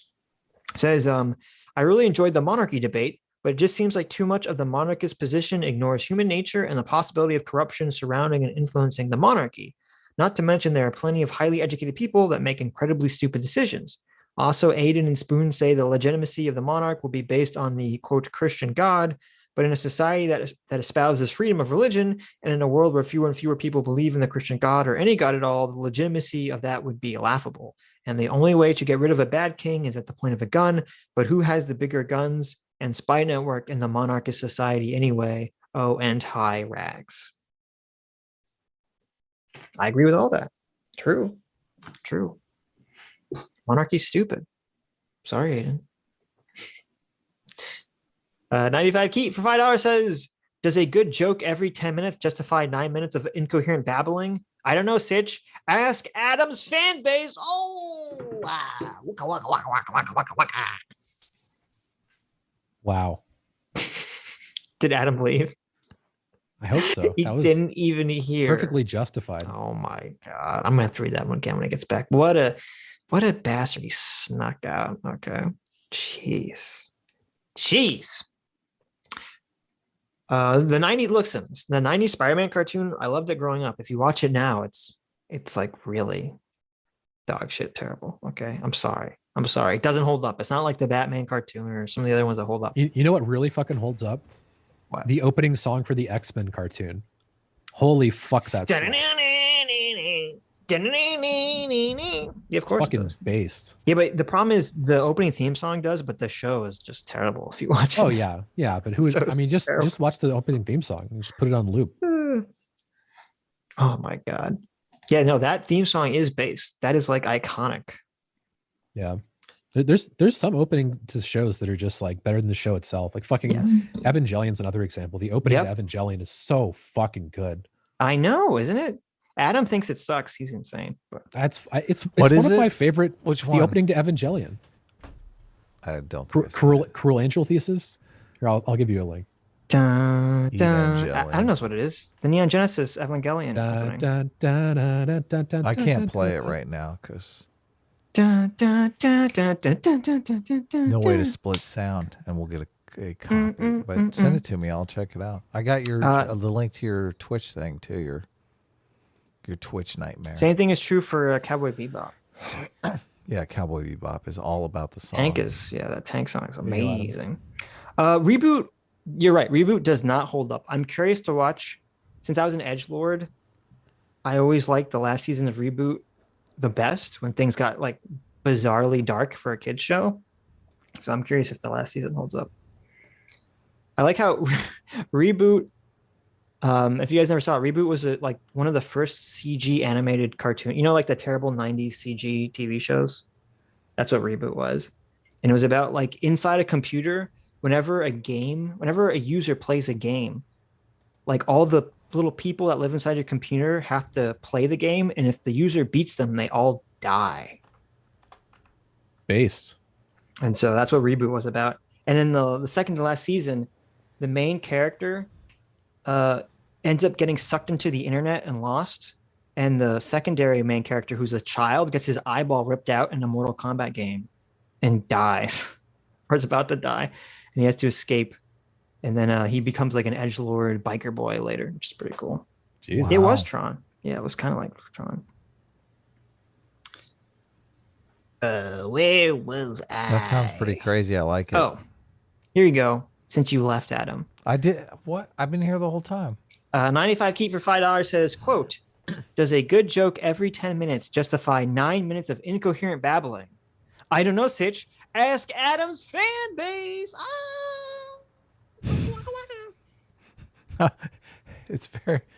It's very apropos that I stepped away from that one. Yeah. Destroyed. God, Is that really the case? Is that really I was offended for you, Adam. Do I have am I incoherent babble? I feel like maybe. Yes. It's projection from Sitch. We got in a It's dust projector from up. Geety, man. We got in a dust up on the Sunday show that was pretty interesting and informative, I thought. Mm-hmm. And I revisited, I went back and listened to it. And I was just like, Sitch is wrong. Like, I don't give a fuck what all these people are talking about, but It's okay. Everyone knows I'm right. Which one was it? well, it's a question of like slurs. Which is higher in the hierarchy of badness of slurs, that they associate someone with a negative stereotype, or that they treat That wasn't someone. my argument. No, you're talking about your argument is de-individuation is higher in the hierarchy than. No. I'm explaining the basis point of why a slur is bad.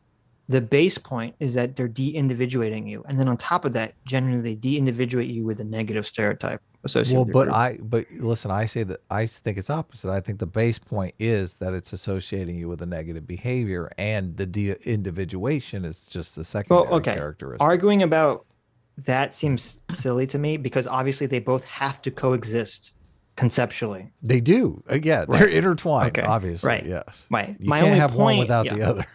My point about the de-individuation thing is because I'm saying this is why the socialists don't understand this, because their entire philosophy is based around de-individuating people completely. And so that's why they're blind to this. So they're saying de-individuation isn't a bad thing because of their philosophy blinds them from that. Yes. Not just that it's not bad. They just literally don't even understand what they're doing. But how do they ignore the fact that, I mean, I don't think we could have a conversation with Hasan and get him to admit that the slur is about the negative behavior, the negative moral valence to whatever the slur has. Right. But that's why they're able to create the framework where why it's okay to be racist against white people. Since they're removing the de-individuation aspect from it, they look at it through the lens of, well, white people have power in our society, and that's all that matters. Right, but they're saying it's okay. Well, Hasan is basically saying that the slur part of it is true, though. That's the thing about the white slur that's different from other slurs. Yeah, he is saying that's too. That's also true. Yeah, he is. But I sort of mean, saying that. you got to admit, racists during the 50s and 60s would have said the lazy aspect of the N-word slur is also just factually correct. That's what they would say. Sure. Yeah. Which People I would that are argue racist- is not the case. People that are racist think the stereotype is accurate. Yes. Yeah. Right. Yeah. That's Yeah, part of the Hasan's reason why. racist. That's part of the reason why they are racist. Right. Yeah, Hasan does believe the white stereotype that white people are privileged and oppressors and all that kind of stuff. Yeah. Right. Because he's a piece of shit. True. And we believe the stereotype about Twitch streamers. That they're all pieces of shit. I mean, yeah. Derek Drummond for $5 says, I'm concerned that listening to Hasan secondhand will make me even dumber. I can't lose any more IQ points, guys. I can't. Don't worry. Listen, you use that free will you just got. You can use free will to buffer yourself from losing IQ via listening to stupidity. Okay. don't know if you guys knew that. Free will acts as a shield against stupidity, granting you protection. It does. That Yes. is true. That's 100% accurate. Though if you are listening to the stream without getting free will from us, that is dangerous. Okay. I warn you, that is a very dangerous thing to do. Some of that stupidity might leak into your brain without the free will shields. All right. Not from us, not from what we're saying, but from the clips and stuff that we listen to. Yeah, from the clips and Hasan from Doomer and stupidity. stuff like that. Yeah. Yeah. Yes. Doomer's a mixed bag because you might get like 51% stupidity and 49% genius. So it's hard to say. You could Wow. come out ahead. The thin line. Okay. I'm standing right here. Jack Knife for $5 says, maybe I missed this, but according to his Thomas Sowell, Cracker was a Scottish Highlander because they could crack a lot of jokes. Yeah, I thought it had something to do with that. Yeah. Had to do with bragging about yourself. Undeserved bragging. Yeah. Sitch would never do that. No, everything I do is well deserved. Okay. Of course. Mm-hmm. Nah, not really. You guys are just jelly. Listen, it's okay. I understand why you're so jelly. Okay. Wasn't Everyone there a wants to super be chat me. about you being an egomaniac? How come we No, haven't read I that don't- one yet? I don't know what you're talking about. I swear Dr. there was. I'm going to see if I Yeah. can find it here. Dr. Diddler for $2 says, I never knew how funny it was to infuriate Hasan. Yeah, it's hilarious. It's great. Maybe I should get triggered more. Well, there you go. Derek Drummond for $5 says, A-Team reigns supreme, cry more, silly S-Class. Hell yeah. There you go. Cry more. Satoshi was a Reploid for 50 coronas. Says if you look up the actual white nationalists, their politics align more with the bread to bread Twitch than they do the right. Yeah, I actually agree with that. That's very true. That's Of course they do. Well, that's what, and it's funny because that's what James Lindsay was trying to talk about when he was comparing the socialist, the communists to the Nazis. So What is this? listen. Mhm. Horseshoe's real. Okay. Every day. Horseshoe is you totally real. Yeah, every day you start to see it more and more. Horseshoe is completely real. Yeah. It's just people acting in the same sort of ways, just using different justification. Well, yeah, it's people have similar behaviors or similar aesthetics of how they want behavior enacted on society. They just have different moral foundations. Yeah. That's so the they only have difference. different justifications for getting you to that same exact point Right. where you're under their knee. Satoshi was a Reploid for 100 knock-knocks. Says Pepe was sacrificed after Nicki Minaj posted a Pepe meme on Instagram. Someone on B started a thread to find a way to kill it. Racism was the easiest way before Trump. I don't agree with that. I don't agree with it. It might have happened. I don't disagree with that. But nobody in the mainstream gave a fuck about Pepe. Yeah. There were no mainstream articles about Pepe being racist. No one cared about this at all until Donald Trump Jr. tweeted out that meme. Really? That's the genesis Yes. of the Pepe hatred. Yes. That makes perfect sense to me. Right. I remember. I mean, I'm sure. Yeah. Jordan Peterson had to walk back some Pepe flag that he took a picture with. There which was seemed actually, you know what? ridiculous. That's true too. Actually, that I actually don't did know start a when little that bit happened. earlier too, because remember, there's that picture from VidCon Mhm. with all the YouTubers and the Kekistan flag. Yeah. Though I do guess that was remember. Kek. It wasn't Pepe, even though Pepe is associated with Kek. That I don't think wasn't, Pepe yeah. was on the flag or anything. But I was standing right next to the guy. Who you're in the took that picture. That's right. I forgot. No, I'm not in the picture. Oh, you're not? I was like, I'm not getting in that picture. Like, how many of these people are gonna? I don't know any of these people. You saw that Kekistan flag and you're like, that looks too much like a Nazi flag. I'm getting out of here. Well, I didn't really I mean, think it does of that. intentionally. but- I didn't really think of that, but I was just like, I'm not a real joiner. I'm not a real. Look at this. I'm not Adam a- had a chance to be in internet history and he just dodged the bullet. He was like, The Duh. Kekistan thing had a wide breadth. Like my dad knew about the Kekistan shit. Didn't Right. didn't I He, make like, the called me right and asked me decision about though? I mean, I feel like I did. We I we just had didn't you could have been in that picture forever. We would have been immortalized. What was the guy that we had on that was in that Mhm. picture? And we were giving him a hard time because he's this huge SJW now, and he was like, "Oh my god, I can't believe you're." I don't know. I can't remember. Who was What, there's some. Sargon? There's some YouTuber who's a huge SJW now, and we had him on to talk to us, and I brought up that picture because he's in that picture, and I was like, "Hey, remember this?" So I'm looking at the picture. And he was so embarrassed about it. He's like, "Oh my god." Oh, it was oh my god, I'm totally blanking on his name. Yeah, what's his name? Fuck. Doesn't matter. I feel bad because I'm forgetting his name. The guy with the glasses and the spikes. Oh, Kurt Metzger. No, Kurt, come on. Kurt's cool. Kurt wasn't in that picture. Like, oh my god, the black leather. He always has all the black leather stuff on. So Raise your famous. fist. So faint. Thank I you. got it Yes. before you. Thank you. So what faint. happened? I thought you were the big brain. Yeah. Though I don't see Sofane in the picture. I see Sofane's co-host sidekick in the picture. Oh, Sofane is definitely in the picture. I don't. Oh yeah, there he is. I do see him. Yeah, there it is. You found him. There he is. He's in the back. Maybe I should bring it up. Yeah. I feel like I should read the super chat though. Lucifer the Doberman for 5 Canadian says, "Did Sitch just complain about someone's ego? Irony." True.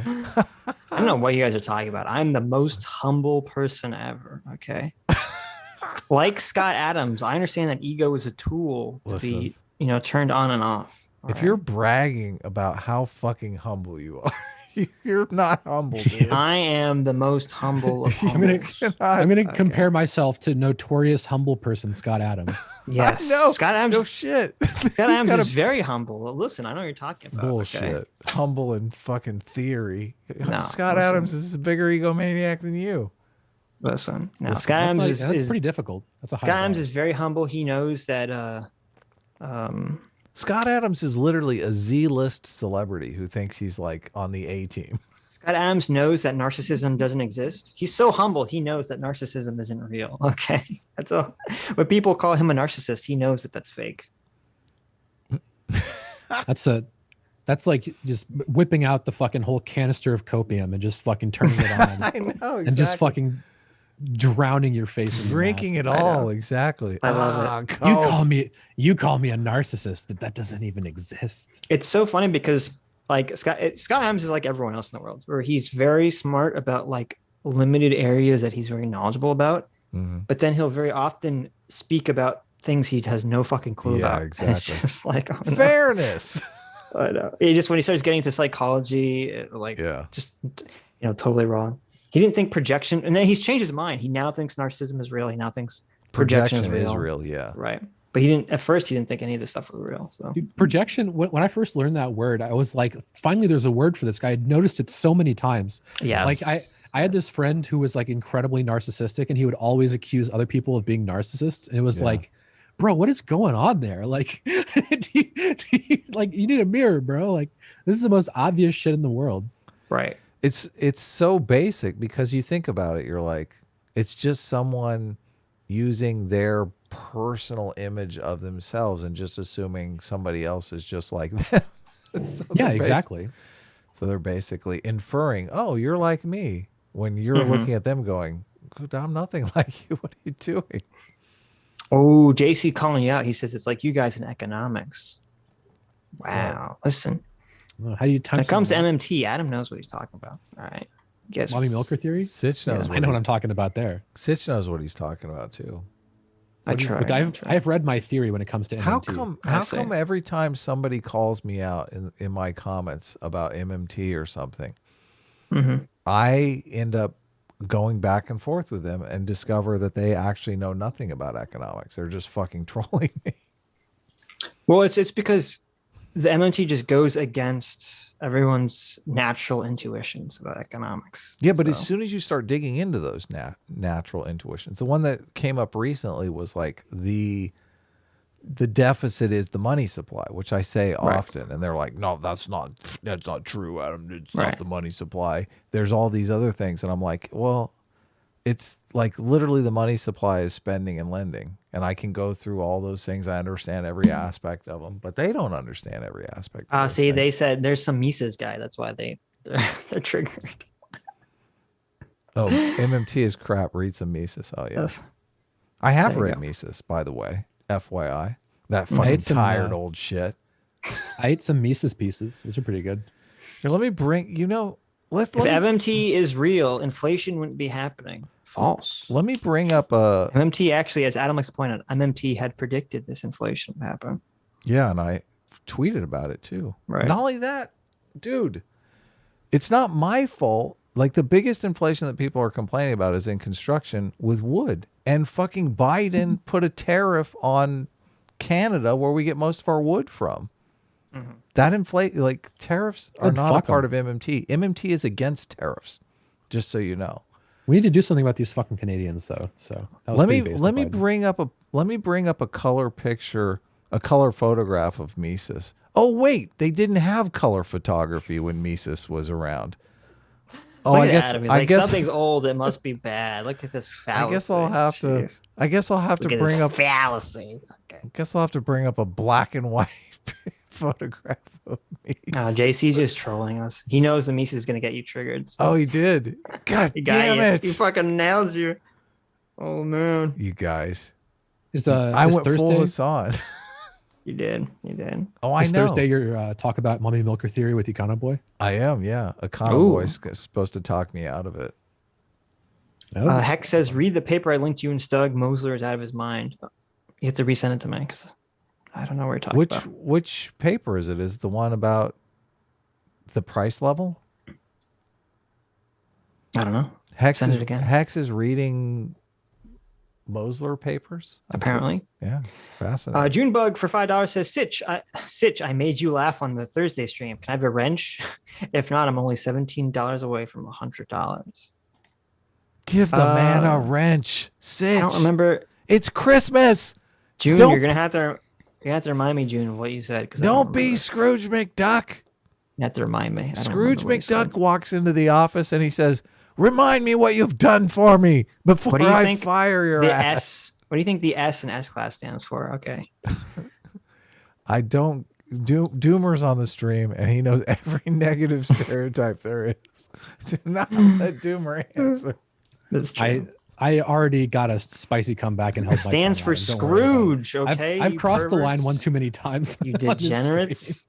God. I don't. I need to clear something up here because Sitch is saying something that I'm going to be accused of in the comments 55 times. Mm-hmm. Just because something is old doesn't mean that it's not true. Okay, that's not what I'm saying when I'm saying something is old. I'm saying that we You're have sort of just doing it to trigger people. Well, no, I am doing it a little bit to trigger people, but Yeah. we have a lot of tools, and tools get better over time. So you got to admit there's a lot of modern tools that people are using to verify ancient wisdom. That some wisdom passes the test and some doesn't. And some people think just because something has been around for a long time and is old, that it's true.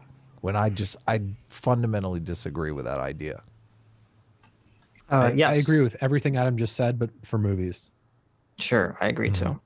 Hex linked the paper. It is the price stability paper. I don't know if Oh, you read that really? one. Yeah. I've read that paper. What's wrong with that paper? Give me a critique. I'll tell you too. Hexadecimal, I did a live stream with, and he got the he didn't understand. She's gonna freak out because I'm saying this, but he didn't understand the fractional reserve banking. I had to explain fractional reserve banking. Oh, to him. look at that. He didn't understand fractional reserve banking. I had Listen, to Chad. explain it to this plebeian. Oh, Well, If wait you want to a second understand, here. if you want to understand fractional reserve banking, go watch Zeitgeist Moving Forward. It's Yes. the definitive text. Do you know fractional reserve banking, Doomer? I'm curious. Like, not everyone. knows. Doomer, how well do you know I've seen fractional Zeitgeist. reserve banking? First of all, Zeitgeist, that guy's a communist now, and he's a fucking moron. Based. Peter Singer? Peter Thiel. No, Peter Joseph. Peter I think that's- Joseph. That's it. Yeah. So Doomer, do you know fractional reserve banking? Because there's like a lot of vaguely. people will bring up fractional reserve banking like it fucking matters, but the fractional reserve banking, that's not how What does it have to banking do works with anymore. MMT or anything? Why are you even bringing this up? Because they want to say that the money supply grows 10 times through fractional reserve banking. Well, If you're going to have a basis. conversation about the money supply, you says have that? to know fractional reserve banking. Who says that? The money every supply conspiracy does grow theorist by says that. fractional banking, doesn't it? By fractional reserve banking? Right. Not anymore because, well, fractional reserve banking used to exist when banks were taking depositors' money and reloaning it out at an interest rate. But now banks can borrow directly from the Fed, so they just borrow the money from the Fed. Oh, I see what you're saying. Okay, so for those people who don't know what we're talking about, fractional reserve banking is what it refers to is that banks would only have a fraction of the money on hand that they were loaning out. Yeah. Okay. So they would take in $10,000 in deposits and they would take and loan that money out, but they had to keep 10% of the money, the fractional reserve. So they only had to keep $1,000 and they could loan the $9,000 out.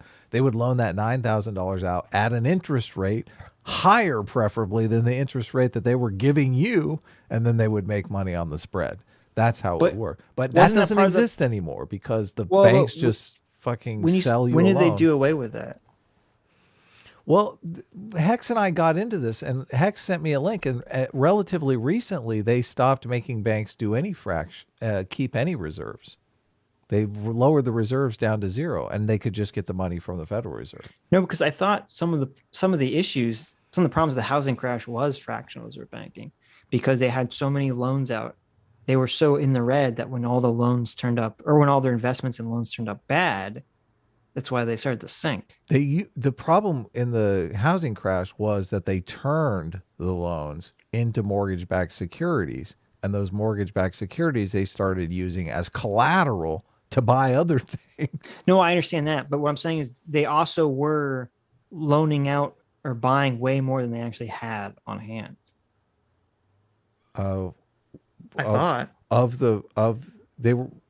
when you're using a mortgage-backed security as a collateral, you're using it as a collateral to get a loan to buy something else, some piece of real estate, but I'm saying, or business or whatever you're going to buy, piece of equipment. Right, but I'm saying like the original seed investment, like if they're spending $1,000, say they're like, it was a theoretical, they're spending $1,000 on a mortgage-backed security, they only have, $100 of actual money. Right, because they're borrowing the other 900 to buy the mortgage-backed security in the first place. The more they're not nobody. Oh, I guess they were buying mortgage-backed securities because they were buying them as an investment vehicle. That's what they were doing. But not only were they buying them as an investment vehicle, they were also using them as collateral to buy other things. Yeah, mortgage-backed securities became banks' cryptocurrency. Listen, not only that, when Bernanke talks about the Federal Reserve buying toxic assets, do you know what those toxic assets were they were buying? Mortgage-backed securities. Well, they were literally giving them money to buy mortgage-backed securities.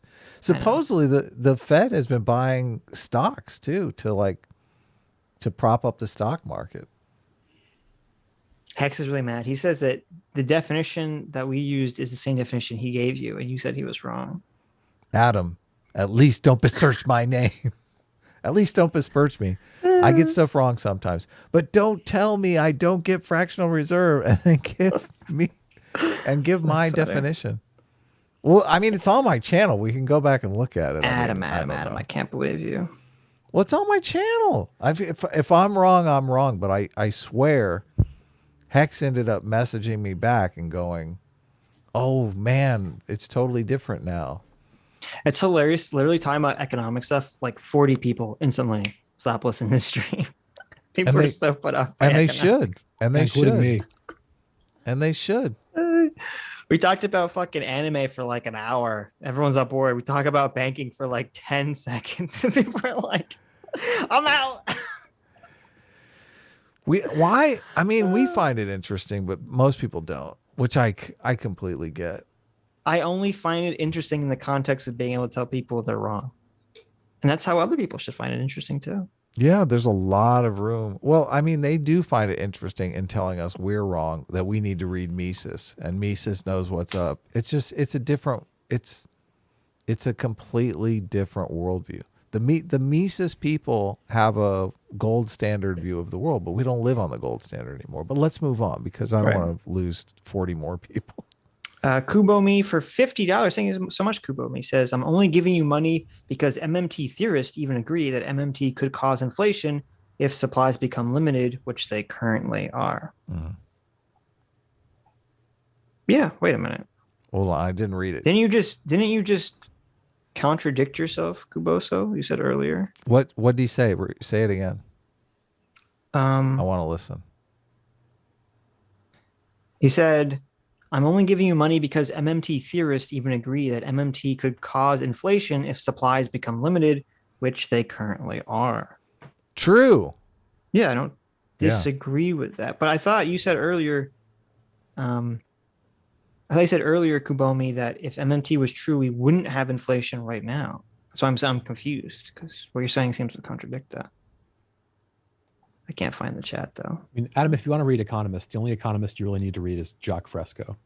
Jock Fresco. Obviously, you're making a joke, but is he any good or what? Jock Fresco is the founder of the Venus Project. Oh God, fuck you. I recently listened to a podcast with what is the guy? Peter Joseph. We just said his name. Peter Joseph and Mariana Williams, the presidential candidate, the hippy dippy presidential candidate. And oh my God. First of all, I was surprised that they didn't have, trees on set that they could hug periodically throughout the set. That would be based. But they're just such doomsday end of the worlders. It's so fucking crazy. It's so bizarre. It's like a doomsday cult. All they want to talk about is bad news. Everything is terrible. Yeah, everything is awful. Oh yeah, here it is, Kubomi. If MMT isn't real, inflation wouldn't be happening. I'm confused. Anyway, I thought Marianne Williamson was all like positive, huggy duggy hippie. What do you mean? I'm just surprised that she's focusing so much on negative stuff. She's a major proponent of MMT. But they're downers, and all they see is what we need to do, like the world we need. They're utopians. They're total utopians. Right. They're like, if we're not close to utopia, we're fucking, this is Nazi Germany. Okay. It's just, I don't like that attitude. I really don't. Why would you stand in the way of utopia? True. Me? You must be evil if you're doing that. I'm fucking braving utopia, okay? I like this. The only way to solve inflation is to eat money. That's a good point. They should invent money that eats itself. There you go. Also, we have more art to put up at. I know. What are we running out of super chats over there? No, but just, I'm saying. Hexadecimal is telling me to check my DMs, and he's writing a thesis page about why you're wrong. Hex, this isn't pretty. I'm looking at my DMs, and I'm just you're talking. Here, let me screenshot where you say I'm wrong. Oh, I got that wrong. Brain for $2 says Big Joel is the white version of Uncle Ruckus. True. Mm-hmm. You should start calling Big Joel that, white Uncle Ruckus. I'm sure he'll appreciate it. We should get Big Joel on again. I think he would come on. Well, I tweet back and forth with him occasionally on Twitter. So I don't know if he would, because remember, he was so anti giving us money. I don't know if he'd actually show up on like a Sunday show. Let's go on his stream. Let's fucking crash his stream. I don't think he streams regularly. I mean, I think we crashed his stream before. Also, I want money, Adam. I don't know if you know this. Let's message. Evidently, we can just DM Vosh. Is Vosh streaming right now? Let's have Vosh on. There you go. I listened to a little bit of Vosh's stream, and Vosh is such a dirty, dirty capitalist that he sets up his chat that only members can chat in his fucking live chat. Wow, what a Borgie. You have to be a member of Vosh's channel to say anything in his chat. Talk about a fucking... It's like a co-op where one person has all the power, Adam. About... Also known as socialism. Talk about a bubble. Talk about an ideological bubble. Jesus Right. Christ. Oh, that's so crazy. The Cooper Fellow for $10. Thank you so much. Says Hassan's only white if you classify anyone whose culture. Hassan's only white if you classify anyone whose culture historically owned slaves.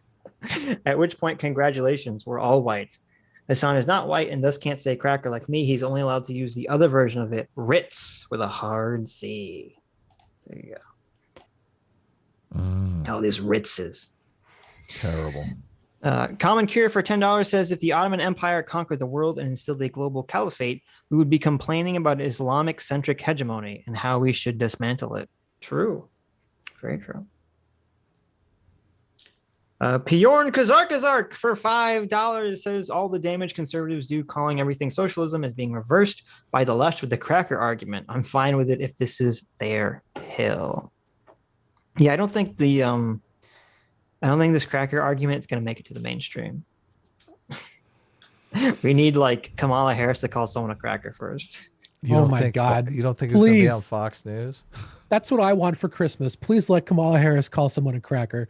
Call Joe Manchin a cracker. Oh my God. I was about to say that. Oh my God. Oh, wait a minute. No, perfect. AOC, you need to call Joe Manchin a cracker for not going on the Build Back Better. Oh my God. Okay. AOC, if you call Joe Manchin a cracker, I will Venmo you $1,000. Well, isn't he technically, I mean, he is oppressing them by not passing their Build Back Better bill. And he is white. Yeah. There you go. I mean, it's classic oppressor move. That would be how, if you want to get the cracker conversation in the mainstream, that's what it means. AOC needs to call Joe Manchin a cracker. Okay. Yeah. Yes. On one hand, I would love to see that. On the other hand, I would hate to see that because it would lead, like, having the cracker discourse bleed into mainstream is just so mind-numbingly stupid. Like, I really don't want to hear mainstream sources trying to justify this cracker nonsense. CNN would be justifying it, wouldn't they? Sure, they all would. All the left media would. Yep. I mean, they try to do it with Sarah Jeong. So, political jargon for $10 says, given I'm a Black American and I likely have the blood of many different African tribes, have I at some point in history oppressed myself? Can I call myself the N-word? That's a good question. Interesting. It's a good question. Yep, there you go. Eli's the Aquanaut for $50 says, nice haircut, Adam. My people were too drunk to enslave anyone. A-Team is the great team. P.S. Dragon Ball Z and Cowboy Bebop were great. Hell yeah. Hell yeah. Someone likes your haircut. I know. Still looking good. My hair grows pretty fast, so I should cut my hair more often. Jadohar for 3,000 yen says, sure, the consequences of non-whites being racist to white people are usually not as severe as the reverse scenario. When the left suggests, therefore, it's morally okay to do so, that is when I say non sequitur. True. True. That is an official non sequitur. Yes. Mr. Dolphin for $5 says, all right, I'm S-class now. What did I do? What did I do? I like it. Thoth's Apprentice made this. Thoth's Apprentice. That's his Sitch ornament. And he made an Adam one too. So thank you, Thoth. Should I pull the Adam one up as well? Yes. I'm being very bad. Thoths. Not to be confused with a thought, but Thoths. I'm so eager to prove Hex wrong. I'm dizzily looking through our DMs. Oh my God! Don't even bother. I know. Stop it. Which is bad on so many levels. You can do that later. Okay. I know. I'm gonna get I do better when I pull the super chats up and I read them with you. Yeah, you should do that. Look at this. This is great. Big mouth Sitch. Sitch does have a big mouth. It's perfect. Mm-hmm. Is that why you did the big mouth on your avatar? Because you have such a giant mouth? I just like the way it looked. It does look cool. Yeah. That's projection. Yeah, that is projection. Adam is a big mouth. When we were working on the new logo that Identikit made for us, he originally did the Sitch with a little mouth, and I'm like, oh no. Sitch has a giant mouth. Giant mouth, mofo. It's got to be huge. Yeah. Yeah, Sitch's mouth can fit at least 10 or 15 burritos in there. Yeah, totally. Adam had like the most difficulty trying to figure out how to draw the Sitch mouth on a 3-dimensional figure. Yeah, like he just totally. couldn't do it. And finally, I'm like, just make it a 2-dimensional object. No, I'm the one that flat. figured that out. Okay. Yeah, but you kept saying it so dismissively. You were no help at all. You were like, wait, you want it to be a sticker, Sitch? Want it to be a fucking sticker? You want your face a stick? Tell me right now, Sitch. Is your face a sticker? Tell me right now. Well, the limitations on, I mean, comics are all about facial expressions and stuff, and the limitations on the facial expressions is, look, technically, this Sitch, which is amazing, is fucking cheating. That's not a real Sitch. It's amazing, but it's what not. Are you looking at? The pixel Sitch, the one that Sheep did. How's it cheating? It's got, look, it wraps around your face. It's up. It's smiling, not down. It's totally cheating. Yeah, but it doesn't have. This is the problem. It doesn't have to be. You're too concerned with making everything like on model 3-dimensional, and it's like no, just go off model. It doesn't matter. That's why people like manga and shit because their faces are crazy. No, I get it. I do get it. Yeah, I know you get it now. Yeah, right. Took a while. I know I get it now. Now I'm an expert. Now he is an expert. One Quim for $5 says, Sitch, what's your opinion of Alan Moore and his other comics like V for Vendetta? I mean, my opinion is he's a weirdo. Yeah, he's a total weirdo. He's a total weirdo. I've never read any of his other understand. comics. He literally doesn't understand the genius of his own work, which is, you kind of think, okay, well then he just got lucky. He just fucking got lucky. Yes. Alan Moore, right? Yeah. Alan Moore, Watchmen. Yeah. He is a bit of a weirdo. There's a really good interview with him. It's by what's it called? It's called like The Mindscape of Alan Moore or something. That guy is a fucking trip. I don't it's super weird because like honestly, I don't even like Watchmen that much. Everyone thinks I love it because I just because it's like this meme. I love the character of Dr. Manhattan and Ozymandias and the comedian. The Watchmen comics big problem is that 2 of the main characters are fucking so mind-numbingly boring and terrible. That who Night Owl and who else? Night Owl and Jude Specky, Jupiter lady. Oh, Silk Spectre. Silk Spectre. Yeah, like their characters are so boring, and I understand that the point of their characters is to be boring. The point of their characters is to be boring and pathetic, but it's just like I don't like the other characters in Watchmen are so interesting that whenever they're the focus, it totally steals all the energy from the story. Oh man, have you ever seen any films by Lars von Trier? Hell yeah. I don't know. Have I? So like Melancholia, Antichrist, no. Breaking the Waves. Yeah. Like, so basically, he's sort of following in the artistic tradition of Bertolt Brecht, where he's like kind of trying to. This fucking nerd. He's following in the artistic tradition. I am. Oh yeah, you're not a fucking nerd. You're over here fucking. You were ranting about anime earlier. Okay, don't sit here and call me a fucking. The nerd. Tradition, the film tradition. Yeah, go fucking make a video reviewing JoJo's. Dweeb. Melancholia is the only movie that he's made that's like halfway decent. And it's really not that good. Yeah, I haven't seen any of these movies. So what I was getting at was that he's purposefully trying to evoke negative emotions. So like he goes out of his way to not make his movies entertaining. Like he specifically tries to remove jokes. Yeah, he tries to make it boring in a way. He tries to remove jokes and remove the things that would normally be like pleasurable about film.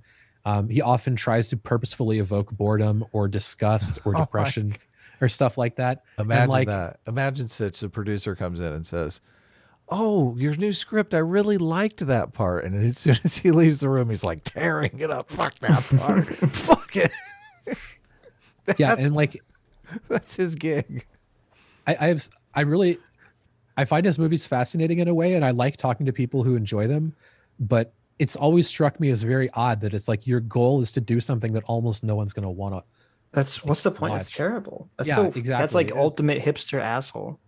Yeah, true. Like, this is something I've always avoided. So like, I used to have this really dumb idea that like one of like the ideals of writing a screenplay was to be realistic, but the problem with that is that reality is boring as fuck. Yeah. So like you can't just be realistic, right? Because like my first screenplay was very realistic. It was also very fucking boring. Yeah. Like, you know, realism is something that needs to be maintained, but it's not enough, right? And I just find it really fucking. I agree. Do you have a with log characters line like for Night this Owl and shit. screenplay, this boring screenplay that you wrote? That one, oh Yeah. god, I mean, it was just like it was like just like this. What was it completely about? stock. It was just completely stock rom-com. Like I could lay out the basic rom-com. Nah, who cares? It was Okay. that, but it It was also had a like false safety ending, which not makes it worse. guaranteed, but boring. No, and it was like When Harry Met Sally, but bad. Oh, okay. I see. It's interesting because I feel like most film kids go through that exact same phase. They're like, everything has to be super realistic. Yeah, And it's always interesting when I see a movie where it's like, oh, they never got out of that phase. Yeah, it's yeah. I mean, I feel like it's something that you should like try and then learn immediately. That's not a good idea. I also used to have like I used to have a notepad that I would carry around and like write down funny shit people said and try and incorporate it, and that does not work at all. No. Because like the humor needs to come out of the characters and the circumstances and shit like that. It needs to all be very intricately connected to one another. And it's like things need to be implied by the scene. You can't just take some funny thing someone said and plug it in. Now you can have someone who's funny, like inspire the character that, you know, you inspire a character off of someone. Yeah. That's usually a better way to do it. Yeah, people do that. Someone called him Lars von Tryhard. That seems more appropriate. Yeah, I like that. yeah, it's not bad. Do you like the movie Rubber? Maybe I asked you that. Oh, fucking hell. I have not seen Rubber. Oh, I can't believe that. You're like, you know everything about Lars von Tryhard, but you don't know anything about. Did he do Rubber? No. But I mean, it's just like. It's a similar weird I guess kind of thing. he's the comedy version of that guy. I guess Rubber's so stupid, Adam. Rubber's hilarious. Yeah, Rubber is hilarious for like 10 minutes, and then you're like, wait a minute, there's an hour left this movie? What the fuck? You know, I'll check out Rubber. It's Quentin Dupree, right? That's the guy. Yeah, that's the guy's name. I don't know. I haven't seen any of his other movies. So. I'm sure I'll hate it because I hate everything. So he's done. It's super artsy fartsy, so you might like it. But he did one movie that is more normie friendly. I think it's maybe Reality. It's called? No, I haven't seen Reality. To me, a lot of these artsy fartsy movies are lazy because they have like really weird elements that they want to incorporate in a movie, but they're too lazy to do it in a way that makes sense narratively. So they just throw it in there. And then artsy hipster kids are like, oh, yes, it's just so meaningful that this person just took a bunch of glitter and they threw it on top of this dog turd instead of incorporating it into the story, you know, like every other fucking other movie. Yeah, I agree completely. I get really like, I guess this is less true now because Hollywood really has gone downhill over the past decade. But it used to be the case that everybody would just shit on Hollywood movies or movies with big budgets and be like, oh no, all the best movies are independent, blah, blah, blah. Yes. It's like, if you go fucking watch independent movies, most of them are fucking terrible. And like, that's even the ones that like rise to the top. A lot of them are fucking terrible in like terrible and predictable ways. And it's frustrating that people will be like, oh, well, it's intrinsically better, you know, because it's just some fucking random people. It's like, well, these people often don't understand or feel a responsibility to actually craft a movie that people would want to watch. They almost take delight in doing something that, like, you know, it's like there will be a standard that's in place, and it's in place for a reason because it fucking works. And they'll just be like, oh, we're just not going to do that. Fuck it. You know, every other movie's in linear chronology. We're just going to use nonlinear chronology to, you know, to be quirky or whatever. And then the movie's confusing as fuck, right? It's like, well, you don't even understand why the standard was there. You're just breaking for no fucking reason. Yeah, no, I agree. Well, that is, I think a lot of it is the hipster attitude. It's like, oh, you know, people are stupid, which people are stupid. But so therefore, you know, I have to make something that, you know, if you like this movie, you're a big, smart, big brain. But if you don't like it, it's because you're a dumb normie. So yeah, it's awful. Fuck those people. Fuck those Ryan Roundhead Johnsons. Satoshi was a Reploid for 50 knock knock says, I sent you Fanga Poppet in the style of Hasan in a Twitter DM. So I found the movie. It's wrong. Did you? Dolph Springer wakes up one morning to realize he has lost the love of his life, his dog, Paul, During his quest to get Paul and his life back, Dolph radically changes the lives of others, risking his sanity all the while. So it's very David Lynch-like, but that's probably Quentin Dupre's movie that's most like a conventional movie. It's very funny, very entertaining. Yeah. Also, really quickly to clear something up, because Cullivar disagreed with my take earlier. Basically, I said, you don't want to just get something that's funny and shove it into a movie.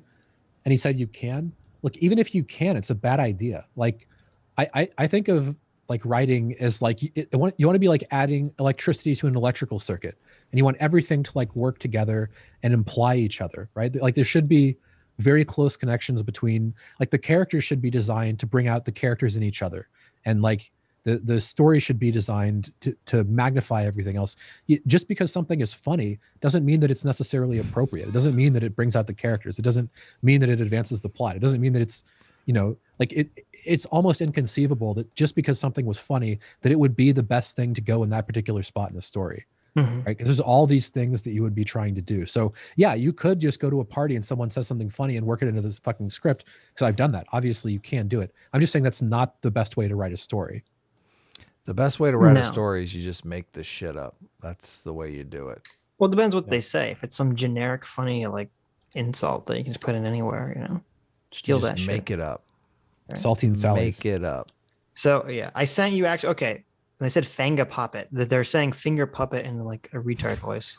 I sent you a picture. They Satoshi was a Reploid, made a little Down syndrome child with Hasan's face. I have no idea what I'm looking at, but it's fucking amazing. This is a Down syndrome Hasan with a Fanga puppet. So there you go. A Fanga puppet. Thank you. Satoshi was a Reploid. What the fuck is this? This is like the Quentin Dupre of memes here. This is... Wait, you guys were saying I crossed the line. Holy shit. Thank you, Satoshi. Juan Quinn for another $5 says, Adam, I want to see you have a conversation or debate with Lilith Lovett. Also, what are your guys' opinions of her? I actually haven't listened to anything she's ever done, so I don't even know what her opinions are. Yeah, I follow her on Twitter. So. What are the opinions? I don't know. I'm not sure. I feel like that's a person that made a video I watched, but hold on, let me check. She used to stream with Dev. I don't know if she still does. I think she still does, doesn't she? Okay, maybe. Oh, she was at the end of one of fucking Dev's videos. I just revealed I watched Dev's videos. It's fucking cringe. I know. Look at that down. Doomer, the Eternal Sundre. I just accidentally revealed that I actually watched Dev's videos. Oh, I'm so embarrassed. It's pretty cringe. Hopefully Dev's not around. Hopefully Dev doesn't listen to this. Speaking of Dev, Lucifer, the Doberman for 5 Canadian says, Dev just 100% confirmed that he loves the call Doomer a simp. Oh, he does. It's true. He does. Mm-hmm. Yeah, Dev's wrong about that. Is he, though? Doomer would never really simp. Except for me. But no. Yeah. Not really. What is NG? Oh, that's Nigerian, right? Yeah. Hurl Hay. Whoops. Hurl Hay for 2,000 Nigerians. Thanks so much. Says requesting for some units of free will. Well, there you go. Let's see. How much is that in the US dollars? I have to make the conversion ratio. Look at this. Look at this. We got to know. Okay. I don't know what. All like good MMT people, all of our free will is pegged to the United States dollar. Exactly. Okay, I figured it out. Okay, Hurl Hay, you get 5 free units of free will coming at you fast and fresh and hard. Thanks so much. Wow, hard free will. He's not going to knock a tooth out with it, is he? Wait, it looks like looks like Naruto. Gaara's like big gourd thing. This looks like a Zofrat's picture. It is. Zofrat's drew you like as a Naruto / Santa Claus. It's like the Santa Claus bag. It's great. There you go, little boy Adam. Did you put up the picture she drew of like the hot Adam? Did you? Oh yeah, we did that. We did that like a couple weeks ago. I feel like we didn't do that. I feel like you're lying to me. No, I feel like we did. I feel like that happened. I don't think it did. Go back and watch the 9-hour stream that we did outside. I think you got to put it back up right now. What do you mean? I don't believe you actually put it up. We did. We totally did. I don't believe you. Wait a minute. No, you didn't. This is December 16th. You lying sack of shit. We have some other artwork still left to do. No. I'm gonna DM it to you. You gotta put it up. Listen. Can we put it up last and maybe forget? No, you gotta put it up right. You gotta put it up and leave it up. In fact, you gotta cover yourself up and put this picture up. It's gonna get the stream demonetized. Who cares? Okay. It's gonna get the channel deleted. This picture must be seen. Okay. This picture is the picture that turns everyone to A team. So I don't know why you're afraid to hide it. It's gonna get the channel deleted. This is the S-class destroyer picture. This is the picture that everyone becomes A team. You're lying to me. Put it up. I can tell you're trolling me. Put it up. Well, Adam, you can distract from it by reading Santa's super chat. Listen, you can put it up and everyone chat will get it up, if you know what I'm saying. Okay. There's a Santa super chat. Yeah, J-Mac just super chatted. J-Mac for $100. Thank you so much, J-Mac. Says, hey, homies, what's your favorite Christmas movie to watch with family and friends? Also, any weird Christmas traditions? Instead of turkey and ham, I get in touch with my Latin roots and make carnitas for Christmas. Oh, my God. Navidad. Heaven. That's pretty awesome. That does sound pretty awesome. I do love me some carnitas. Who doesn't like carnitas? We don't. I don't have any Christmas traditions myself. My family celebrates Christmas whole hog some years, and then not much at all other years. So, yeah, we're on again, off again with this whole Christmas stuff. So back in the day, my family's tradition for Christmas was to go watch a movie and then eat Chinese food. Really? Which I'm pretty sure is like the official Jewish tradition for Christmas. That is kind of of go to the crazy. movie theater and then go to a Chinese restaurant. That's kind of based. I did during, like, I would go see a movie every Christmas day. Like, I did that for years and years and years. It was a big tradition of mine to go see a movie on Christmas. But really? I kind of stopped doing it, and I don't really remember why. I guess I stopped doing it because I got married and my wife wanted to do like big Christmases and stuff like that. So getting away for a movie was unattainable. Right. So, but yeah, I used to always, and I saved my movie stubs. I probably still have the movie stubs from like every Christmas movie I've ever seen. I should go back to that tradition. That's a great tradition. Yeah. I mean, well, I know it's weird when I used to do it back in the day with my family, like it would always be very empty. There wouldn't be a lot of people there. Yeah. It's great. I want to see Spider-Man, and I remember one year we went and saw Hellraiser on Christmas, and everyone was like, what? You're going to see Hellraiser on Christmas? I was like, hell yeah. There you go. Clive Barker, come on. This is going to be great. So what's the best Christmas movie? Jingle All the Way? Die Hard? Gremlins is a good one. Yeah. Gremlins is a good one. Well, actually, okay. The best Christmas movie is Nightmare Before Christmas, obviously. But if we're giving it another one, Gremlins is a good one. Yeah. Nightmare Before Christmas. Fond memories of that movie. I remember when that movie came out. Yeah. I did. That's an easy answer. Yeah. Tim Burton is cringe. Tim Burton. Look at this guy. Tim Burton sucks. Listen, he didn't used to suck. Okay. He has only sucked in modern times. He used to be amazing. Always sucked. Beetlejuice is it a movies. Great movie? You don't like Beetlejuice? No good movies. Look at this. Look at Doomer. You don't like Beetlejuice? Doesn't like Beetlejuice. What terrible takes. Beetlejuice. Wow. Fuck Nightmare Before Christmas. Fuck Beetlejuice. Wow. Fuck Scissorhands. Wow. Oh, Scissorhands. No, wait. Scissorhands is amazing. That's like the quintessential Tim Burton movie. Yeah. Let's bring up his IMDb so I can shit on his entire fucking filmography. I mean, if you want to talk about that Charlie and the Chocolate Factory, okay, I'll humor you. Wait, do you like Edward Scissorhands more than Beetlejuice? Fuck Frankenweenie. Fuck Batman. Fuck Batman Returns. Actually, Ed Wood was kind of good. Okay, Ed Wood is a good movie. I knew you like Ed Wood. Fuck Mars Attacks. Ed Wood is like one of my favorite. Ed Wood is better than both Beetlejuice and Ed Wood's pretty good. Big Fish is okay. You're crazy. I like Ed Wood, but it's not better than Beetlejuice. When he shoots up the heroin and he's like, he gets in and battles the sea monster. Come on. That's fucking Sweeney Todd. That's fucking hilarious. Listen, everything like after Ed Wood, I don't like. Okay. Yeah. Sweeney Todd was not great. And what the Headless Horseman movie, that was bad. I never saw that. Sleepy Hollow? Sleepy Hollow, yeah. I thought it was supposed to be like funny. Like it's like a joke. Yeah, it was a bad. I didn't think it was very good. Oh, okay. Yeah, I don't like anything. Yeah, I think Ed Wood's a good breaking point. Everything after Ed Wood's kind of sus. He has 40 director credits, and I think 2 of them are okay. Ed Wood was the movie that I thought, okay, this is going to be terrible, and I fucking loved it. It was so amazing. I honestly can't tell. I thought Doomer was memeing at first, but now I think he's serious. No, I'm serious. I fucking hate Tim Burton. You don't like Beetlejuice? Fuck Beetlejuice. What the fuck is wrong with you? Do you have no soul? Nightmare Before Christmas. Are you really like to think, an AI Turing test? Is that what's happening here?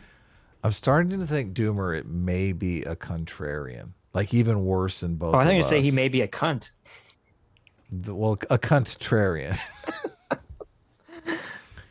You know how like there are some Beetlejuice? people that just don't like anything because just other people like it? Yeah, listen, look at me. Look in my eyes. Look into my soul, Doomer. How do you not like Beetlejuice? That movie's great. Yeah, Beetlejuice is great. Awful. So's Edward Scissorhands. He's just memeing. He loves Beetlejuice. He's just memeing. Cope. He's memeing. Listen to this guy. Cope. Look at this memeing. Adam, I'm seeing a lack of hot tomboy abs, Adam. I really hope that the Ed Wood talk would cause everyone to forget about. Oh no, everyone time out Ed Wood wants to get Wood, okay? So they want to see the hot tomboy Adam abs. Okay. Speaking of Wood, okay, it's going to be very quick, guys. No. Get your screen capture software out. Listen, the guys can't be that quick, okay? This is going to be like a second. I'll give it a 1/1000. It's got to be like 10 full seconds, okay? Here you go. 1/1000. Put it back. Oh my god, don't be such a pussy. What? It's still Leave it up there. Why are you such a pussy? It's up. Is it up? It is. Is it up, Adam? It's up. How up is it? It's fully erect. It's fully. It's fully up. So Zofratz drew the hot tomboy Adam. Oh, the shirt says "Only Friended." It does. It's like a play on OnlyFans. I like it. Oh my god. Do you like that picture? You like the little mistletoe over the abs? Yeah, Now can I take it down? Wait a minute. You have it like blown up. People can't see. They only see the face. Oh, there's more of it? You can show the whole picture. I thought this was it. This is. Look at this ad. Look at it. It's There's like more. Devious little sneaker. There's more picture here. You have to show the full picture, Adam. I don't know if I can. Full frontal. Okay. I don't know if I full can. Picture. What happens? Full picture. What happens if I shrink this down? Show the whole picture. Oh, it disappeared. Sometimes things disappear in OBS. Do you know about the OBS bug? You gotta show the full picture. Yeah, I heard about that. Do you know about the OBS bug? I think they're going to fix that at some point. Show it. Why are you being such a pussy? Oh my god! Look at this. Show it. Look at that beautiful artwork. That's how Fred did. Okay. The best part is I really like these man hands. these giant fucking man hands. Listen, it's from all the reps you do. Okay. Are you actually showing it? Of course. Okay, there you go. Look at that. Beautiful. Look at that. Oh, so hot. He showed it for like a second. Now everyone's gonna switch to A-Team now. Oof. Oh my. I think we should take it down. Oh my. Okay, you can take it down now. Jeez. I like how the cutoffs have the pockets. Right. There's a good little detail. Yeah. Yeah, great stuff. Thank you, Zofratz, for that amazing piece of artwork.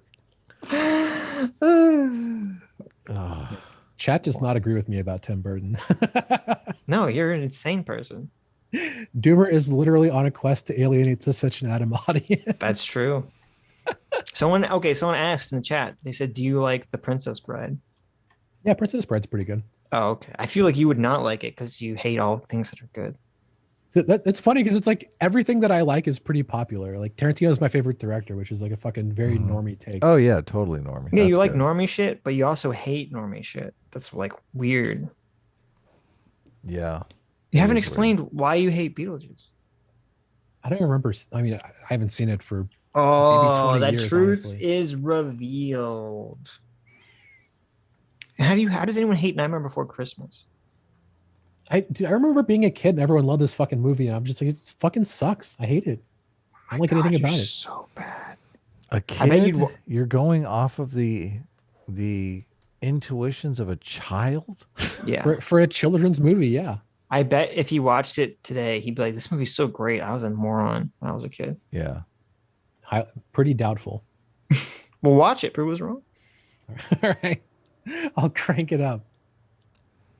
I went back and watched Akira. I didn't trust my, high, stone, drunk, 20-year-old self. Mm-hmm. Yeah. Kubomi for $50 says, "Sorry, I don't have enough characters in chat to elucidate." Well, thank you for $50. Thank you for all the money, Kubomi. Says, "Elucidate my take on MMT. I know you aren't a commie appropriating MMT guy, Adam, but I still vehemently disagree with MMT's theology. The United States has somewhat embraced MMT since the 70s. Japan is all out on MMT." So there you go. I don't know if that's true about Japan, but I mean, you say MMT theology. I don't really know what you mean by that. Theology. Yeah.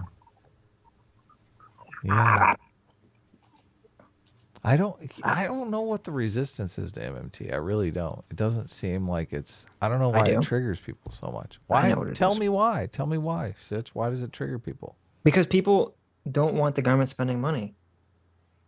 That's the answer. I mean, so they're just viscerally triggered by the government spending any money? Yes.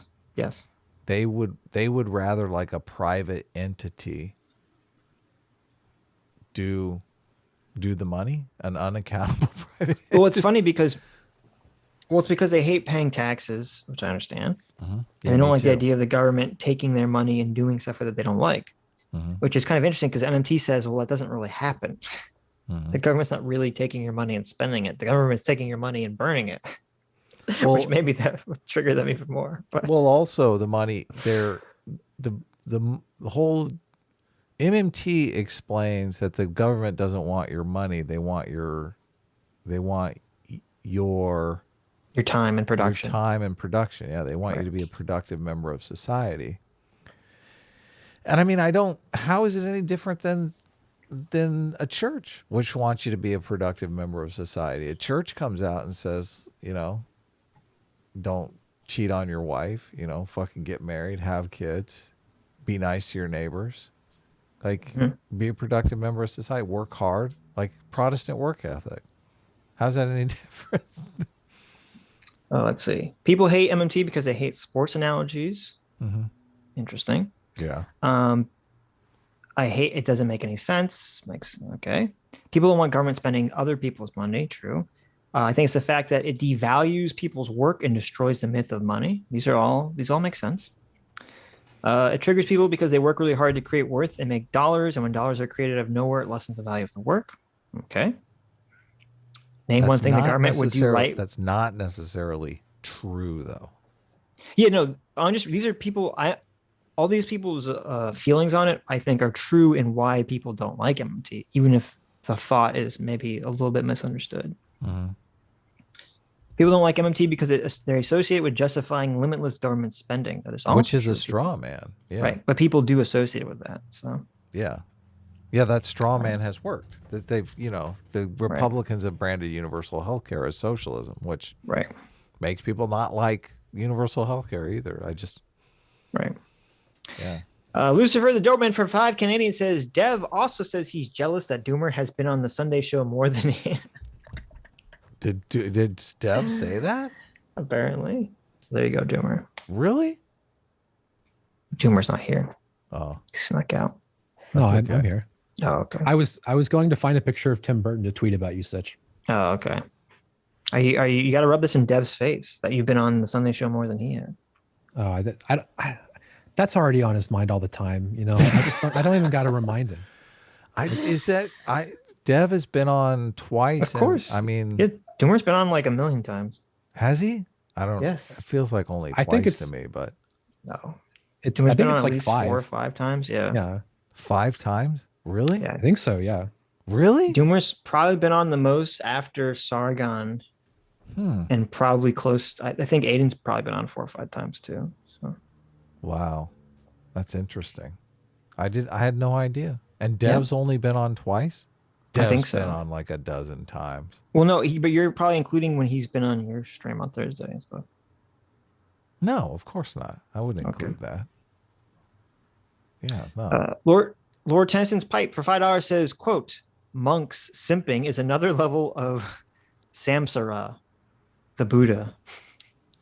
Quote, simp not for the things of this world, but instead for the kingdom of God. Jesus. There you go. Thank you, Lord Tennyson's pipe. Cat Branchman for $5 says, I went through Doomer's timeline and didn't see a single like on a Twitter babe's tweet. You did see him like Destiny Vosh, Brokeback Mountain, though. Very sus. I know. I saw that too. Yes, that is pretty sus. What happened there, Doomer? Very sus. Oh, what happened? I was counting. I've been on 5 times on the Sunday show. There you go. Officially. There you go. What was going on? Someone accused me of simping.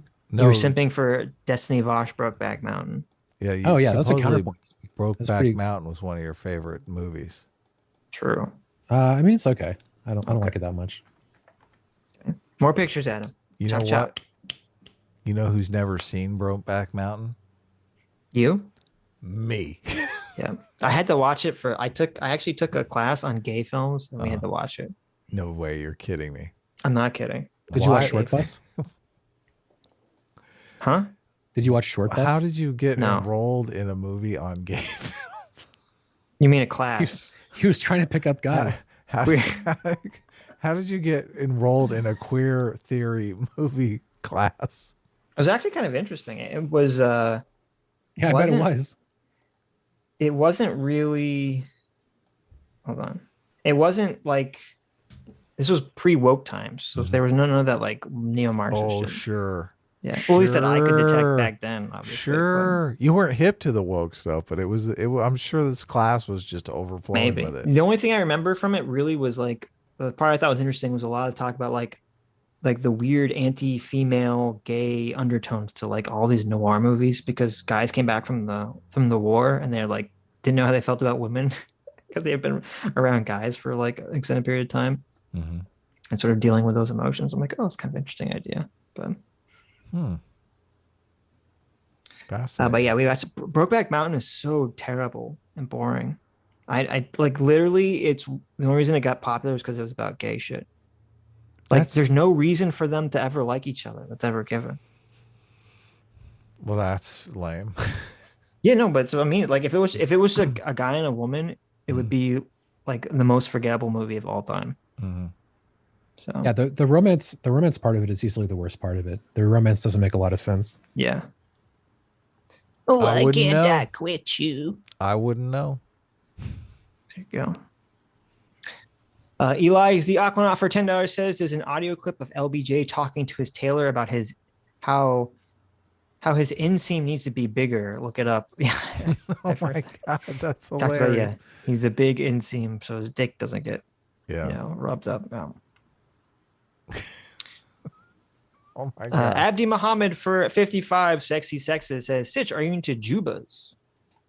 What's a juba? Also, give me Doomer's wrench right in front of him. Take his wrench and give it to me. I enjoy Doomer suffering. What's going on, Abdi? Holy shit. Doomer's A-team. Yeah. My favorite gay movie is Men in Black, by the way. Oh, yeah. Yeah. Talking about the deleted scenes part. If Abdi was in the chat, I would be very tempted to do that. Really? I thought we talked about this. That's an after. I think it'd be pretty funny. That's an after Christmas thing. It would be fun, yeah. Yeah. The Mossad. Oh my God. The actual Mossad. Okay, Israeli secret intelligence agencies in the chat.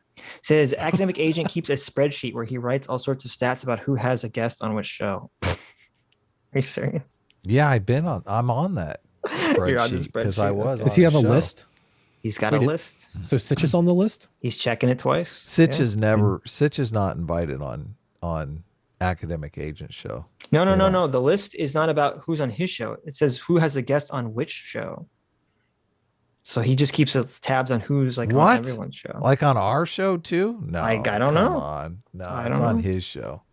I'm just saying what the Mossad is saying. And considering he's a secret Israeli agency, I assume they know what's up. I think Aiden just learned about LBJ whipping his dick out. Based. Dude, the LBJ thing is real. Empty bottle of Monsters for $5 says, sorry, Adam, but as a white man, I've worked where management was only given to black people, and I never thought of calling them the N-word because of it. There you go. There you go. Really? Oh. That's good. Was it Google? Is that where you worked? Ha. I wouldn't try that at Google. You might get in trouble. More pictures. More pictures. You want more pictures? Yes. I'm sorry. The Mossad clarifies. He says no on his shows. Oh, okay. There you go. You've reached your picture limit. I'm sorry. I see. Wormy needs some love now. I got things I got to do here. Okay. Wormy's Sam's got to touch the pussy. Wormy's very interested in being pet right now. Aww. There you go. The Mossad said Mossad said he's not taking stats on other people's shows. It's only on his show. I got that right. So, well, Mossad wrote it wrong the first time. Okay. Anyway, nah, Sitch read it wrong. Sarcastic Overlord for $5 says, I almost lost my faith in A-Team after saying Marx was all about the individual, but then I clicked off the stream and saw the thumbnail. There you go. He liked the Hasan crying thumbnail. It saved you, Adam. I did. Ha ha. That thumbnail was Sitch's idea. We argued. I tried to get a white baby with a whip, cracking the whip in the thumbnail. Okay, guys. Yeah, Adam sent me a picture of it was hilarious, like a hilarious little picture of a little white kid with a whip. Yeah. I'm like, no, Adam, the thumbnail has to be Hasan crying with like crackers. Right. Like saltine crackers. And I was like, this is a cracker. What? Look at it. Look at this kid. I'm surprised you didn't put him in there too. Like, I know. I knew you were in the thinking. Background. I knew you were thinking it. You were like, he's gonna put that fucking kid. If you put it in there, I wouldn't mind. He's gonna put that white baby. That white baby. Could have had him cracking Hasan's face, which is why in the thumbnail. Crying. Yeah. Nah, I left it out. Okay. I just went with the crackers. Whalers for $5 says Hasan is the human form of the meme of the guy putting a stick between the spokes of his own bike. True. Yes. Hasan does that once a day, and that's why people love him. There you go. There's new updates, by the way. Did you guys see Hasan's tweets from today? No. What were the so updates? Somebody on Hasan's return stream, somebody was apparently in chat saying, I hate white people. You can't be racist against white people, et cetera, et cetera, et cetera. And Twitch banned them. And then Hasan was like, isn't this ridiculous? Can you believe this person got banned? It's like the most ridiculous shit. He bans people from like right and left. What does he care? He's back on Twitch right now? Yeah. Yes. Yeah. Yeah. He's okay, back here we already. go. I found the tweet. Hasan says Twitch needs to stop capitulating to white supremacists and those doing white identity politics. You're making the platform worse place overall. First of all, Hasan and all these fucking piece of shit CRT woke neo-Marxist fuckheads are the ones doing white identity politics. They are. Yeah. So fuck you, you fucking asshole. Yeah. Secondly, let's look at what the person is that got banned. It says they said, you a black man reincarnated into a white body. I love you. You can't be racist towards white people. Facts. You can't be racist towards white people. Tell him, Hasan. Facts. LMAO. You did nothing wrong. You so fire. Only race you can't be racist to is white people. I can't tell if this person's like doing this like sarcastically or not because it feels sarcastic. But that is literally CRT, though. Yeah. And I'm assuming you looked at the first screenshot. The second screenshot, if I recall correctly, was worse. Actually, is that CRT? Because that's the power plus privilege thing, and I'm not sure if that's part of CRT. It sort of is. The second one is only race you can be racist to. You can't be only race you can't be racist to is white people. Based exactly. LMAO. Someone said you're playing for both teams. Don't listen to him. People getting to be trolled. This is the craziest thing ever. Because black people go through actual racism, idiot. Why do white people want to be oppressed so bad? Bro, that word is not racist. WTF. You're half a cracker. That's probably why I got he called someone half cracker. So there you go. It feels like this guy is trolling, but I can't tell. He got a check mark on Twitter, Bruce Ray. I don't know who this is. That person has a check mark? Oh my god. Yeah, this person has a check mark. I thought it was a rando. No, this is not a rando. This is a check mark. Oh, very smart check mark. Look, if you're memeing too close to the sun and you get banned, you just say, well, this is breaks. Well, I can't tell if they have a check mark, so it's a bad sign already. And a Twitch channel, so I don't know if they're being sincere or not. Wait, they have a Twitch channel? They got like their income fucked up by this? Oh my god. I guess. Yeah. Bruce Drop 'em Off is their name. Man, So there you go. Things people like, if you have a Twitch channel, why would you touch this with a 10-foot fucking pole? I know. Let's see. Where was I?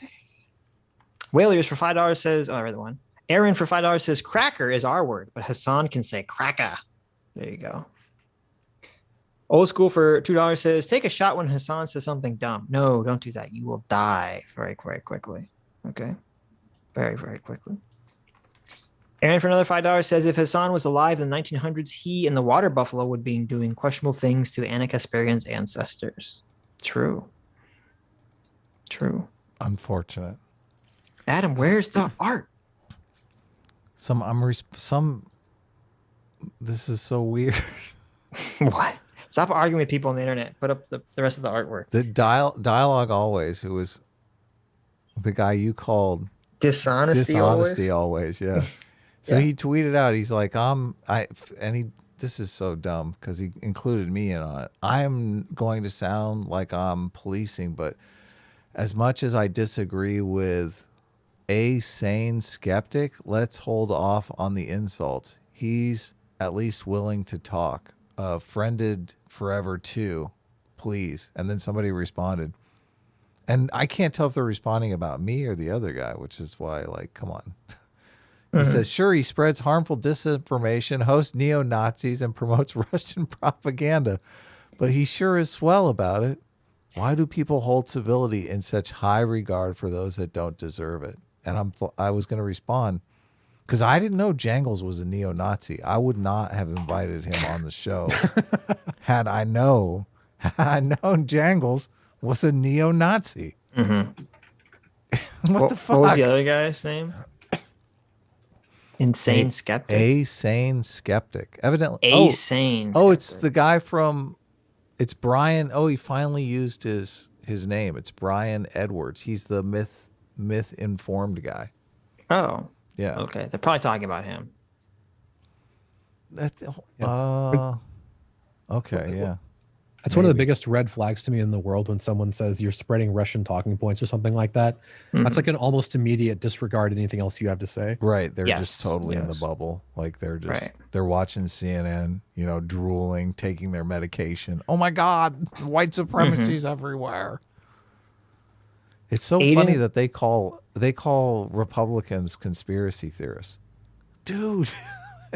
I know. Aiden's saying what now? Aiden's favorite fast food.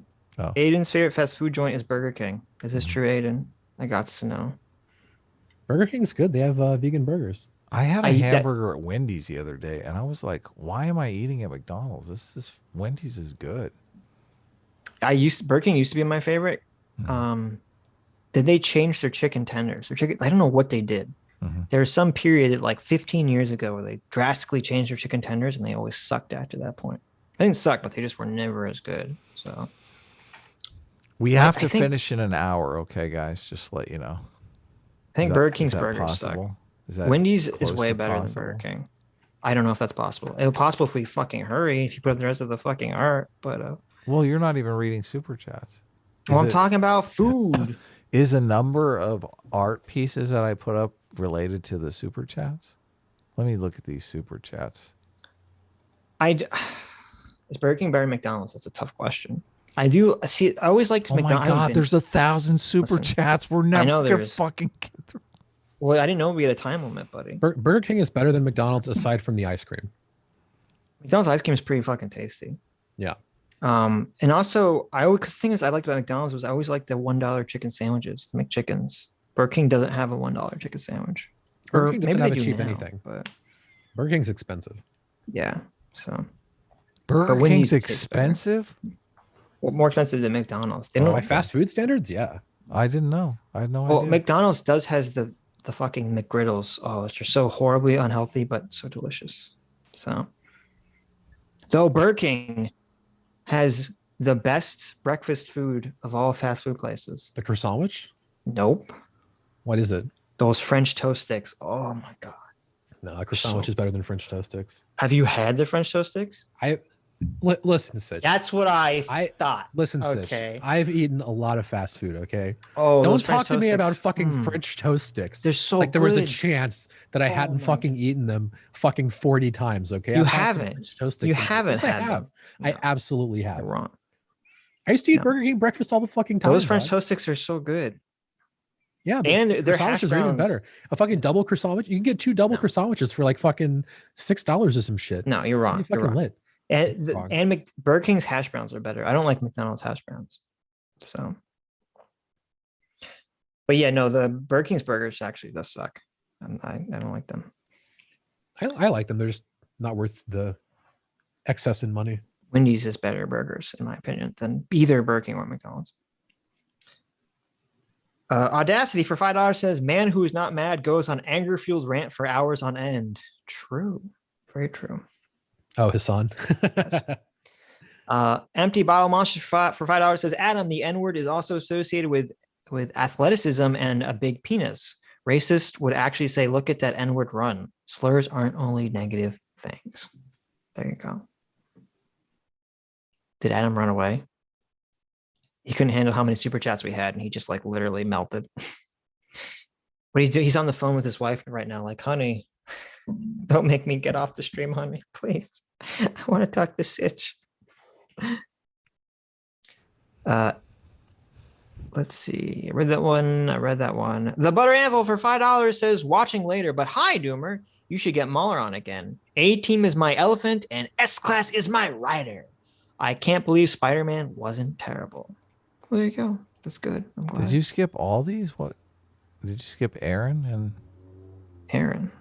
I read Aaron's. cracker is a word, but Hasan can say cracker?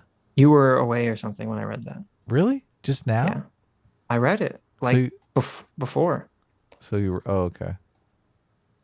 And then I read the other $20 ones last week or last Sunday. Gotcha. So Yeah. apparently Hasan got unbanned. The first thing he did was come back and say every single anti-white slur except for cracker.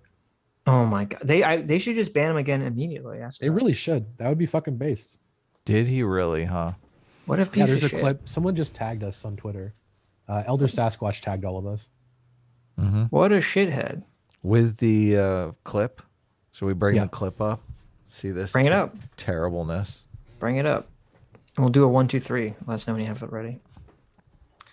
I mean, I'll put it in the watch together. Don't. It's a Twitter clip. What? It's 16 seconds long. Like, Yeah. I can't count to 3. You know how I am. Oh my god. We don't need to do it. It's just Hasan going through a bunch of white people slurs. Is it funny? No, it's not. yeah, not really. No. It's not really that funny. Oh, okay. Well, fuck us. But then I don't think you should be in trouble for saying them. I think you should only be in trouble if he calls people Mm-hmm. those things. 100 Fast Kids 100 for $5 says, I found you guys through Spotify that listened. What? I found through Spotify that listened to y'all for 17,000 minutes this year. Wow. So I want to say thanks for keeping me entertained this year and the next one. Oh, you're welcome. Wow. Yeah. Oh, I see. Spotify tracked how long they listened to us. 17,000 minutes. 17,000 minutes. Yes. Just think we had to talk for 17,000 minutes. Isn't that insane to think about? Crazy. Just think how much time I devote to trying to get Sitch to shut the fuck up. I feel like since we started streaming, I probably talked more in that time period than I ever had like before in my entire life. Really? Yeah, I know. That's a fucking tragedy, honestly. Look at Doomer over here. Like, yeah, he's a tragedy. Yeah, fuck these things. I'm angry. Rabble, rabble. I don't like Beetlejuice because I have a small pee-pee. No, it's because it's a shitty movie.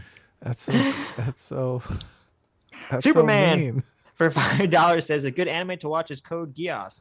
It shows how modern monarchies would work and how terrible it would be. A-Team all the way. Code Geass sucks. Sweet. Code Geass is not good. Code Geass is bad. No way. But it's true. Sounds Monarchy great. does suck. Squeeze Louise for $5 says simping is only acceptable if you are simping for queen mommy milkers. True. True. 100% true. MMT. Adam, put up the rest of the artwork. Mommy milker theory. No, I got to police you on the super chats. You weren't. Artwork. You're not doing your job. Oh my God. Junebug for $2 do says, the Dev, artwork, you go join Flashcast and Friday Night Tights. That's right, Dev. Why aren't you on Flashcast or Friday Night Tights? I've been on Flashcast.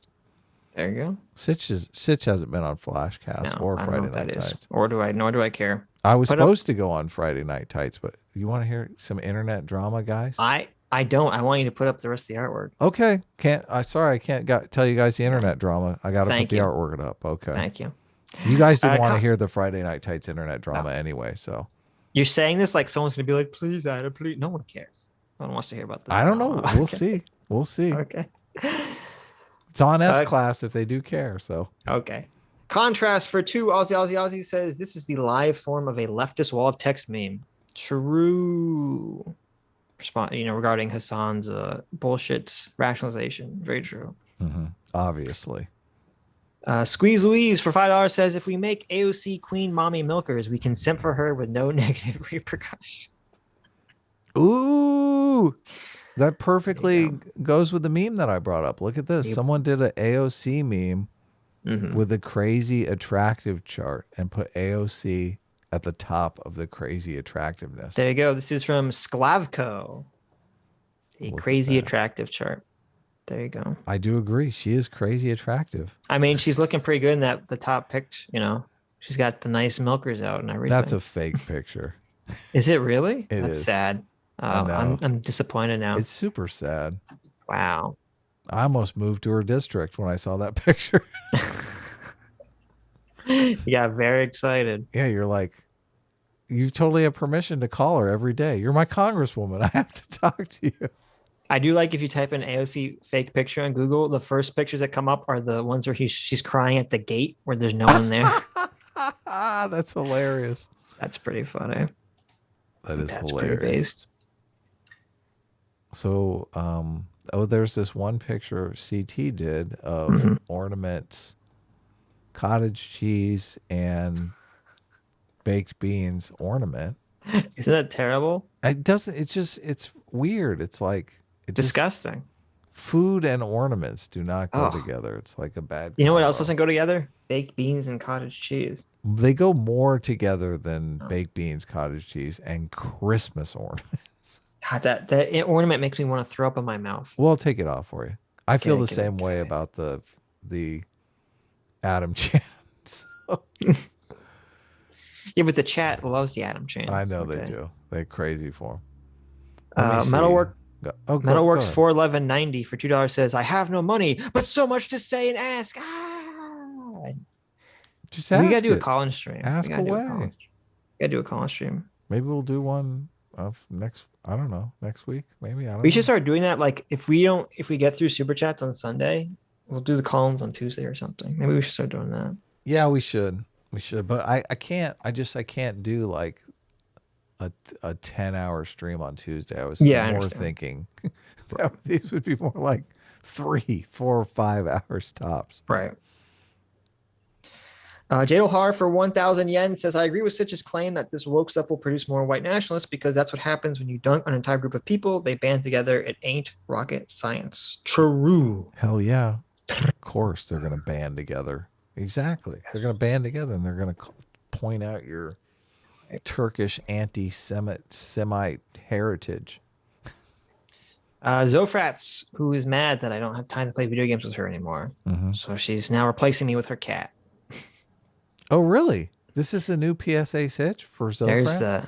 There's Zofrat's new PSA Sitch, yes. Wow. Another person of Shadow. Right.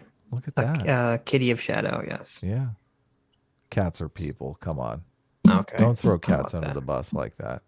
I will. You know why you think that? Because you got the brain worms. Wormy. Yeah. Toxoplasmosis? Yeah. Oh, yeah. I got Come on. Of course I have toxoplasmosis. All right. I learned to live. You learn to manage it. It's like AIDS. Oh my God. All right. I took the cat picture down. What are we doing? The Elephant and the Rider for $5 says, Hey now. Y'all mentioned that the real test is how you treat people that are on the other team. Reminds me of the OG Good Samaritan story. True. Oh, yeah. That's a great point. Yep.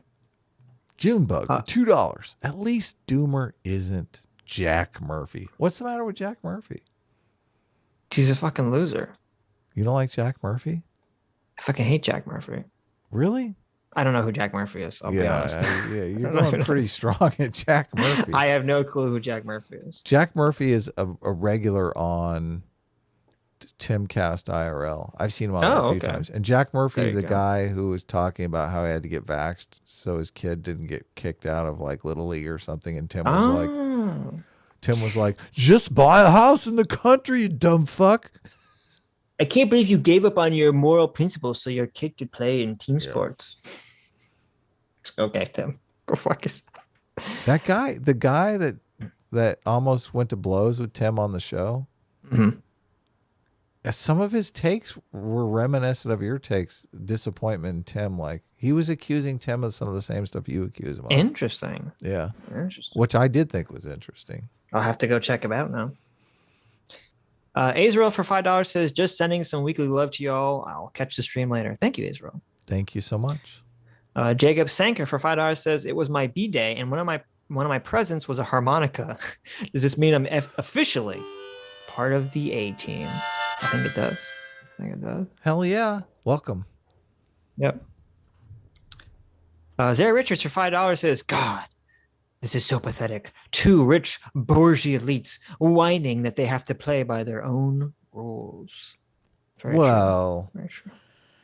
I saw a bunch of people on Twitter that were super offended by Ethan's like, yeah, don't use the K slur with me. Right. Like, exactly. I told you that was going to trigger people. It's like, what the? It's so true. It's like, you can call me cracker, but don't call me the K slur. Yeah. Come on, fuck off. Yeah. In your $3 million studio. Oh, I'm powerless. You don't understand. Dog backwards for $5 New Zealand dollars says, what bird lays the biggest egg and has the longest beak? Ostrich. Biggest egg? Ostrich's biggest egg, right? Probably right. Yeah. I mean, it's got to be. Yeah, you're probably right. Longest What's beak? the bird? Oh yeah. What's the bird with the biggest beak? Yeah. There's got to be something with like a huge, like a toucan or something. Beak. Something like crazy. I don't know. Oh, you're maybe like a hummingbird if they had like the super long. Yeah, beak is it proportional or is it just like longest beak in the world? Yeah, I don't know. Bird with I'll biggest look it up. You read the next super chat. Beak. Longest beak. Okay. It's just Stavy for 5 Aussies says, Hasan got me thinking, have you guys ever met someone who everyone found super charismatic, but you just don't see it? Yeah. Their name is Hasan. Donald Trump. Oh, really? No, it's never happened to me. Usually, if someone is charismatic, even if I don't like them, I understand why other people find them charismatic. So. Do you find Donald Trump charismatic? Sure. Yeah, he's super funny. Yeah, he is. I don't. Go ahead. I don't understand how people don't see him for what he is, because for me, it's super obvious. But he is a shyster. You see him as a shyster. I see the shyster. The shyster part is very clear. I could see the shyster before he was elected president. Like the shyster, when he was in the debates, he just seemed like a giant shyster. Right. But then I listened to some of his rallies, and he's funny, and it wears you down. You're like, okay, well, he's a shyster. Yeah, but you can be funny and a shyster. Yeah, so totally. These are not independent of each other. I know. I live in Los Angeles. I know lots of people who are funny and shysters. Right. Like, you just know. You're like, okay, right. That guy's super funny and fun to hang out with, but don't leave your wallet lying around when he's. Now, is shyster a Yiddish word? I'm not sure.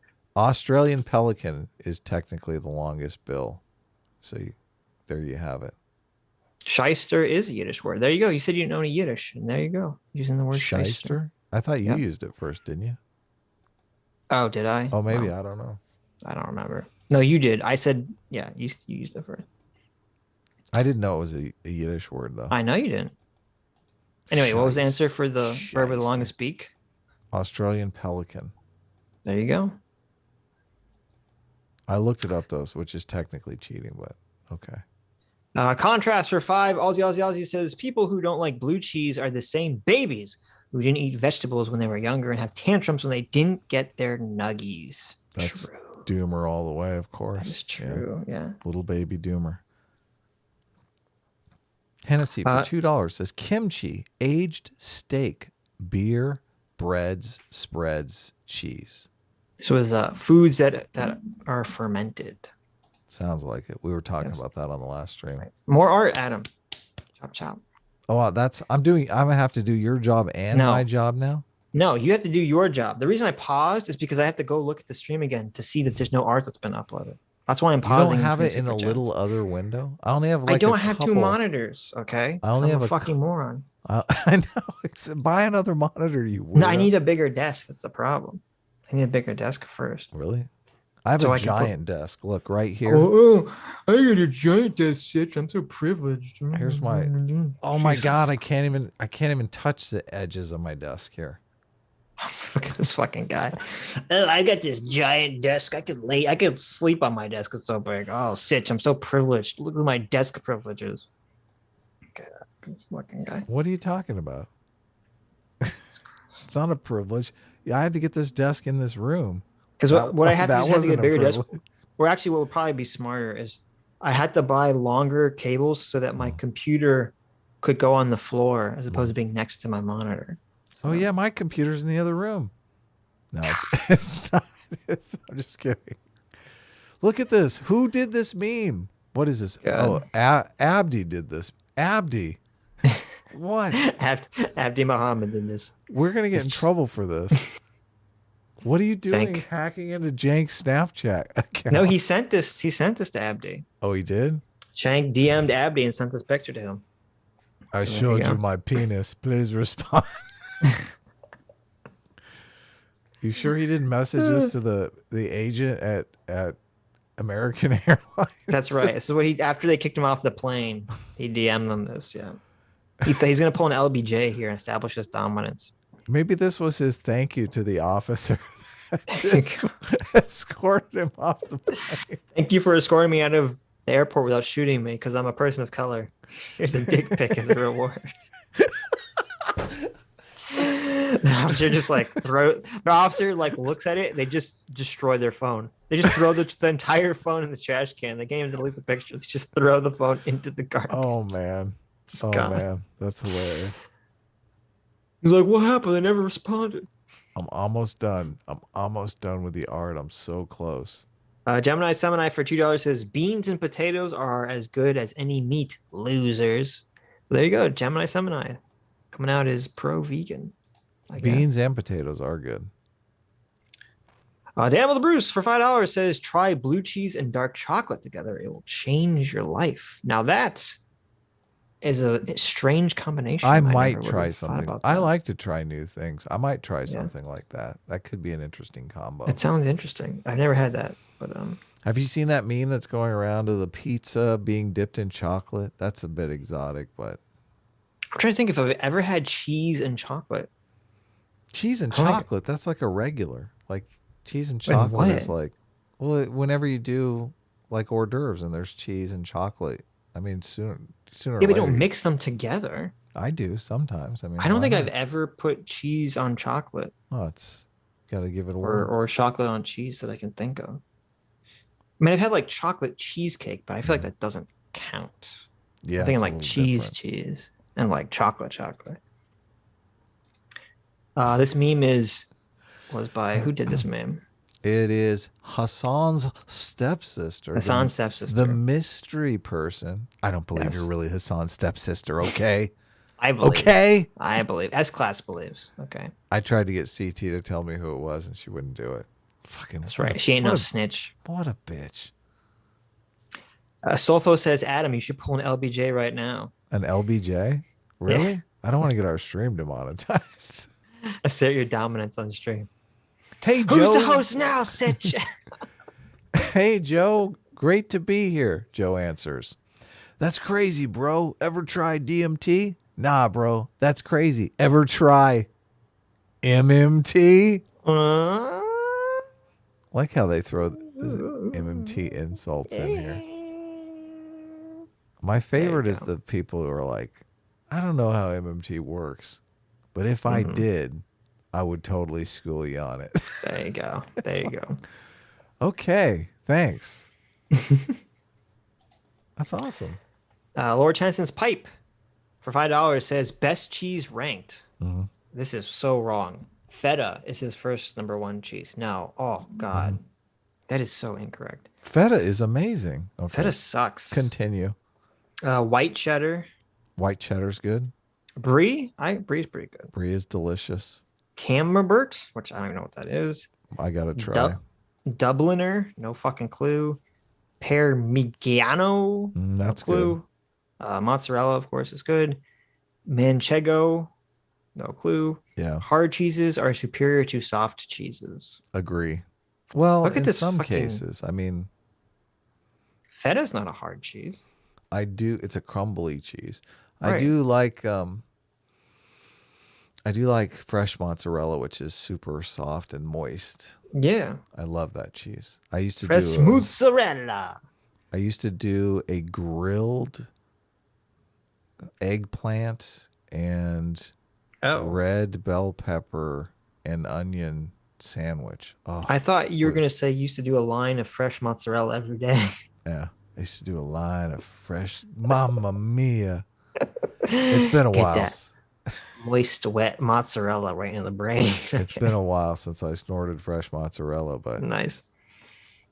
Look at Lord Tennyson's pipe. He's all like, oh, look at my fancy cheeses. I know. Camembert, Dubliner. Get out of here, you fancy cheeses. I want some good old American cheese. I Okay? love fancy cheese. You Good don't old like fancy American. cheese? Fancy cheese is delicious. I Lord think I Tennyson's have pipe. one more piece of art. I don't know. Do you want me to share all the pictures of CT, or do you just want me to share the one where she's making the white supremacist hand You can sign? share the first two for the first two different pictures. So this is a merch picture, I believe. Yes. This is CT white is- supremacy masquerading. CT is modeling the t-shirts, the Sitch and Adam t-shirts you can get in the Sitch and Adam t-shirt store, which is in the description below. Sitch and Adam merch, sitchandfriended.threadless.com. Yeah. So There you and this is the what you get when you accuse her of white supremacy. Look at that. CT, I cannot believe it. This is CT the coming out as a racist. this is the response to the. I knew it. And then we got one more. What is the? Oh, that's the anime. That's the anime. He's making a little anime. He's making a woo-woo. Fever for victory. There you go. There you go. There you go. She's not in the chat anymore. She left already. What happened? I don't know. She had to take a sleep. She had to take a nap. Okay. I So there you go. all That's I, what you want. I think all I have left is the tree. Don't you guys want? Look at these awesome T-shirts. Okay, Mhm. don't you want these awesome T-shirts that CT is so graciously modeling for us? Lord Chance's pipe for $2 says puree tea is fermented and pressed at the bricks. I don't know what that is. I don't know what that is. Silver Icetail for 200 knock knock says S-Class is fermented. A-Train is derailed. Change my mind or eat my taint. Also, thank you for the fun streams. And remember, 1 + 1 = love. There you go. There you go. Love. Uh-oh, all the simps are coming out for the CT pictures. Really? I was, you know what? I was like, CT, you can put these pictures out. You're gonna get like an army of simps now. Is that the goal? I'm curious. Oh, of course it is. Of course it is. I mean, no, never. We're gonna go simping for CT now. Which is fine. You should all simp for CT. Guys, if you don't know this, Adam is very mean to CT in the DMs. Very mean to CT DMs. What? Do you really think that? He just tries to make her cry every day. That's his goal every day. He's like, I gotta make CT cry. CT has never cried. That's not true. Doesn't sound convincing. That's not true. I'm just kidding. I'm just trying to get you in trouble with chat. CT is definitely one of the guys. Like CT horses around with us in the same way that Aiden horses around with us. So there you go. Aiden occasionally will cry. That's a bad example. Yeah, exactly. But it's usually Aiden is crying because she takes it too far. I only have one picture left, and it's the Christmas tree. So I guess here's. Let me make sure you got everything. I got it all. Do. Let me make sure, Adam. I don't trust you. A-Team takes care of business. Okay. Does A-Team take care of business? I feel like A-Team doesn't take care of business. No, you missed one. No, I missed none. There's the Doomer meme that you missed. Doomer doesn't count. Okay. There's a Doomer meme. And Blep got the duck shirt. Thank you, Blep. So here is the beautiful Christmas tree that CT, our gracious CT, Mama CT, mother of the community, has put together for us here. There you go. With all of these beautiful presents. Yeah, look at all these beautiful ornaments. Half of these boxes are probably filled with illicit drugs. All of these ornaments are very, very creative. Yes. Artistic. Only a few are degenerate. I see Danimals here has been censored. That's good. I like to see that. I'm lots of free will in those boxes. Okay. I have obviously the fakest smile on that you could have. Adam is totally faking it. Totally faking it like I'm having a good time. Yeah. Like maybe you're not sober. Sitch is here doing his best Brokeback Mountain pose. He's got his ornament here. He's got his hand. He's got his original hand. The original picture that CT sent me, it wasn't finished. And so I wasn't holding anything. I'm like, why am I making gay hands? What's happening? Oh, there's an ornament. I'm like, oh, okay. Right. I always hold. You don't hold your ornaments all dainty like that, okay? Oh, obviously, it's a very fragile ornament. You don't want to break it. so I see. Amazing. I like that my T-shirt says "Oh snap" and it has like a gingerbread man screaming as they get snapped in half and die. What is? I can't tell what my sweater says. Yours says "Get lit." Oh, get lit. That's appropriate. Get lit. Get it? It's funny. I do. I like that. Yes. Wow. Astolfo says making women cry is Adam's fetish. I think that's true. Don't tell, guys. Okay, that's our secret. I'm so not that person. I think you are that person. I think reality has proved you are that person. Dan with the Bruce for $5 says there's a delicious wine called Sauterne made from moldy, overripened grapes that got infected with the quote noble rot. Tastes like citrusy butterscotch. Huh. Interesting. Yum yum.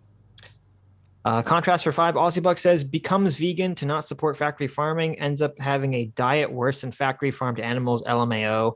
Sitch learned to use chopsticks. I will never. Chopsticks are fucking barbaric. Okay, we live in the year 2021. Okay, we have these things called utensils and forks and knives. It's so weird. You're anti chopsticks. No, I'm not a cave person. Okay, I love me some chopsticks. It's the future. Okay, we have invented superior technology than 2 literal sticks. Sometimes I do a PB&J and I cut it up in little pieces. I get my chopsticks out. I'm like, I'm gonna have me some chopsticks and PB&J. What a fucking Californian hipster. All right. I know. Jeez. It's great. God, that's terrible. Put up Bull Moose's meme. That's the Doomer one. There's another Doomer meme. Yeah, it's up there. Eddie for $1 says, Adam, get a Streamlabs. I want to give you money on Thursday. I had things to say. Streamlabs. I guess I could. Eddie for another $1 says, even if we accept people speak equals R as a fact, you can't expect people to be okay with being the only acceptable targets of bigotry forever. Also, Twitch is a private company and can ban whoever they want.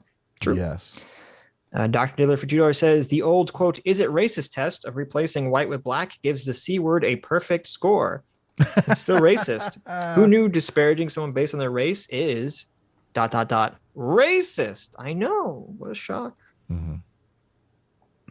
Streamlabs to avoid YouTube censor for $5 says video title suggestion for Doomer. Hasan is legitimately retarded. There you go. I agree with that one. That's true though. That can't be an insult because it's just factual. Mm-hmm.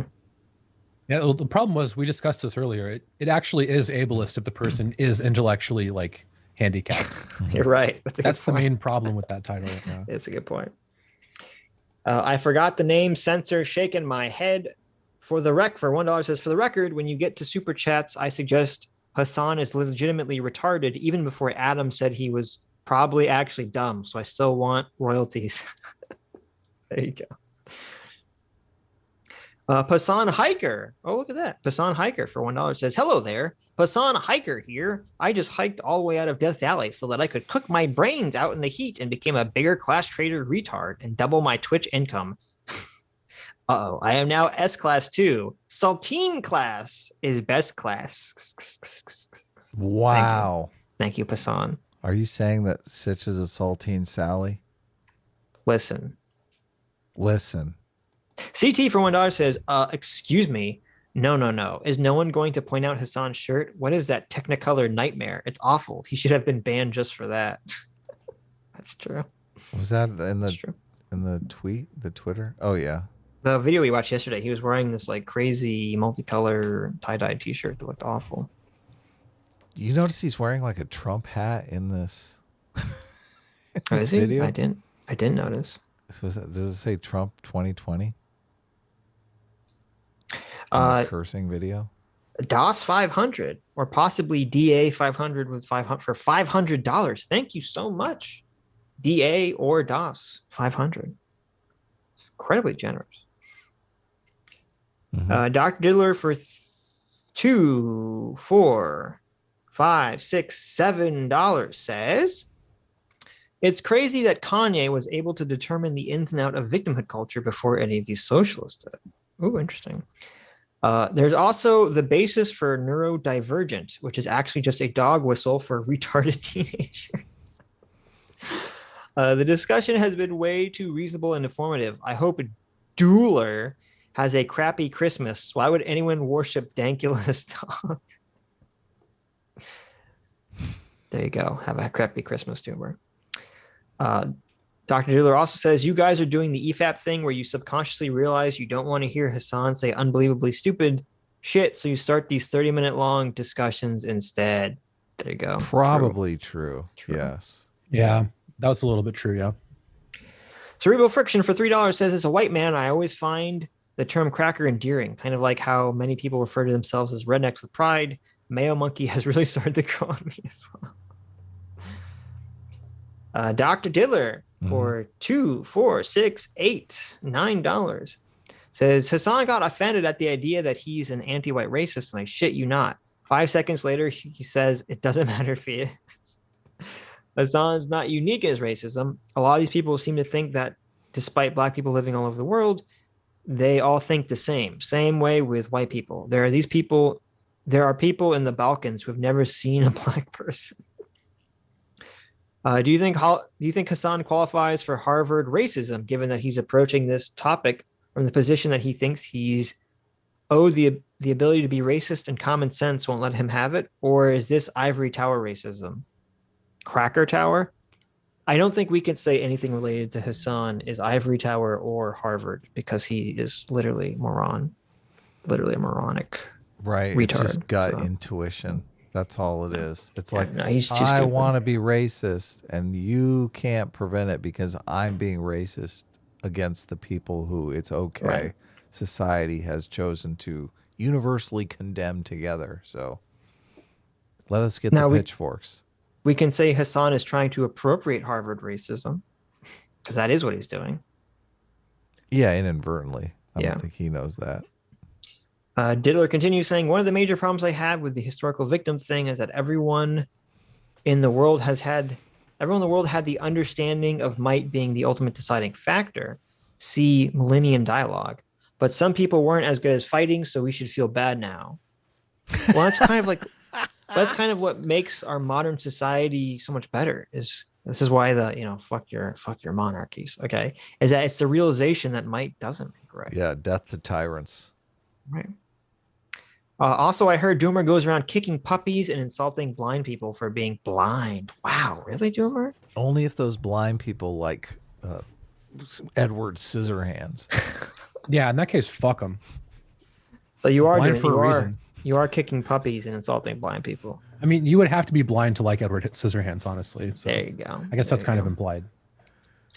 Utter Nonsense for $3 says, if you are judging the Christmas ornaments from the Discord, I'd like to point out that I made it last minute after drunkenly stumbling to my dorm for my post-finals party and using GIMP for the first time. That should boost me all the way up to 9th place.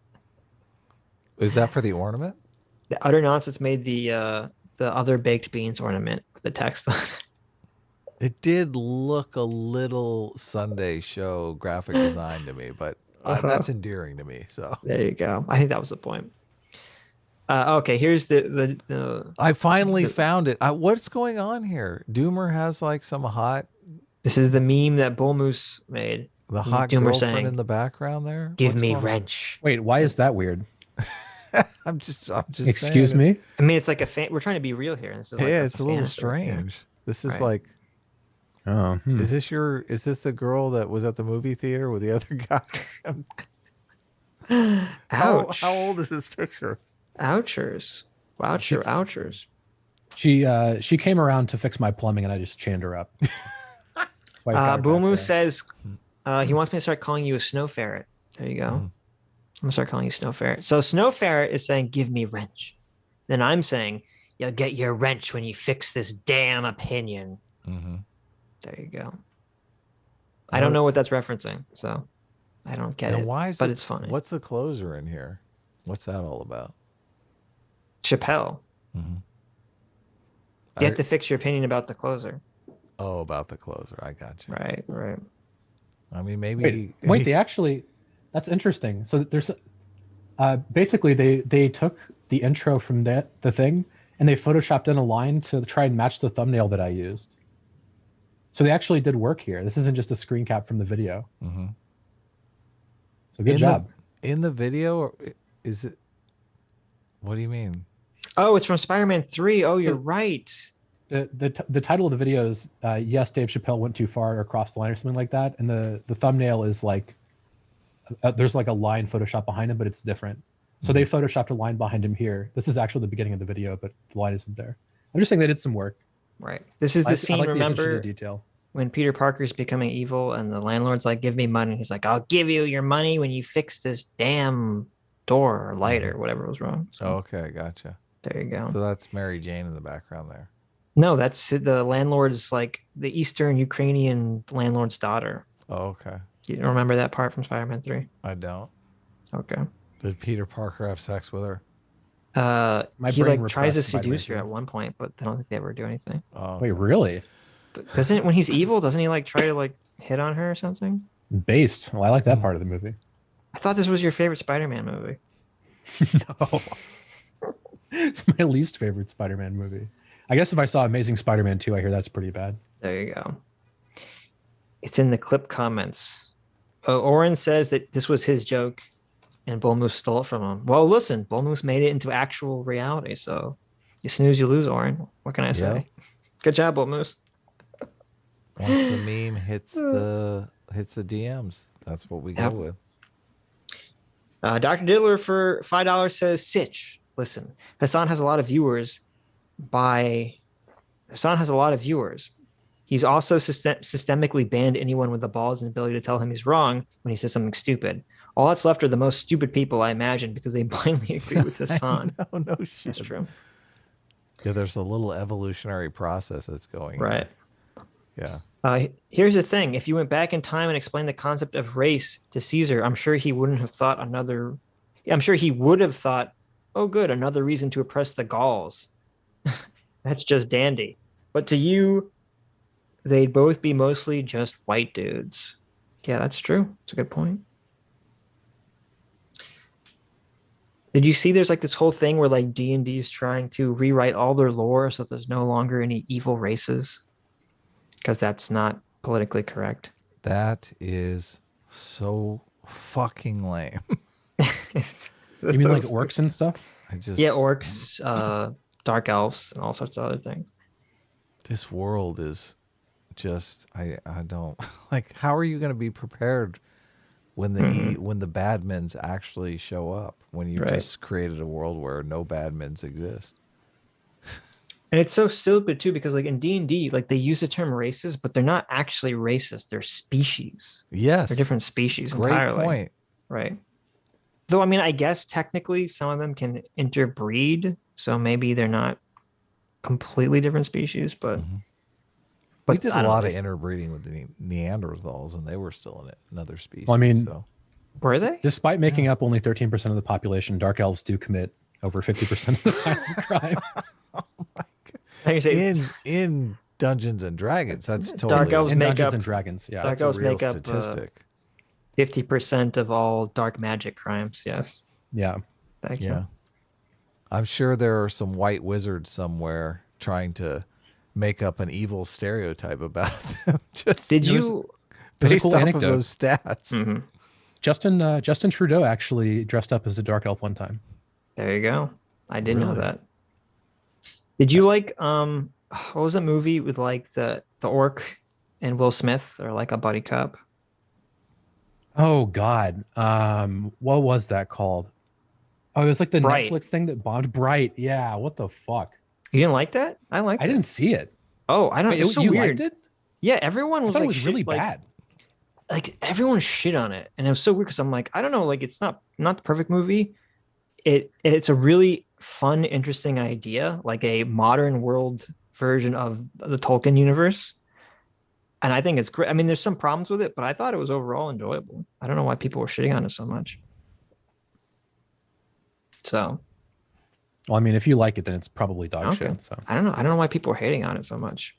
Well, that is interesting because I'm not even sure I saw the trailer, honestly. I just heard like an unanimous avalanche of shit talking.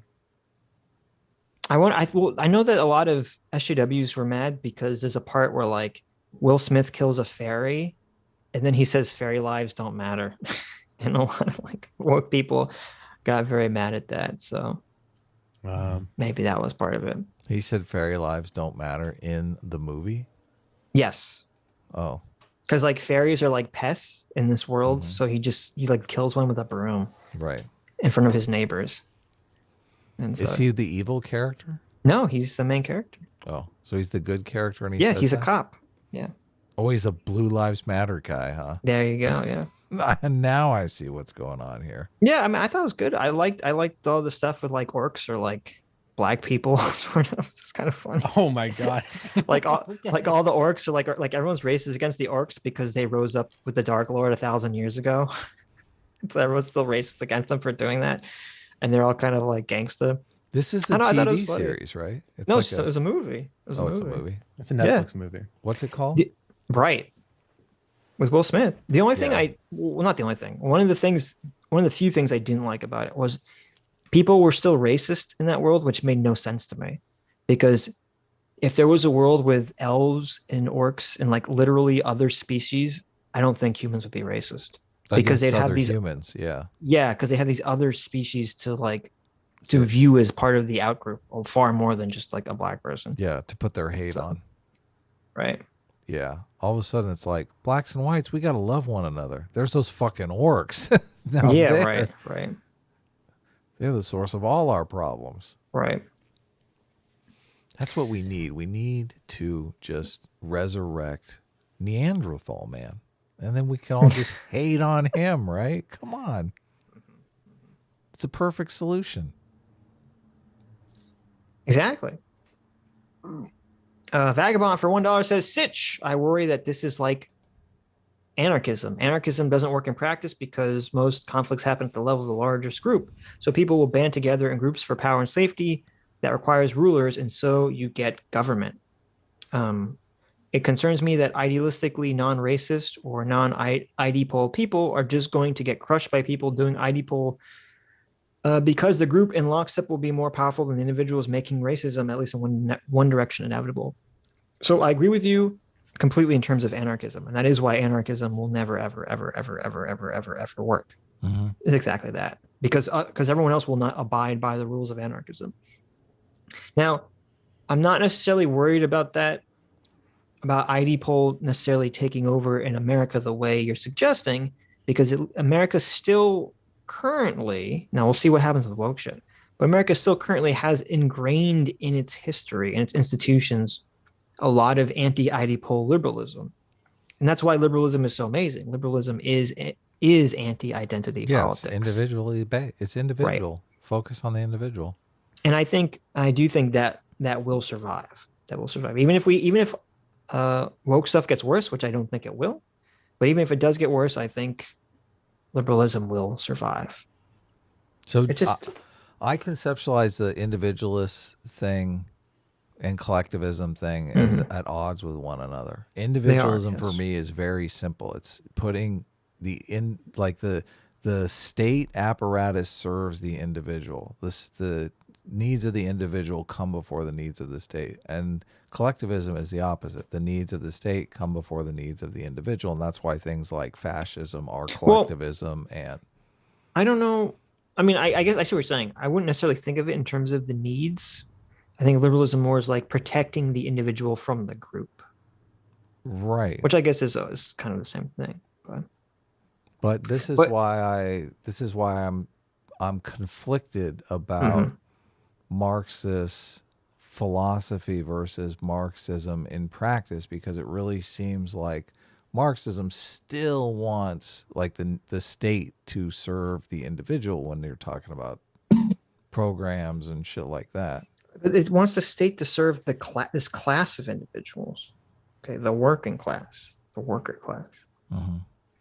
That's what I don't know. Like, again, I haven't read Das Kapital, but all of Marxism in practice seems to be very anti-individualism. I'm assuming that comes from the theory. I mean, yeah, the theory itself is almost doesn't even really talk about people. It talks about groups of people. Right. So fuck you, Adam. That's what I was talking about.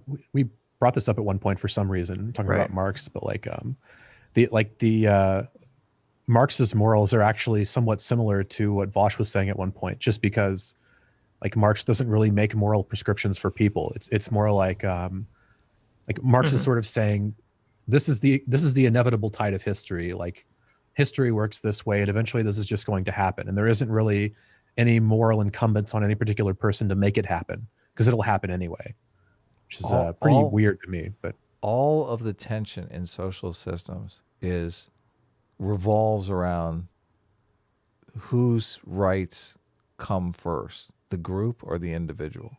Like, and often there's conflicts between the group and the individual's needs, wants, desires, all of that. So I'm very curious, like how Marxist philosophy would handle something like, self-sacrifice. Well, it's not entirely true, Adam, because in a better system, there wouldn't be a conflict between the individual and the collective, because the king's rights come first.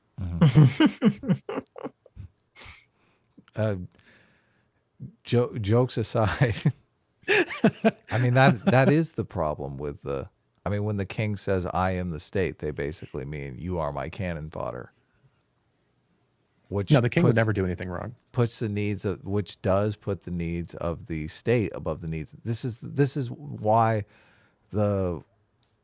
Aiden's argument about how monarchism leads to so much more freedom is totally bewildering to me, because it's like, the state is the more powerful entity. The whole idea behind liberalism is to take the power away from the state and give it to the individual. That was the least persuasive part of what she was saying to me. It sounded very similar to, honestly, what you hear from communists, where there's this assumption that the state will be intrinsically benevolent and you shouldn't expect the state to do anything wrong. It's like, well, I don't know about that. Well, that's what's funny about the whole teacher argument, because to me, saying oh, you're going to have kids that you're going to teach Kingscraft to, and they're going to grow up to become the ultimate rulers, is the same thing as the socialists. We're going to teach a bunch of elites how to run the economy and take care of the poor people, and they're going to make all decisions for you. We're going to teach people in worker co-ops not to be greedy and not to want to share with one another, so not to want to take too much. That kind of stuff seems so silly. I don't get it. I would kind of agree with the idea that a hand-picked aristocracy would be better at making decisions than random. That's because you're a dirty elitist piece of shit. I don't know how you can say that though, because that's not. Have you ever been to a Walmart? But listen, it totally turns how the decision-making apparatus is working now on its head. You're literally believing in a world where smart people map out the future, and that's just not the world we live in. Well, but there's also a bigger problem than that too. Smart people don't necessarily make good decisions. No, they don't. Yeah. Okay. Because there's a difference between someone's intelligence and someone's ability to control their elephant. Totally. That too. If we had a society controlled by quote unquote smart elites, we'd all be woke by law now, and Kyle Rittenhouse would go to jail forever for murder. Well, dumb people or smart people, the aristocracy wouldn't necessarily make good decisions, but dumb people reliably make bad decisions. Listen, you don't know that though, Doomer. Listen, the reason why I'm talking about it in the evolutionary framework is because what you're saying basically is it was very smart of evolution to design a hummingbird with this type of bill, because this bill works perfectly for flowers. It's no, it wasn't designed that way, okay?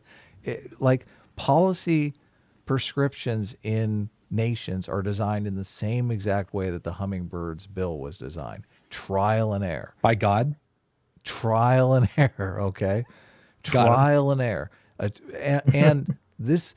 The why democracies took off everywhere is because they got the selection mechanism right, and these autocracies get the selection mechanism wrong. They only have a few people selecting, and they're obviously selecting the policy prescriptions that work for them, that make them happy, that make them able to go around, rape, pillage, and do whatever they want to other people, which is generally the trap most people fall into. Mm-hmm.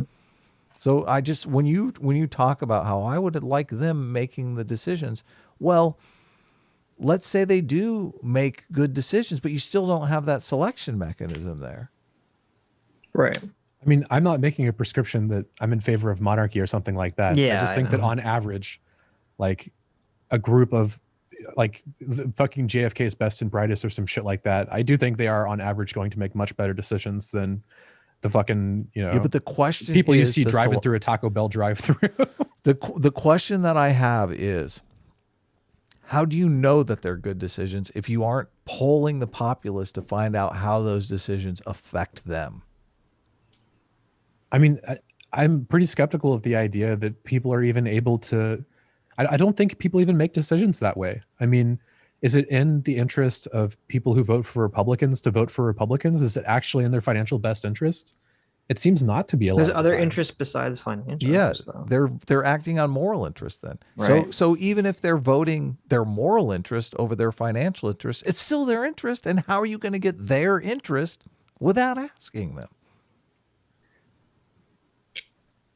I mean, like I'm not proposing like what I think is like absolutely the best form of whatever. I'm just saying that if I was to go to a party and I was to talk to someone, like just a random person that I just, bump into, the likelihood that they're able to calculate what's actually in their best interest, in my opinion, is quite low. But you've drifted off the example that I'm giving, because it's not I think it's a ghost in Adam. It's not the future. It's the past. They're measuring the past. They're not measuring the future. They're not predicting.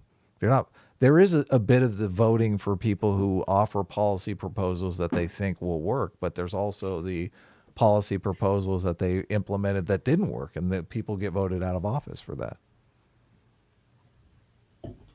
I mean, you're like, we're having very different conversations. Like you're talking about, yeah, like I think we're just like almost totally talking past one another, because you're giving a defense of why we have democracy. That, I mean, I'm in favor of democracy, right? I agree with that. Right. I'm very skeptical of the idea that people are really able to judge what is actually in their best interest in any sense, in the future, in the past, at all. Period. Policy, I mean, like I just don't think people are wise. rational. Well, Policy wise or any other wise. I don't think people are rational either. I mean, we're definitely not disagreeing there. I'm just, if there is a scale, I mean, I don't understand how you, like, you're basically saying because nobody really knows what's good for them, then smart people should make the decisions for everyone. And it just seems like a non sequitur to me. It's like, how do you know that they're the right decisions for them? I mean, you don't know for like, I'm not making like a society level policy. I'm just saying that I don't trust people to make good decisions in their life. That's all I'm saying. People seem to make pretty bad decisions, right? Yeah. Oh, so it's funny. There's two things I was thinking about in terms of the monarchy debate. The first was I watched some of Abdi Muhammad's. He sent me a video about Liechtenstein, which Aiden was like crowing about as being like, one of the top GDPs or something in the world. This is like a country that has like a population of like 50,000 people or something. My God, holy shit. And it's funny because apparently the country was failing, and what they did was what they did in order to turn their economy around was basically they made it so that like a bunch of rich people could use their banks and hide their money from the rest of the world. Oh, wow. So, I'm like, I don't know if this is like a good example of like how monarchy is successful in modern times. So they basically started parasiticizing the wealth of the rest of the world. They provided tax shelters too. Right. Basically. Look, and then the other if thing I was could thinking open about up a tax shelter, I would. Right. And the other thing I was thinking about too is when she made the comments about how like, well, all fascist government has come from democracies. I was going to say like, okay, but wait a minute. You have to compare, because first of all democracies came from all monarchies. Okay. So how many monarchies turned into democracies that didn't become fascist, and how many did? Because that's the real number. That is, right. Yeah. You have to make that comparison. Do you have that comparison? So I don't know. I'm guessing, considering there's only been a handful of fascist governments in the world, that it's a lot less. That's technically our job to dig up that information, because we're obviously arguing against monarchy, but we're really too lazy to do. Right. Yeah. Nils One-Armed Biker for $1 says, fun fact, if you follow the older definition of cracker, it goes back to braggarts in England, which following black rednecks and white liberals would apply more to the gangster culture of today than white people in general. True. Yeah, that's a good point. And that's the point he makes in the book. Yeah. Right. That's funny. That's why he calls it black rednecks and white liberals. Dr. Diddler for $1 says,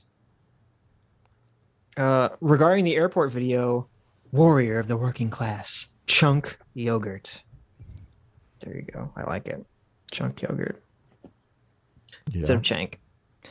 The Love Doctor 69 all day. Hey, Love Doctor for $3 says, kind of a random question, I know, but isn't it kind of weird how Rittenhouse has to become almost a celebrity in conservative circles? In my opinion, it's kind of inappropriate and kind of bothers me. I understand he didn't ask to be a public figure, but still, it's a little weird, I guess. Like, it's a little weird because, like, when you listen to him, he's just like super normie. Yeah. Like, you know, but I'm sure it will die down. I'm sure he'll just go on with the rest of his life. I don't think so. I mean, you don't think so? And also, I disagree with the premise that he's forced to do it. I think. Well, he's not forced to do anything. Yeah. I think he's doing it because obviously he wants. Trying to make that money. He wants wealth, fame, and power. And 4 doors, more whores. And who doesn't want more wealth, fame, and power? I mean, it's so weird. Do you think it would be very inappropriate for Kyle Rittenhouse in his next interview to come out to that song? All I want to do is ching ching every day. That would be great. What is that song? I can't remember it. You think that'd be appropriate? Oh, I love that song. Who is that? First of all, I fucking hate that song. You don't like that? I hate that song. Oh, it's so good. All I wanted. Fuck, it's killing me that I can't remember who's. That was like one of the songs that came out when I was in college, and it was just like played 24/7 in the dorm. It made me want to die. Yeah, I used to play that song 24/7. God. Can we reflect on how funny it is that it was revealed at trial that he had an Instagram account named 4 More Doors, 4 Doors, More Whores? Like, that shit is so fucking funny. It was great. Oh my Everybody God. loved it instantly. It had the complete opposite effect Binger intended.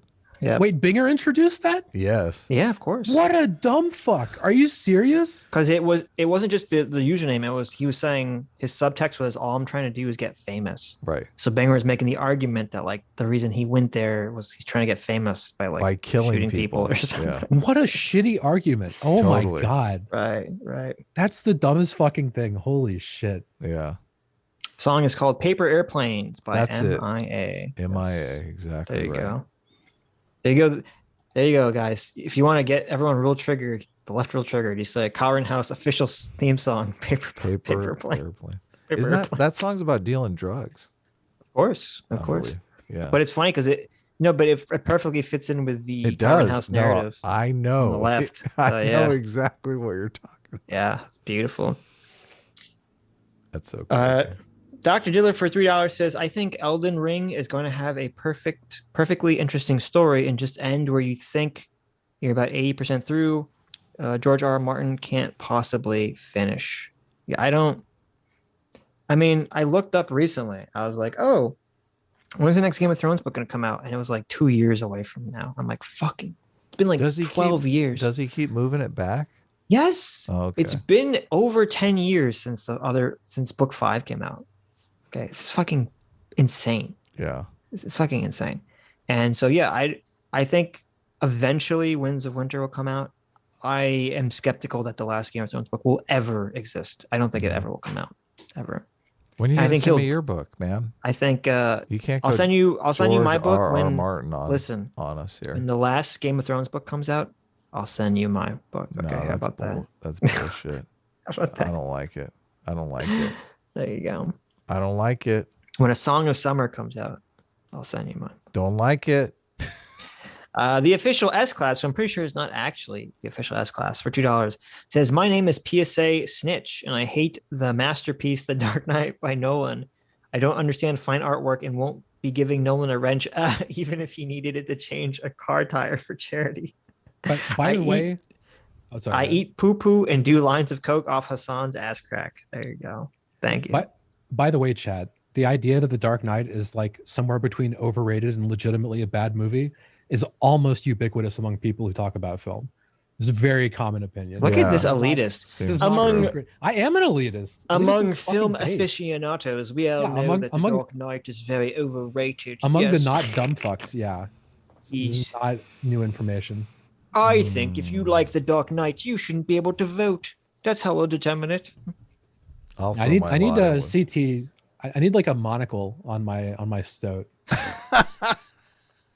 You can do it yourself. CT is not your artist slave. Yeah, Okay. exactly. Do your Ah, own. yeah. She's monocle. our artist slave. Get it right. The elite doomer, like yes. CT for what? Speaking of CT, for $1 says, I thought about giving you guys Christmas gifts during the stream, but you're not getting your presents till Christmas proper. Thank you. But I do know what Hasan's stepsister's name is. I'll never tell you though. Hasan said he would turn me into tendies if I told. There you go. Is it contrast? I'm gonna guess There you go. contrast. I don't think it's contrast. You don't think so? No. Who is it? Contrast gives us Aussie money. It could be a side hustle. No. Oh, you're right. Oh, you know the money type. That's Yeah. right. Contrast is Australian. Maybe it's a VPN. One of them Australian Asians. Utter Nonsense for $1 says, watch Over the Garden Wall. It's a great miniseries. If you don't, I won't do anything, but you still should. S-Class and A-Team together are supreme. It could be Danimal. Danimal could be doing Hasan's stepsister. Maybe. Over the Garden Wall. What's that? He has the American money. Oh, that's that cartoon. Over the garden wall? The little I'll have to cartoon with the watch kid that. with the pot. The pot on his head. I'll check it out. Kotro for $1 says, finals are done. I skipped the weekly ties because money sad. But okay, that's fine. That's fine. We still love you. But Christmas is near, so I'm back. Doomer, your take on fantasy books was neat to hear as I am writing one myself. And your take on character writing seems identical to mine. A team for life. Look at that. Sorry to hear that. I am sorry to hear that too. It's sad.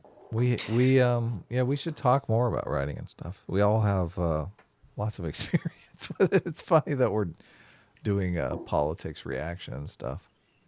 Yeah. If you'll CT recall. Oh, go ahead. CT says, wait, Doomer, I will draw you a monocle. But what is your opinion on Godzilla King of Monsters? Better be correct. You don't want that monocle. I'm not sure. The monocle's on the line here. I'm honestly not sure I've ever seen a Godzilla movie, but I am defending Godzilla in my next video. So, Wait, why? but it's in the context of an argument. So, this might get a little esoteric. Okay, I don't care anymore. Yeah, okay. Diogenes for $10 says, with Adam's based homophobia, he might be more punctual, but nonetheless, A-Team gives a special Christmas cream to Miss Claus and S-Class Scrooges and S-Class Scrooges doesn't give me a wrench. There you go. How is True. homophobia related to Punctuality. punctuality? I'm not sure, actually. Yeah. Yeah. Yep. Miles Thurman for $5 says, Actual Justice Warrior was lobbying Adam Cringler to get on the Adam and Sitch show. Yes, that's the correct name. First of all, fuck you. Secondly, Krigler? he seemed worried about the length of your stream. I mean, he doesn't have to come on forever, though. Yeah. He Wait, he who would be is? a great guest, Sitch, because Adam Krigler? Yeah, do you know anything about him? No, I don't know anything about him. So he used to be roommates with Tim Pool, and I guess they had some falling out. And Oh, okay. So can I ask him all like the down low? I was on I Tim was Pool thinking information? with your Tim. Listen, Sure. every time we talk about Tim Pool, there's a bunch of comments that are to the effect of, "You guys hate Tim Pool," and I just want to say to you people, "Fuck you." Okay, I love Tim Pool. It's this mofo over here. This mofo right here. That's got the big fucking Tim Pool hate boner, okay? The TPDS. Tim Pool Okay. looks like my fucking dad, okay? I got no problem with Tim There Pool. you go. Look, Adam, you invite someone who looks like Tim Pool on your show all the time, okay? Right. Myself, I guess, maybe. No, the Doomer stove it looks just like Oh, it. it's got true. His beanie Yeah, look and everything. he's got yeah. the same hat. I got my Tim Pool beanie right here. Look, solidarity, Tim, right here. Mm-hmm. I'm ready for Tim Pool IRL. Can I wear this on the show? Yeah, I'll talk to Adam Krigler. Yeah, he doesn't have to stay. You can peace out whenever. Yeah, we have people on all the time that are just, they come. Yeah. Not everyone sticks around forever. Not everyone's as cool as Doomer. That's true. Not We got everyone's a doomer. SFO drops in for 15 minutes and then scoots off. I wonder. Yeah. He's got to eat. That's probably the problem. That's right. I'm calling him fat. So Adam, I don't know if you know this. Kolovar, your A-team general. Okay. He retweeted Zofrat's picture. What? The sexy ad picture, and he literally tagged like the universe. Okay. No way. He tagged me, you, CT, Counterpoint, Sinatra Says for some reason, Lurcher Devil, Original CTV, Doomer, Aiden, Caddy is Curious, Vosh, Destiny, Actual Justice Warriors, and Jangles. So there you go. And Jangles. And Jangles for some reason. Okay, well, I was going to get angry until you threw the Jangles in there. That is a legitimately funny troll, okay? There you go. There you go. That's pretty good. Right now, just knowing that Vosh is beating off to a picture. A picture of you. Yeah, there you go. That dirty birdie probably is. Derek Drummond for $5 says, Doomer, to truly understand fiction, we have to return to the original form of narratives. Cave paintings. Yes. Derek, that's so good. That's so pretty good. good. Yeah. Before any of you in was chat, a big snob. I know. Yeah, look, I don't want to hear any of you people in chat talking about films until you read some Aristotle, okay? read Poetics and get back to me. No, not Aristotle. What's the guy that wrote the Grendel? Beowulf. It'll go beyond Aristotle. He did mention Marshall McLuhan, which was a good. Sitch hasn't read Marshall. I've read Marshall McLuhan. Sitch hasn't read anything. Yeah, that's true. I haven't read anything. No. You know, I've read. Actually, it's not true. I've read the only book that matters. Okay, you know what's called? The Bible. The Bible. Get fucked. Get fucked, everybody. The Bible. Man, I guess Sitch is on Aiden's team. I only need one book. Oh yeah, he's going full monarch. I am, but only if I get to be king. He's like Torah or bust. Yeah, he's if full I get King to be David. If I get to be King Sitch. Listen, you know what's funny that you brought that up? You know, because you're talking about monarchies and you're talking about stealing people's wives. That's literally what King David did. Oh, I know. Yeah. This is the thing. He's like, I like that guy's wife. I'm gonna send the husband to war so I can bang her. Spoon must know that there's no way in hell he'd ever get a hot wife because King David, famous Jewish king. Dude, that guy is based as fuck, dude. I got to read this fucking Torah. What's going on in this shit? There you go. There you go. Come on, we got super chats to get through. Gemini for $5 says, I've been listening to old pulp stories and they're all great. Conan the Barbarian and Farid and Mauser are my favorite pulp series so far. Oh, cool. Cool. Check them out. Gemini for another $2 says, I meant Fafford and the Gray Mouser. Oh, I haven't heard of that one. Yeah. Curse My Circuits for 520 says, McCarthy, parentheses, No Country, for old men is my favorite fiction author. Doomer, read The Crossing. It's narrative-driven, hypnotic style, and tragic. Sitch and Adam, read Butler email. Did someone send us a Butler email? I thought Butler email was like a book by the guy. No, remember Butler would email you? He emailed me, and I would read them for you. Do you not remember this, Adam? Have you already forgotten? No, I remember. Sargon started the Butler meme. No. Butler, the lawyer, who would leave me the voice messages. Oh, okay. That I would play. Do you not? I didn't see a Butler email though. Okay, Adam's okay. I didn't see another Butler email. If you sent me a Butler email, you'll have to resend it. Resend it now. Send it to me on Twitter, not my email, which I rarely check. C. Hennessy for $20 says, I know. I'm a smidge behind on the stream, but the reason why studios would gamble with movies back in the day was because they could guarantee $25 million on the back end with VHS and DVD sales. Seth Rogen talks about it in an interview once. Huh, interesting. That is true. DVD sales used to drive so much green lighting of movies, and like it fell apart a few years ago, and it's changed everything. The Bible is the Torah, bro. No, it's not. Torah is the Old Testament. No. Yep. No, that's not how that works. Send your Paul Butler email again. Send it to me on Twitter. Of course, I don't know what I never Curse saw. My Circuits is in the chat. Curse My Circuits. Email. Yeah, I officially opened my email, but I didn't see it in there. So send it again. Junebug for $2 says, bring Mahler on. then we would never be finished. Yeah, of course. Isn't it called the Is Tetra Mahler in or the something? chat? It's not.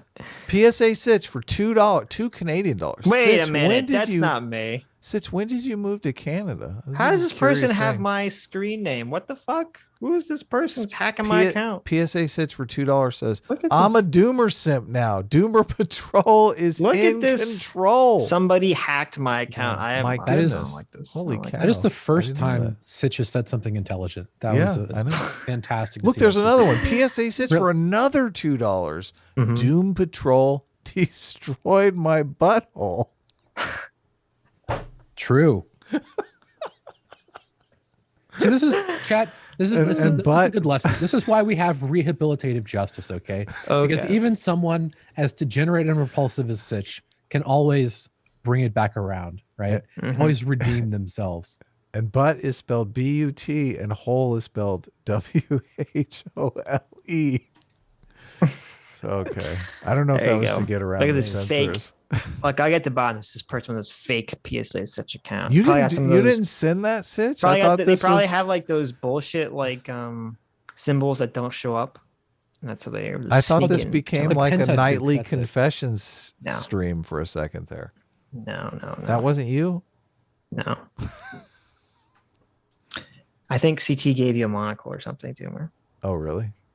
She says check your DMs. Should I bring it up? I hope it's just Oh a my picture. god, it's so base. I hope it's a Holy fuck. Okay, I gotta load that up. Oh, my God. I was hoping it's just a picture for like flipping you off or something. No, it's a doomer stit with a fucking monocle. We're putting that on Twitter right now. Andrew Clark for $5 says Shang-Chi's. Oh, you read that one. It was about the Fight Club. Lee Birch for $15 says, "Hey guys, I just finished my final for my bachelor's degree in criminal justice. Oh, congratulations! Nice. That's awesome. Thank you for providing me entertainment all these years. I've been following Sitch since his Gamergate video. Well, thank you. That's awesome. Wow, that's There you go. awesome. Mangus for $100 Donkey Kong dollars says, "This sounds like a prophet having to explain the ramblings." I read that one with Mad God. Yes, Mhm. that was Doomer. Oversized Trash Panda for $5 says, "For Christmas, I want 5 units of free will." Well, there you go, Oversized Trash Panda. For Christmas, actually, since it's Christmas, it's the spirit of giving. Everyone gets double free will. That's right.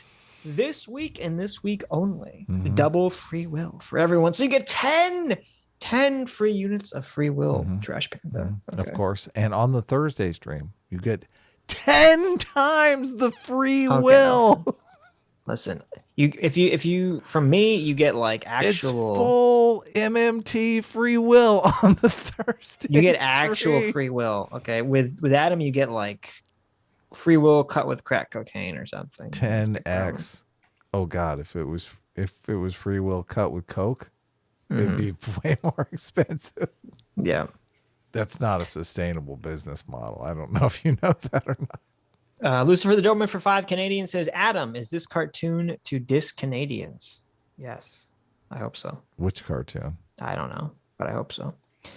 Christian Baller for $5 says, "Y'all need to watch the TYT Election Night Meltdown by Dame Pesos. It's a true masterpiece and has enough salt for a small country." I have watched it at least 20 times. Yeah, I've seen it. It's Okay. hilarious. Oh, the TYT 2016 thing? Yeah. Yes. Of course. Yeah, that shit is fucking hilarious. Oh, yeah. yes. Yeah. It's like the descent into madness. It's like Dante's Inferno. They're so fucking demoralized, and they go in with all the zeal of a newborn child. CT sent us a little monocle picture. Mhm.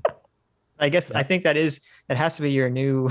You I updated already it on made it Twitter, your profile pitch. Yeah, Yep. that's appropriate. Oh, and Adam already changed it. Beautiful, wonderful. Of course. I had no There you go. idea you were such an elitist. I know this Doomer. elitist. Okay. Doomer. Oh, I absolutely am. Lucifer Doberman for $5 says, I'm starting to think Doomer had good taste, but then he said Kristen Stewart was a great actor. What the fuck? Really? She is. There's like 3 or 4 movies where she's now really you're good. just trolling us. I don't Now know. you're No, just she's real- hold trolling on. the Let me bring up her shit out of IMDb. us. No, I don't I'm bringing know up about this. IMDb. Hugo Agogo for £5 says The Shield had a good ending. That Vic had a comeuppance for his deeds, a never-ending boredom for the rest of his career to pay for his bad deeds. Oh, I never watched The Shield, but I've heard good things about it. Nico Lopez for $5. Oh, I read the one. Bull Moose for $5 says, Sitch, I sent you a meme. I wasn't sure where to put it, so look at your Discord. Oh, that was the Doomer Spider-Man meme. Yes. Fix your opinion, Doomer. God. PF Jung for $5 says, ask Adam when he's going to renounce his love for Jonathan Haidt and return to the Petersonian fold. That must be over our joke talk. PF Jung has a great channel too and makes content. You should check out his stuff. Look it up. Mm-hmm. But I mean, I'm still a Peterson fan. I just think, Jonathan Haidt just totally schooled him. Well, I thought you took. Oh no, you thought Haidt schooled him in that conversation with Pinker, right? Yeah, we covered it on my channel. We were going to cover that. We never did. That's such a great talk. This is a great conversation. We should cover it sometime. I mean, we did cover it on my channel, so people can check it out if they want. No one cares about your channel. True, but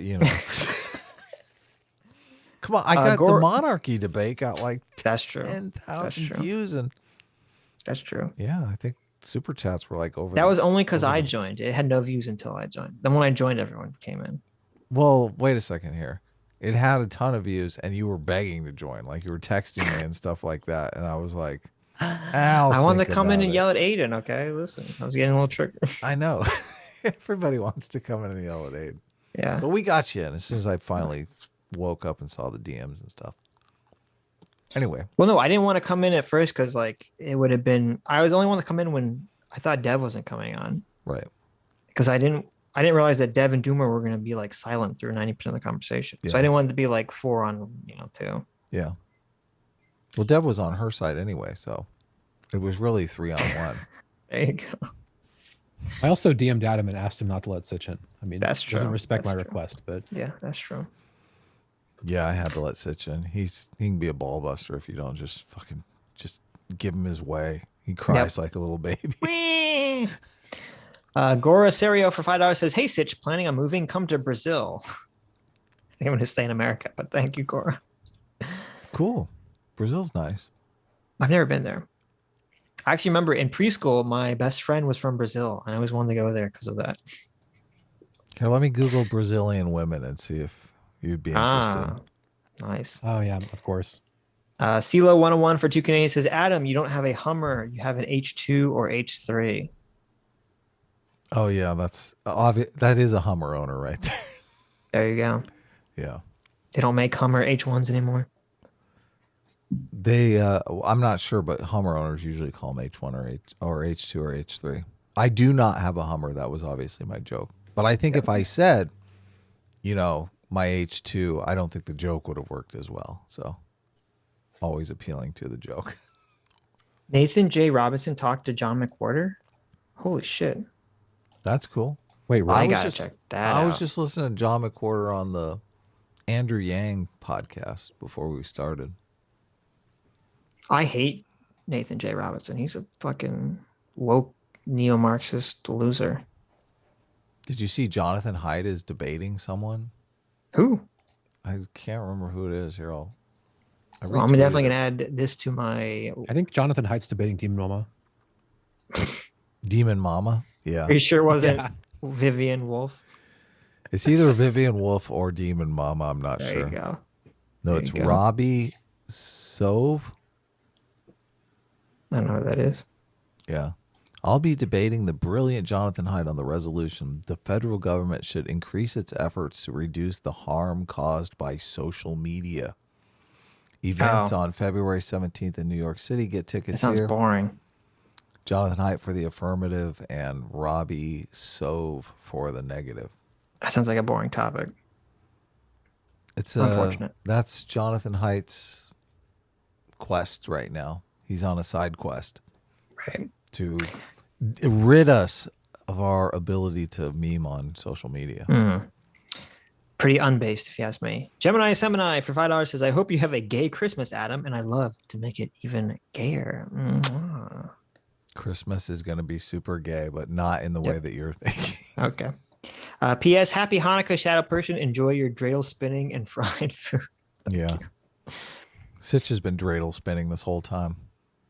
Gemini says, Have you ever been to a train station? The lady came up to me out of nowhere talking about me staring at her and knowing gangsters. Oh, I hate people like that. I fucking hate people like that. Oh, so she was crazy. I get that. Yeah. That happens. Someone who's like, why are you fucking with me? And you're like, excuse me? I didn't know you existed till like 10 seconds ago. And you opened your mouth. Like, I know people that can hurt you. You're like, okay. Yeah.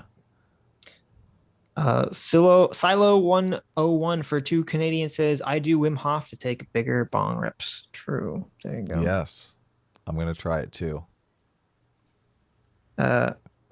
Zachary Plies for $10 says, A team is all trained divers. We have to hold our breath for 35 minutes. True. Yeah. Yeah. Because you're all diving on these nuts. Oh my God. No, we're deep sea diving, okay? That's where we make out with the mermaids. Yeah, you're deep on these nuts. No. We see these nuts and we run the other way. They say, you think it's deep seed, but it's really deep seed. Okay. This is some deep seed diving. The D's nuts jokes are good though. I'm not gonna lie. Not gonna lie. Like me some D's nuts jokes. I know. Adam loves D's nuts. I said like. Adam really likes D's nuts. His stepsister for $5 says, and on that note, I don't think I'll be able to top that. I must now retire. Hasan's stepsister. Is that it? No. For Hasan's stepsister? No, never. Come back, Hasan's stepsister. Wait a second. What? Something happened, and I think we might not have caught it if this little thing had not just happened here. What? You read the super chat, and on that note, I think I will be able to. I won't be able to top that. Now I must retire Hasan's stepsister. Mm-hmm. The new I have the super chats pulled up, and the new name is the cyborg formerly known as. Oh yeah, because I'm looking at the old ones. Yeah, they changed the name. Spencer Harmon for $20 says, the Latter-day Saints, we don't call ourselves Mormons anymore. Oh, I didn't know that. Actually have a lot of respect for Judaism and more Christians denominations. Line upon line, precept upon precept, it's the same God to us. There you go. And you get your own planets. That's pretty based, right? Yeah, as many wives as you can. Space harem. As you can get to marry you. Yeah, you don't have that in common with Academic Agent, unfortunately. I know. That's true. No space harem. I'm curious if the cyborg formerly known as Hasan's stepsister got to keep their wrench. I guess we'll see when they take the chat. Yeah. I think Doomer's referring to respect to Judaism and Christianity, not the space here. Martial artist, formerly known as Hasan's stepsister, for $5 says, Adam, are martial artists included in the immune system of society? Martial artists? Of course, they're artists. There you go. Yeah, they're artists of the martial ways. All artists are. Yeah. I see. Yeah. Wow. The ways of movement. Diogenes for $5 says, CRT people hate Django because a black man has autonomy. They just couldn't believe it and called it unrealistic. Oh my God. That's so wrong and true at the same time. Mm-hmm. Hasan's stepsister did keep a wrench. Really? Oh, there it is. Look at that. There it is. The cyborg, formerly known as Hasan's stepsister. Yes. Snowboard Dan for $5 says, would they be able to get away today with making American History X? Of course they could. I don't see why they couldn't. Sure. I mean, the message is racism is bad. Electric Elephant for $5 Aussies says, monarchs can't be bad because the peasants are their charge. All those evil tyrant kings in history were just CIA coups, as were assassinations by their heirs. That's true. All bad kings are really part of the CIA conspiracy. Okay. I've actually heard some of the neo-reactionary monarchists make this argument that you can't trust history because history was written by liberals. So obviously the liberals are part of a conspiracy to rewrite history to make monarchs look bad. That's an interesting take. That's a very interesting take. It sounds a lot kind of like the QAnon stuff to me. Sounds a lot like the flat earthers. So there you go. That's the flat earth version of the pro-monarchy debate. Curse My Circuits for $2 says, my BJJ coach teaches Wim Hof and Ross Edgley uses it. Your BJJ coach? I know. What's that all about? Your blowing Jewish jobs coach? I know. What's a BJJ coach? Your big jawed jobber coach? I don't know. What's a BJJ? I think it's Brazilian jibby jabbies. Oh, Brazilian Jiu-Jitsu. Oh, yeah. That makes sense. That's it. Oh, That is okay. it. There you go. There you I go. looked it up. Brazilian Jiu-Jitsu. Wait, you guys actually didn't know that? I don't know the fucking I acronym was just for fucking Brazilian around. I Jiu-Jitsu. can't believe you didn't know that. Off my head now. Listen, I didn't know. What are you, some big fucking martial artist? Okay, some big Joe I'm Rogan buff fan. as You know the fuck, yeah. BJJs. Okay. Yeah. God. A-Team works out. Hell yeah. Did you know Jesus invented jujitsu? What? Get the fuck out of Yeah, here. it was he was a martial art revolving around. He didn't want to hurt anyone, so he just throw them away from him. And because he was Jewish, they called it jujitsu. But That's in the Bible. You can look it up. Kalavar for $5 says S-Class likes to spoon with farm animals on the couch to solo. While true. A-Team celebrates Christmas by handing out gifts to children. There you go. What? Kubomi for $20 says spaghetti bending degenerate is objectively the worst slur. Spaghetti bending. I've never heard that. Is that for Italian people? I guess Italians have the power over spaghetti. Malcolm McKee for $5 says Lindsay wasn't talking about horseshoe. He's discussing the overlap between competing derivative branches of G.W.F. Hegel's philosophy. Oh yeah, no, I understand he wasn't talking about horseshoe. I didn't mean to imply that. Yeah. Yeah, he's not for horseshoe. We are. Right. yeah. Elias, the Aquanaut for $20. Thank you so much. Says, hey now, I really feel that the economy is proving to be the real weak point for both parties, at least as far as pleasing the majority. I completely agree. I think Biden's going to be a one-term president over the economy. I agree. He should listen to his MMT economic advisors. So I'm not sure that I don't think anything that's going on with the economy has literally anything to do with government policy. Anyways, so the Biden doubled down on the tariffs. A lot of the inflation is being caused by these tariffs. well, I mean that's true. They did. There were some tariffs, and there were some. I forgot. I just looked this up actually. There were some like weird trade restrictions that they only got rid of recently that they should have got rid of immediately as soon as like the lockdown stuff happened. But then even Trump should have got rid of them. They passed an infrastructure bill to spend money with unemployment at 4%. You from MMT, you know that. Yeah, that's not a good idea. Like that's a fucking stupid idea. Well, I actually had this very long conversation the other day with some people about how the Democrats' plan, I think Democrats royally fucked up. Their whole plan to waste basically the first year of Joe Biden's presidency to try to ram through these gigantic infrastructure bills in was a total dumb fuck move. Yeah. Totally dumb move. From where we're at. Yeah. Big time. Well, I understand why the reason they did it was because they could only pass two bills under, what's it called? You know, there's like that thing they can pass bills so they don't get filibustered. I forget what it's called. The nuclear option. No. Nuclear options get rid Budget of reconciliation.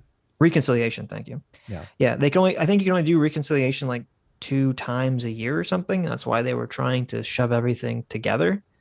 But I don't know. To me, it seemed like such a bad, politically stupid move because the public doesn't understand what's in these giant bills. All anyone ever focuses on is the giant price tag. Reconciliation is to get something through with 51 votes. Is that what you're talking Yes. about? Okay. Right. So basically the Senate can only get 2 bills through with 51 votes and the rest they have to get 60. So they want to jam everything into one bill. Something like that. Yeah. I don't know the exact number. Something like that. Sense. Right.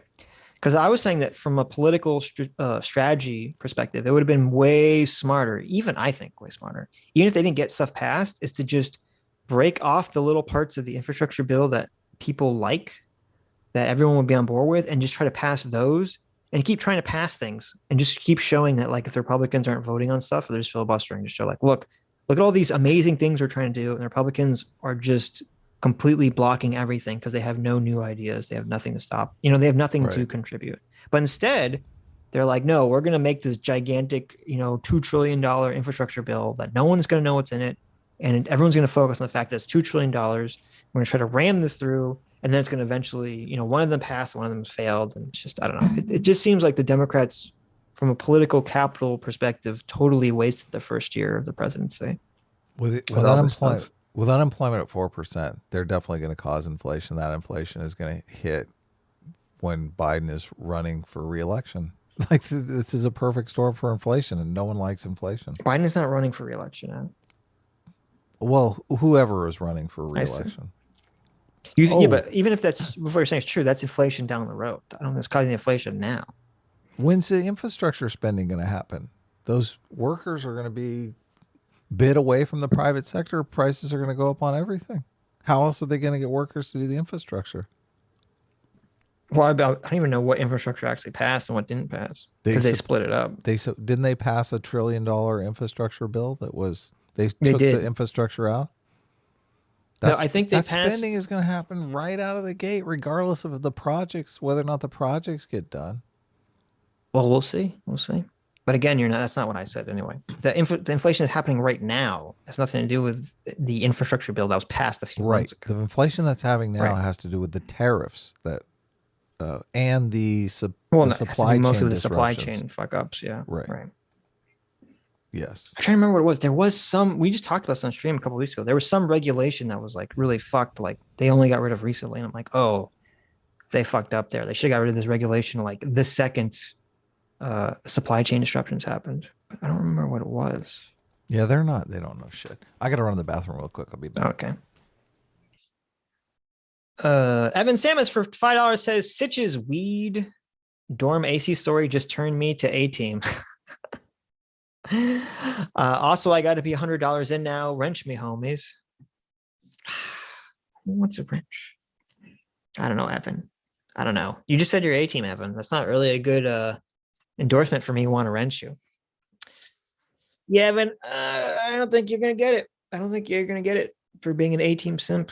Nope. Elis the Aquanaut for $20. Thank you so much. Says, my uncle randomly brought up Thomas Sowell's book Black Rednecks and White Liberals on the subject of the history of the word cracker. He related it to a sense of pride, being a poor Southern cracker, felt some weird Matrix vibes. That's hilarious that he brought that up randomly. There you go.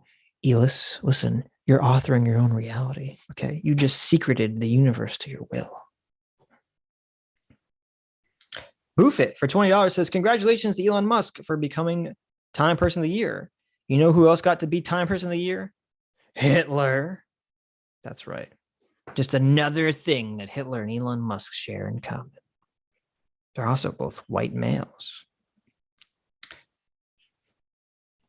Junebug for $2 says, free will brings evil, therefore free will is evil. Not true. I disagree. I think free will is the only way to fight evil. Yeah, you need it for both. Yeah. Evil, I'd say most evil is the lack of free will. It's people just reacting to stuff. Yeah. It's more ignorance over malice. Elis the Aquanaut for $5 says, what was your take on There Will Be Blood? That's another movie I think is super overrated. I don't understand why everyone likes it. I love that movie. I don't get it. Yeah. That movie sucks. You're dumb. Why? You don't like it? It's stupid. That movie's stupid. Pretty great. The kid goes deaf, and everyone like acts like they don't know what it means to be deaf. I'm like, I'm so confused. It's like no one knows what it meant to be deaf in the 1800s or something. Like, well, that part's not good, but the rest of it is good. I don't know what's good about it. He adopts the kid that's just like his random worker's kid, and he raised him. I don't even think he knows it. The kid doesn't even know he's adopted. Right. Which is kind of crazy. Okay. Yeah. Joomer, do you have any There Will Be Blood take? Joomer left. What the fuck? Doomer just like drops out and doesn't tell us. It's what is that called? I The don't know. the French goodbye or something. Oh, I see. I don't know. That's That's the way me and my wife always leave parties. We're like, we shouldn't. Why do we want to say goodbye to everyone? That's such a chore. Let's just sneak out. I see. But I mean, on a live stream your milkshakes, Adam. I mean, on a live stream with only 3 people, though. I drink your milkshake. Yeah. I did like that there was no blood in the movie, and then at the very end, he beats the guy to death with the bowling pin. And it shows that it's bloody, and then it immediately cuts to "There will be blood." Oh, that's always good. I started laughing hysterically. I was like, "Is that supposed to be a joke? Because that's fucking funny as shit." It's like the movie's called "There Will Be Blood." There's no blood until the very last scene, and it's like, "See, we told you there would be blood."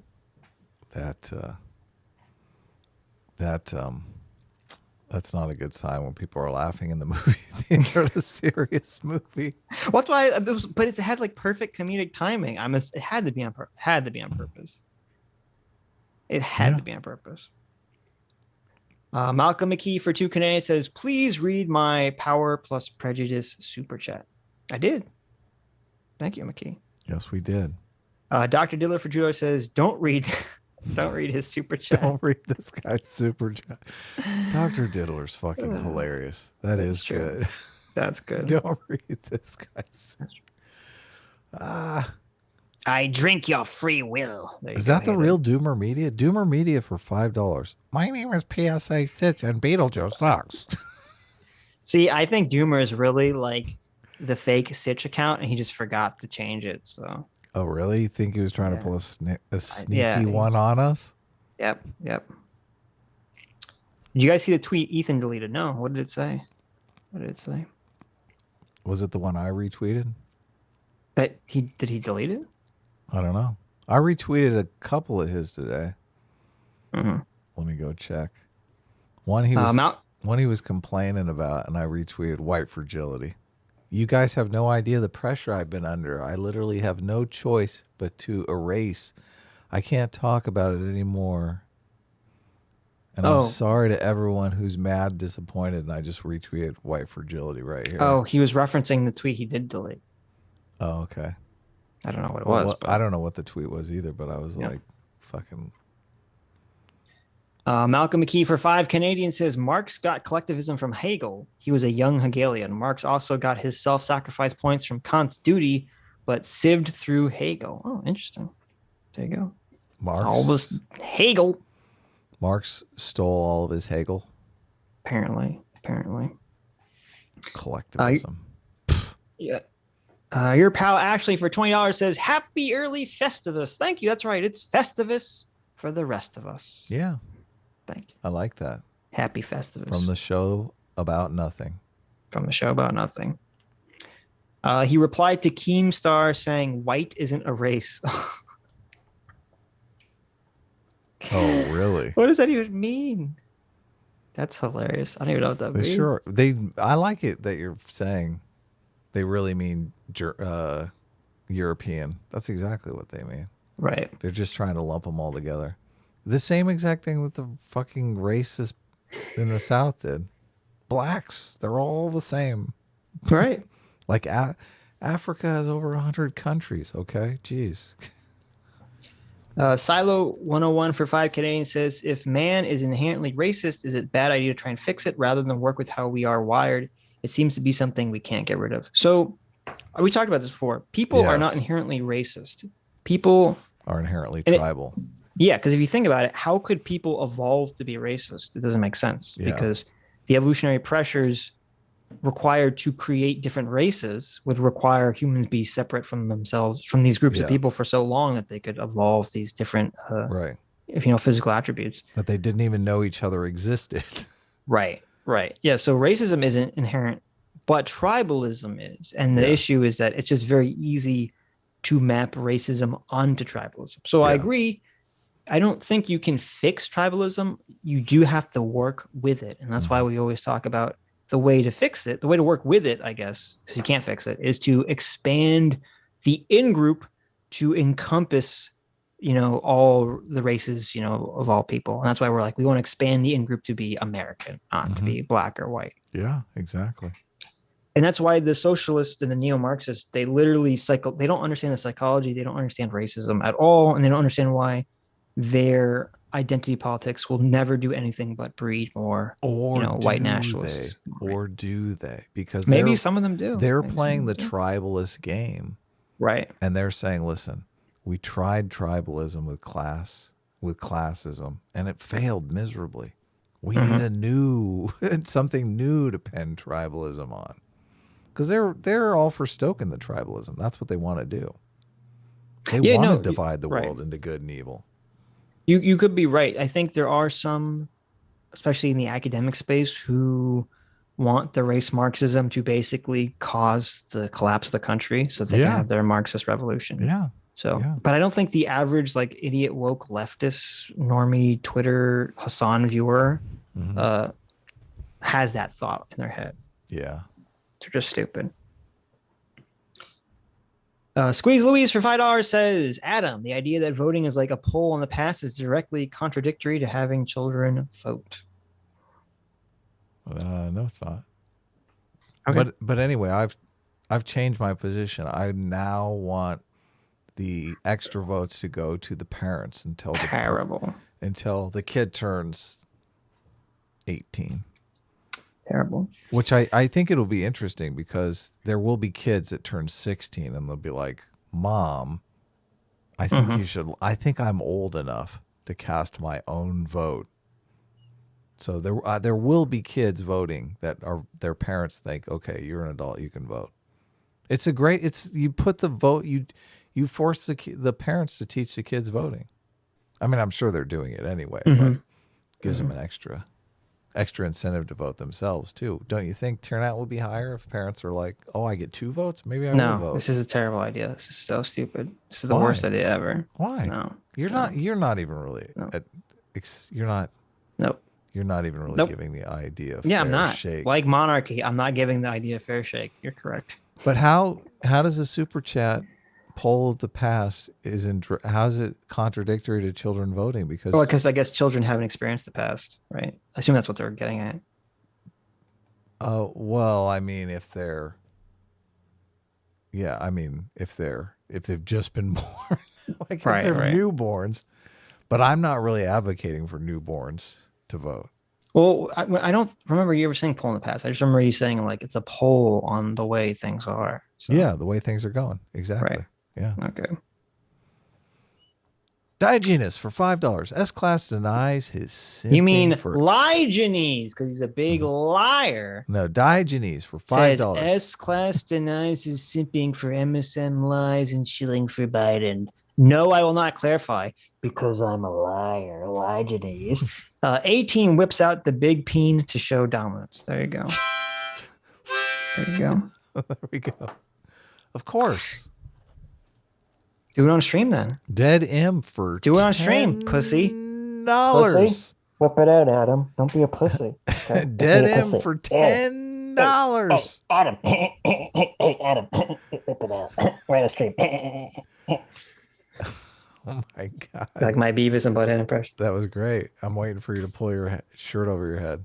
There you go. Do you need TP for your bunghole? Adam. Dead M for $10 says, I just need some free will to not edit. What? I just need some free will to not edit a Adam debate again. Thanks for your permission again. Well, Dead M, you get 20 free units of free will. Yeah. Did you debate Dead M on something? No, I think maybe Dead M did a little super cut of our debate, our Monarch debate. Oh, that's right. I did watch that. That was pretty funny. Yeah. We should, I don't know if you have time, but we could watch that later maybe. Sure. On stream. Sure. Mm-hmm. Curse my Why are you guys always whacking in my van? Adam, stop whacking in my van. Is that Hank Hill? That's a good Hank Hill. Adam, these kids are whacking. They keep whacking in my van, officer. I don't know what's going on. Why would anyone just want to mow a lawn? Why would anyone want to do drugs when they could just mow a lawn? Why would anyone want to do drugs? Let me tell you about the genius of propane, okay? This is what you need in your life, kids. Curse My Circuits for $2 says, I emailed Butler to Adam. I'll simp for you two to read it. Well, that's a mistake. You emailed it to Adam. So what? We'll read it. We'll read it if we have time. The Cyborg, formerly known as Hasan's stepsister, for $5 says, since Adam says we're part of the immune system, I might be A-team now. That I'm not a sex slave anymore. Yeah, welcome to freedom. A-team is for freedom. Hasan's free stepsister. There you go. Is that it? CT for $1 says, for the record, the best way to get me to do shit is to tell Adam and Sitch and have them say no. That's not even a joke. A chance of me doing something goes up 70% if Adam says no. It's true. It's definitely true. It's very true. She's got the psychological reactions. That's it.